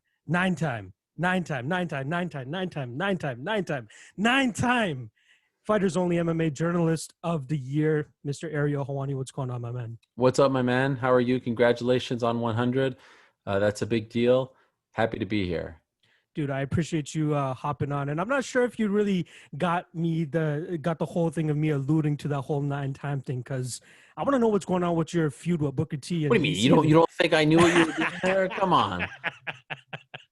You don't think I knew that you were referencing that 2-bit champion who only won the belt 5 times because WCW had no one else to put the belt on when they were a sinking ship, and has to remind everyone that they're a former champ every time he speaks. He has to remind us over and over and over again that over the hill 50-something-year-old podcast host who has like 14 listeners weekly. Of course, I knew exactly who you were talking about. Ariel bringing the heat. I love it. To be honest, I think you and DC could have this whole like Dudley Boys type of thing going on. If you guys were to go over to Raw, you could double leg a dude and then you could just, blow your nose in their face or something like that. I thought that would be a pretty good finishing move. No? Listen, I know my role. I'm no superstar athlete, but I know how to, I know how to talk with the best of them, and I know how to put people in their place. So he's the athlete, he's the Olympian, he's the 2-time champ.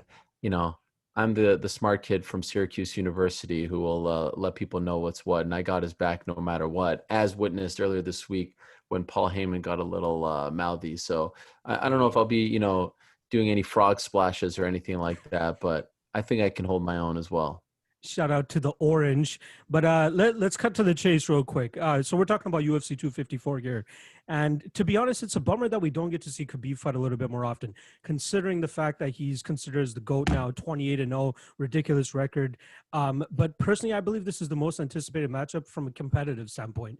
Yeah, the Conor fight was great and all that type of stuff, but a lot of people kind of expected it to go that way. Not a lot of people are expecting Conor to actually win a round, but it is what it is. We still got Khabib going out there and getting the rear naked choke finish. But in terms of the challenges that we've seen Khabib fight or face in the octagon, where do you think Gaethje ranks here? Oh, number one, especially if he's the Justin Gaethje that we saw back in May. I remember saying on the Monday after that fight against Tony Ferguson that if that same Justin Gaethje shows up, I think that he will give Khabib his toughest test to date, not just in the UFC, but obviously in his career. And I think that Justin Gaethje is going to show up. I think it actually helps Justin Gaethje that there are no fans in attendance. He's the kind of guy who tends to get a little too excited sometimes in fights and likes to fight fire with fire. And sometimes, the crowd and the energy, I think, actually hurts him. In this regard, it's very quiet. It's just like a sparring match, if you will. Obviously, the intensity is much more than a sparring match, but I think it proved to help him against Tony Ferguson and actually hurt Tony Ferguson when they fought back in May in the MT Arena in Jacksonville. So I think that this Justin Gaethje, if he can keep the fight away from the cage, if he can keep it in the center of the octagon, if he can stuff some takedowns and keep the fight standing, and his wrestling is underrated, and we know about his striking, and we know about his power, and we also know that he's a much more patient fighter these days. He isn't the Justin Gaethje who came into UFC from World Series of Fighting who would just, take 2 punches and hand out 3. Not saying he's going to pull up the upset, but I do feel comfortable saying that this will be Khabib's toughest test. Now, Khabib could go in there and, prove once again that he's the most dominant force in the history of this sport, and I believe he is. But on paper right now, I think this will be his toughest test. I absolutely have to agree with you there. And we have to give some credit to Trevor Whitman as well, too, because you see his expertise in the corners as well for Justin Gaethje, especially in that Tony Ferguson fight. I believe it was between rounds 3 and 4 where he told him, take 10% off your shots, find the shots, be a little bit more patient. And the finish eventually came out to him. It wasn't a one-punch knockout or anything like that, but it was something that it was something from like a horror movie. Seeing Tony Ferguson just shake his head and you see the blood coming off his face. That was a very, very impressive performance, and I think that just raises the stock, obviously, of Justin Gaethje here. And kind of for a lot of people, I think it makes them anticipate this fight way more than it would have been the Ferguson Khabib fight from before. And personally, I'm not sure about you, but I hope that we still get that Ferguson fight. It seems like it's kind of flying away from us. Khabib has voiced that he doesn't really care to have that fight as much anymore. I think we got like GSP in the wings that he wants to eventually fight, and I'm not sure if there's any other names that he's throwing out there, but do you think that we could potentially, is there in any realm that we potentially see that Khabib Ferguson fight down the road? Well, I think Ferguson has to win his next fight. I'd love to see him fight Michael Chandler. I think that makes a lot of sense. By the way, I'd also love to see him fight Nate Diaz, who's kind of on the outside looking in right now. I like the idea of him fighting Diaz as opposed to Diaz fighting Dan Hooker. It feels like a bigger fight. They were supposed to fight a few years ago, but that probably would happen at 170 if he's just looking for a fun fight. But if he's looking to get right back in to the title picture, I think if he fights Michael Chandler and beats Michael Chandler, you can have a strong case. Here's the problem. Let's say Khabib beats Gaethje. Let's say he now improves to 29-0. Let's say he truly wants to retire 30-0. If he truly wants to retire 30-0, there's a chance they'll explore the GSP fight, I think.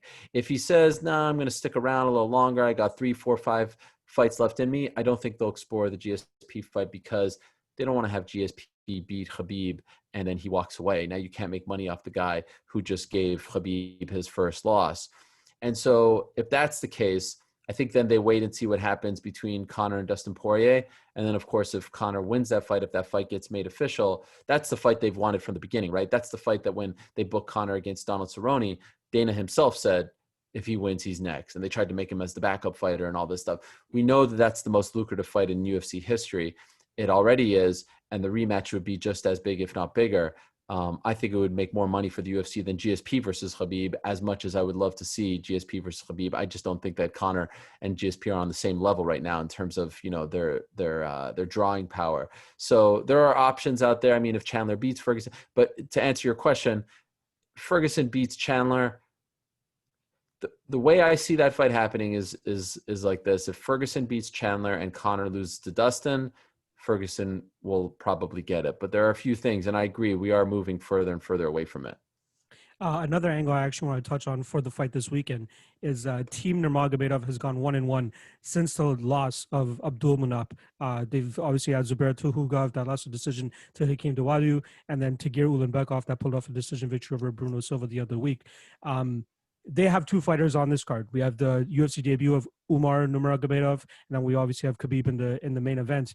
I feel a little bit more comfortable asking you than actually asking Khabib himself, considering how many journalists have gotten scorched for asking him this question. But I feel like Khabib's going to go in there super motivated. I only take the loss of his father as motivation. I don't think it's going to be a detriment to him at all. My angle, though, is, and the potential issue I have is, what are the chances that if Gaethje goes out there and pulls off this upset, they're probably going to go out there and discredit Gaethje and be like, oh, Khabib lost his father, and that's probably going to have played a factor in him losing this fight. What do you think about that? And do you think that type of narrative is actually something that might be out there after this fight if Gaethje pulls off the upset?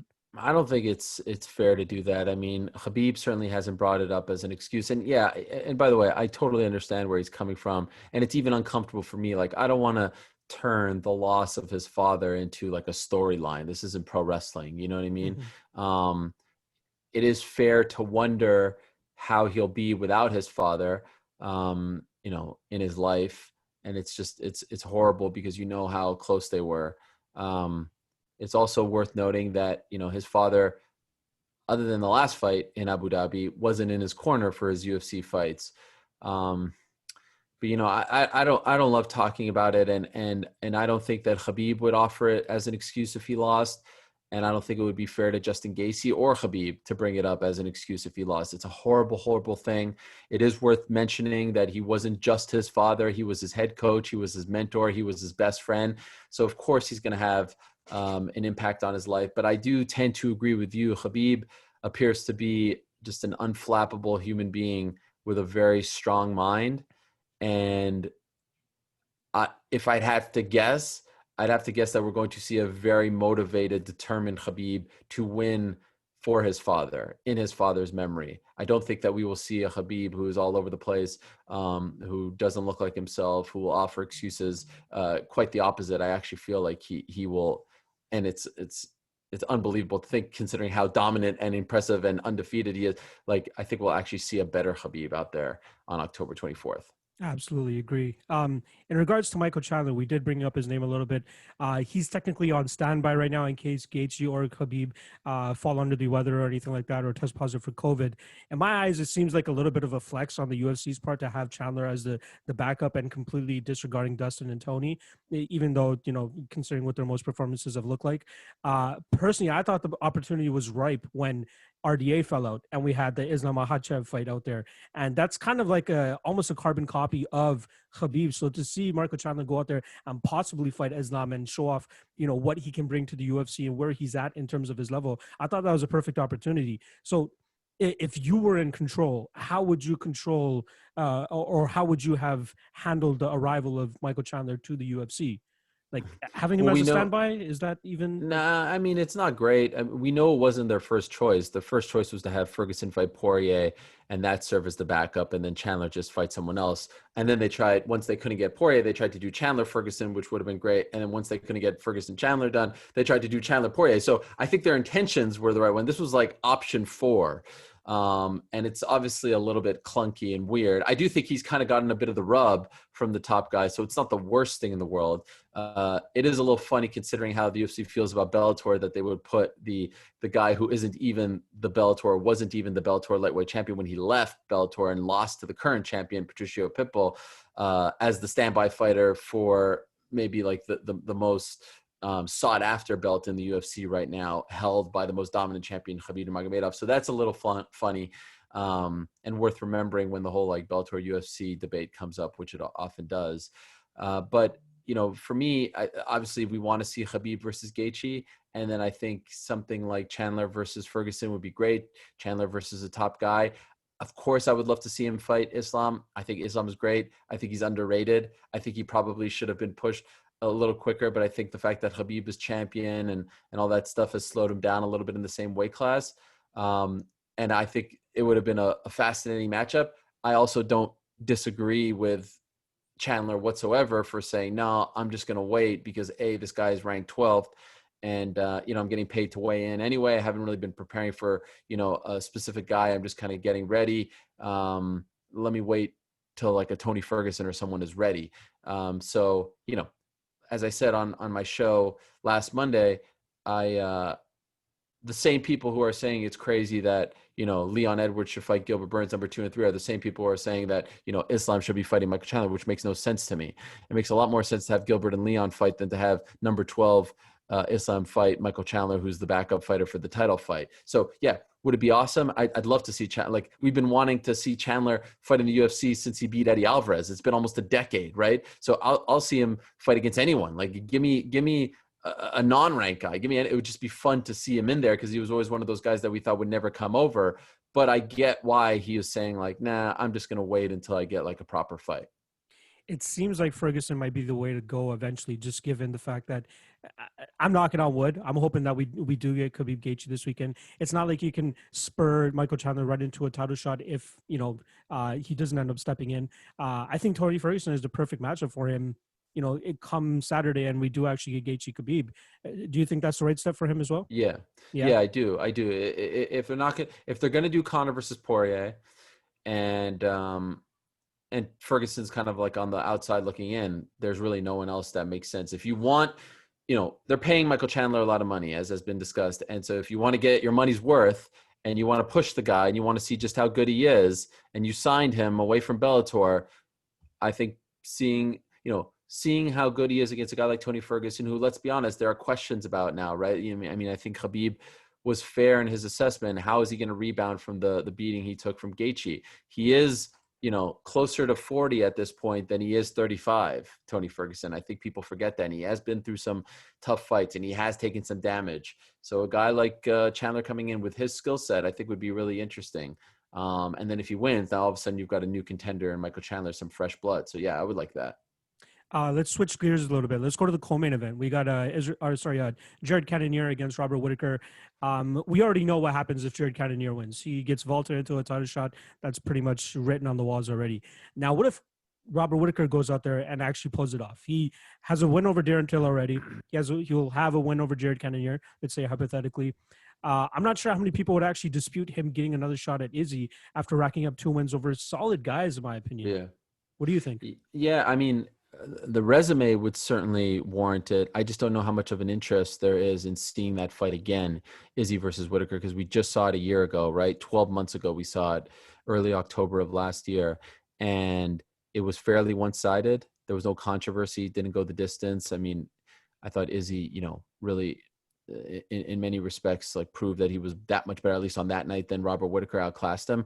So I just don't know how sellable that fight is right now. I don't even know how fair it is to Izzy to make him do it again so soon, a year plus. Who else is there, right? Who else is there? Well, then I think then you'll see Izzy maybe try to go up to 205 and fight Jan, and to build him up a little more. His coach Eugene Behrman has said that in a couple of interviews this past week. I think it'd be a little funny if he did that, to be honest, because, like we were just talking about him going up to fight John, and now John's gone and he's going to fight Jan. I get it. It's 2 belts, all that stuff, but it does look a little weird. If that's the case, if Whittaker wins, and if they don't love the Jan idea, they being the UFC, then I think we would probably wait until Jack Hermansson and Darren Till fight, hopefully in December. And I wouldn't be surprised if Hermansson wins, they'd give it to Hermansson. And I also wouldn't be surprised, as crazy as it is, if Till wins, they'd give it to Till, even though he'd be on a one-fight winning streak. It's just because it's a fresh matchup and they have their back and forth and whatnot. But yeah, it would certainly complicate things. Jared winning would make things very easy, and I think people would be interested in that fight. But man, Whittaker looked great in his last fight, and if he beats Cannonier, he'll probably look good as well. And I think people kind of forgot just how good, Robert Whittaker is because of what happened in the Izzy fight. So if he does something spectacular against Cannonier, it's going to make the UFC, it's going to make them have to make a really tough decision. No, I wouldn't be completely against it if they did give Whittaker the shot once again. I'm not really about this whole like moving up in weight and fighting for a title. Like he's talked about going out there and clearing out the division. I get he's already beaten Whittaker, but we can say what we want about Whittaker's mental state as well too. That was a huge narrative going into that fight. Yeah, he was dealing with a lot going into that. I do want to wrap this up on one thing though. Recently, within the last hour or so, we did see a tweet from Weidman talking about he wants to fight Chimaev in January. I know they have a date set aside for December 19th. I believe that's a fight night, and that's the night that they wanted Chimaev to headline. Do you know of anything? Is there anything that you can share in terms of like, do they have somebody lined up for him technically? Like there's a lot of people turning him down. Nobody wants for Chimaev? Yes. So Neil Magny has offered to fight Chimaev. my understanding is UFC doesn't love that matchup because Neil Magny's a really tough out, right? I don't agree. If you want to push the guy, he's got to get by the Neil Magny's of the world. Absolutely. It's no secret. UFC is very high on Chimaev, right? He's very popular. It's been a great year. He's the breakout fighter. He's the newcomer. He's the rookie of the year, whatever you want to say, of 2020 for the UFC. And so they're trying to put him in there against a name, a former champion, a former title contender, and try to build him off of that guy. So the two guys that they've been trying to push for him to fight are Wonder Boy, who said unequivocally, as did his dad, that they're not interested in that fight. And now they moved on to Weidman. Weidman just moved. If you follow him on social media, you know that he moved from New York to South Carolina. He's made it very public. Like if you follow him on social media, his whole house is upside down. He's renovated. We're talking about a fight that's in 2 months against a really tough guy, and he just fought back in August. The timing doesn't work, but to his credit, he said, "Hey, I'll fight him in January." He's not turning down the fight as they were trying to paint the picture, a few days ago. He's not turning down the fight. It's just that day didn't work for him. So it'll be interesting to see at this juncture if they just save Chimaev for January, if they really want to have him fight Weidman, or they say, screw it, we'll have him fight Magny. Obviously one fight would be at 185, one fight would be at 70, which is kind of funny and speaks to just how good Chimaev is, the fact that he could be in the mix for those two guys. I would say if he's that good, and we think he's that good, then he has to get by a Magny at some point. And Magny's good. He's not a world beater. Like it's a winnable fight, in my opinion. So why not? But right now, as we are sitting here right now, they haven't decided who's next for him. Honestly, it doesn't feel like Chimaev is the type of guy they need to coddle on his way up. You know what I mean? Like, people can say what they want about, like, Connor's rise, where he was, like, fighting Dennis Seaver before getting a title shot or something like that. Chimaev seems like the type of guy that's willing to take a guy like Neil Magny, who is, you got to give him his credit. He is a tough out for sure, but that would definitely cement his legitimacy within the UFC. Even at welterweight, middleweight, whatever the hell it is, let this guy go. I want to see him go out there and hold both the belts and just, simultaneously fight middleweight, welterweight, right? That would be really, really cool to see. And especially in the dominant fashion that he's doing it. Like, he's Khabibing these guys even worse than Khabib does. I agree. Oh yeah, so he's finishing them. He's trying to finish them. He's not just trying to ground them out and beat him up en route to a decision. Like, he is looking for the finish. You got to give him credit. And then, knocking out Meerschaert the way he did, very impressive. Shows that he obviously has power and knows how to strike. So, I have no problem with the Magny fight. Like, when I saw that, I was like, oh, this is great. Plus, you have a guy like Magny who's saying, like, yeah, no one wants to fight the guy, I'll fight him. And the Magnys of the world at this juncture could be like, no, I'm not going to fight an unranked guy. So give Magny a lot of credit. I don't know why they're not that high on it. I think they probably think that Weidman is a bigger name and also a more winnable fight right now, because the jury is still kind of out on where he is. I mean, I thought Weidman had a solid win over Akhmedov, and it was the type of win that he needed to get back on track. But we're still not really quite sure, like, is the old Weidman back? What's the ceiling now, type of thing. So I get the matchmaking, but if they really want him to fight December 19th, then have him just fight Magny, who's ready to go December 19th, in my opinion. All right, so let's wrap up on this. Just a little bit of a backstory about how me and Ariel kind of know each other. 9 years ago, I asked Ariel to come on my college radio show, and he was very, very generous with his time. We went through his upbringing. He went through it in great detail. I'll actually put the link for that podcast in the description below if you guys want to check that out. He offered solid takes on the Strikeforce heavyweight tournament at the time. Whoa. Yeah, dude, that's how late we're talking. Yeah. The Fitch Penn scoring Wow. from UFC, what was that, 127? There we go. And I know you have those on tap, as well as the Catman versus Sanchez fight, which was an egregious scorecard as well too. That was a great year, by the way. Shortly thereafter, the UFC bought Zuffa bought Strikeforce. Yeah. No, that we were in the thick of things with Strikeforce back then. I believe it was Hendo versus Feijão card that we were wrapping up that night as well too. So that's just proof that no matter how big Ariel Helwani has gotten, he doesn't forget about the little people. So I got to give him a quick shout out. You're no little people. I remember you working for the UFC.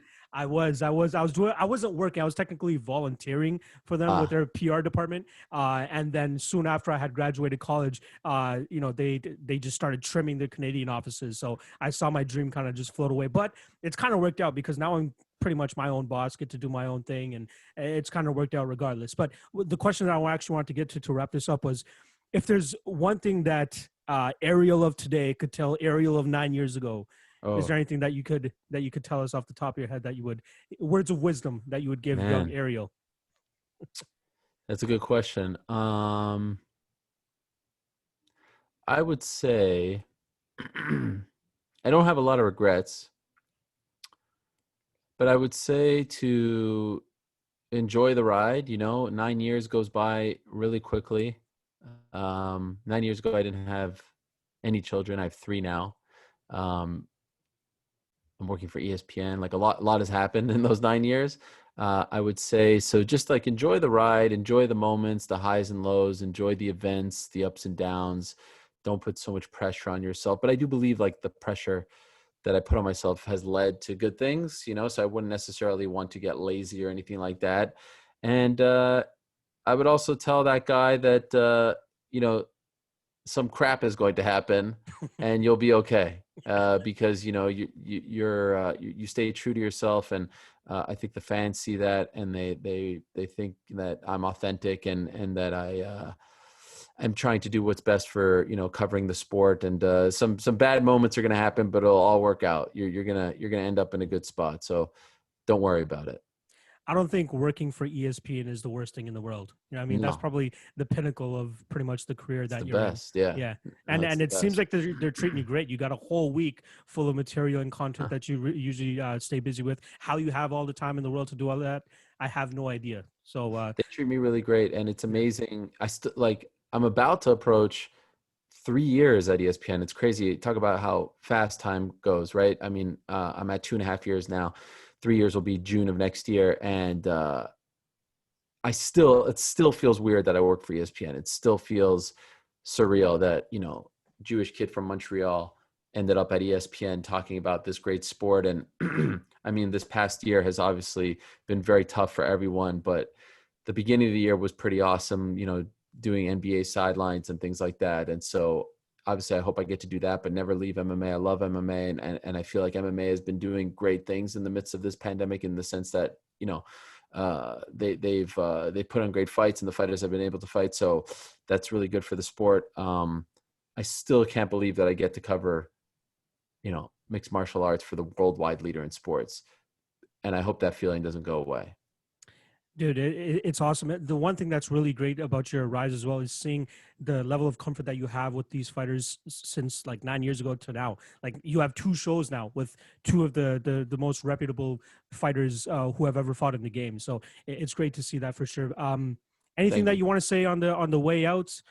No, man. You don't got to plug anything. Everybody already knows what the hell you do. But no, I just want to say, keep up the great work. Keep doing your thing. Keep grinding as well. Keep dreaming big. It's great. 100. I remember my 100th episode is a really, really big deal. It's a great milestone. But don't rest. Shoot for 500. Shoot for 1,000. And I want to thank you for having me on. You can have anyone on your 100th show. So that's a really big deal. And I also want to thank you. When I was in Toronto late last year, you were wow, kind enough. Remember that? Wow. Of course, man. What do you think I am? You were very kind to offer me to come over, things like that. I was there. I think I was there for 20 hours in and out. But those are very nice things that you do, and I appreciate your looking out for me like that. So thank you, and I wish you and the show and the site nothing but the best. There it is, Mr. Ariel Helwani from ESPN. I appreciate your time as always, and thanks for joining me, brother. Thank you. I told you guys it was going to be a banger of an episode. Did I not? I had to kill it for you guys. I had to do something big and special for episode 100, and I feel like I delivered. I feel like I lived up to the expectations, and I hope you guys feel the same way too. Shout out to Ariel. You know what I mean? Guy is killing it in the MMA game. Obviously, number one when it comes to MMA media. Everybody seeks out his platform to truly convey their messages, their news, and everything. So I'll never have a bad thing to say about that guy. Sometimes he gets flack on the internet. I don't understand it. It's just truly because you guys don't know who he truly is and what kind of guy he actually is. And I was just ecstatic when he told me that he'd be down to come on for this 100th episode. So hope you guys enjoyed that. And shout out to everybody else that was able to hop on for the episode too. You know what I mean? Let me just go through the list real quick again. Of course, I don't have it. But yeah, just shout out to everybody. Dan from Best Fight Picks, Newsome MMA, Rockstar Z, John Stargarian, Clint from Die Hard MMA Podcast, my man Derek Love, Scott Shelvok. You guys are killing it. I appreciate every single one of you. I'm sorry for anybody that I missed. But again, you guys can follow them on Twitter. I'll have all their Twitter handles in the description below, so make sure you guys check that out. And lastly, check out the Patreon. You know what I mean? That's the best way you can support your boy. $5 a month allows me to do this thing full time, allows me to give you guys even more quality content, put more time towards these breakdowns, and giving you guys the best breakdowns I can. Obviously doing it to the best of my ability while holding down a 9 to 5 currently, but I know I am this fucking close to being able to do this thing full time, and the support of you guys from, just being a YouTube subscriber to you guys hitting the like, those small little things go a long way for somebody like me that's trying to do this thing full time. And then obviously anybody hopping over on the Patreon, very, very much appreciated over there, getting the early access to the breakdowns, getting all the official picks, and then obviously getting the best bets and props article. I know everybody over there is loving it. And we got a great Discord channel going on with the Patreon too. Everybody's super positive in the chat there. The live event banter is great as well, so you guys don't want to miss out on that either. And then obviously any of the live plays that we're able to determine and pinpoint are much easier to do through the Discord channel than through Twitter or anything like that. So make sure you guys check that out. All right. Once again, I'm just so ecstatic that I was able to get this episode together, do all the work to get everybody together, and release this for you guys in a timely fashion. And I feel like I was able to do that. So once again, shout out to everybody that was on the episode. Shout out to Ariel Helwani for joining me to break down the storylines for this card. And that's about it. Once again, you guys can join me on Friday, every day before the event. I'll be going live on YouTube so we can talk to anybody in the chat. We always have great questions in there. I'm more than happy to chat with you guys there for about 45 minutes to an hour. So I'll see you guys on Friday, either at 5 p.m. or 6 p.m. Eastern. I'll tweet it out. Obviously, check out MMA LOTN on Twitter. That's about it. I hope you guys enjoyed this episode. Put a lot of work into it. It means a lot. If you haven't already, hit subscribe, hit like. Those small things go a long way for a guy like me that's trying to do this thing full time. So appreciate you guys as always. And I will see you guys over at the live stream on Friday before the fights. Enjoy the fights. Hopefully we make some money this week. And thank you guys as always. Episode 100. What a blast.